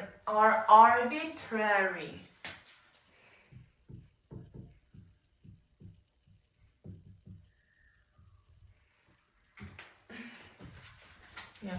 So the solving first order differential equation is also finished in the last part of the last chapter.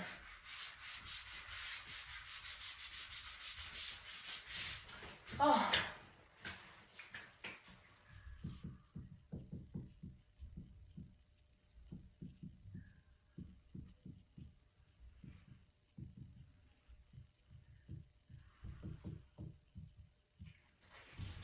Exponential growth and decay. There are two cases.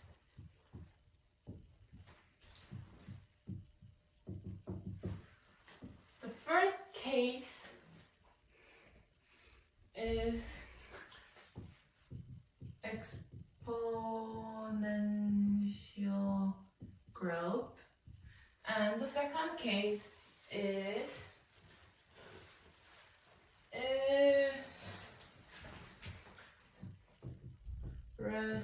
restricted growth.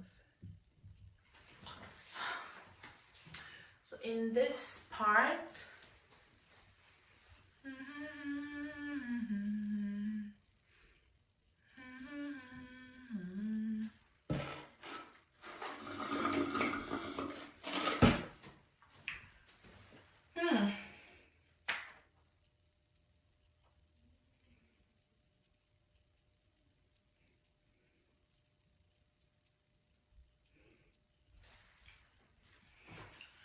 so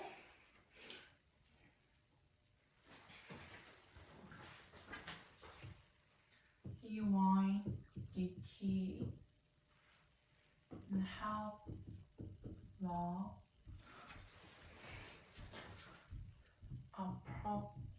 applications.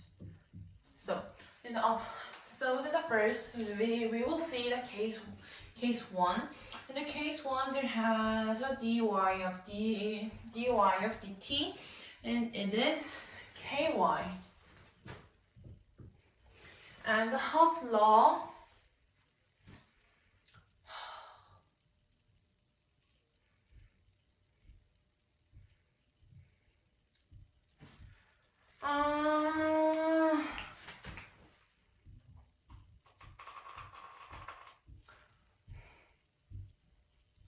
sorry, I can't remember this part.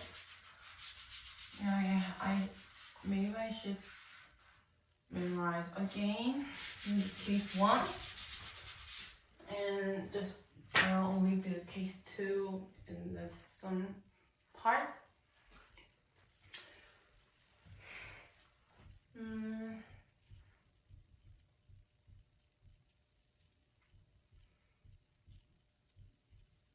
There are a lot of applications of the case two in the restricted growth, but only one thing is like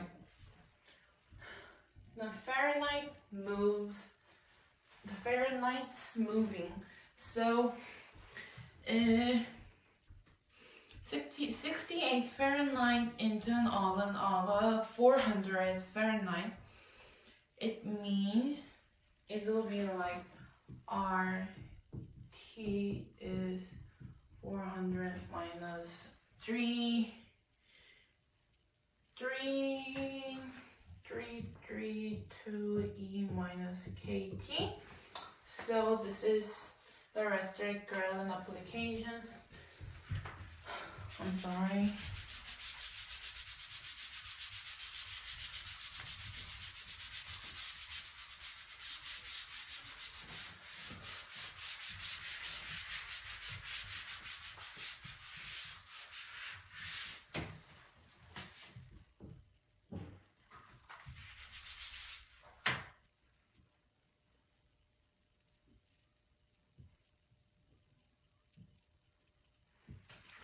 So my whole AP calculus AP is finished here. Thank you for watching.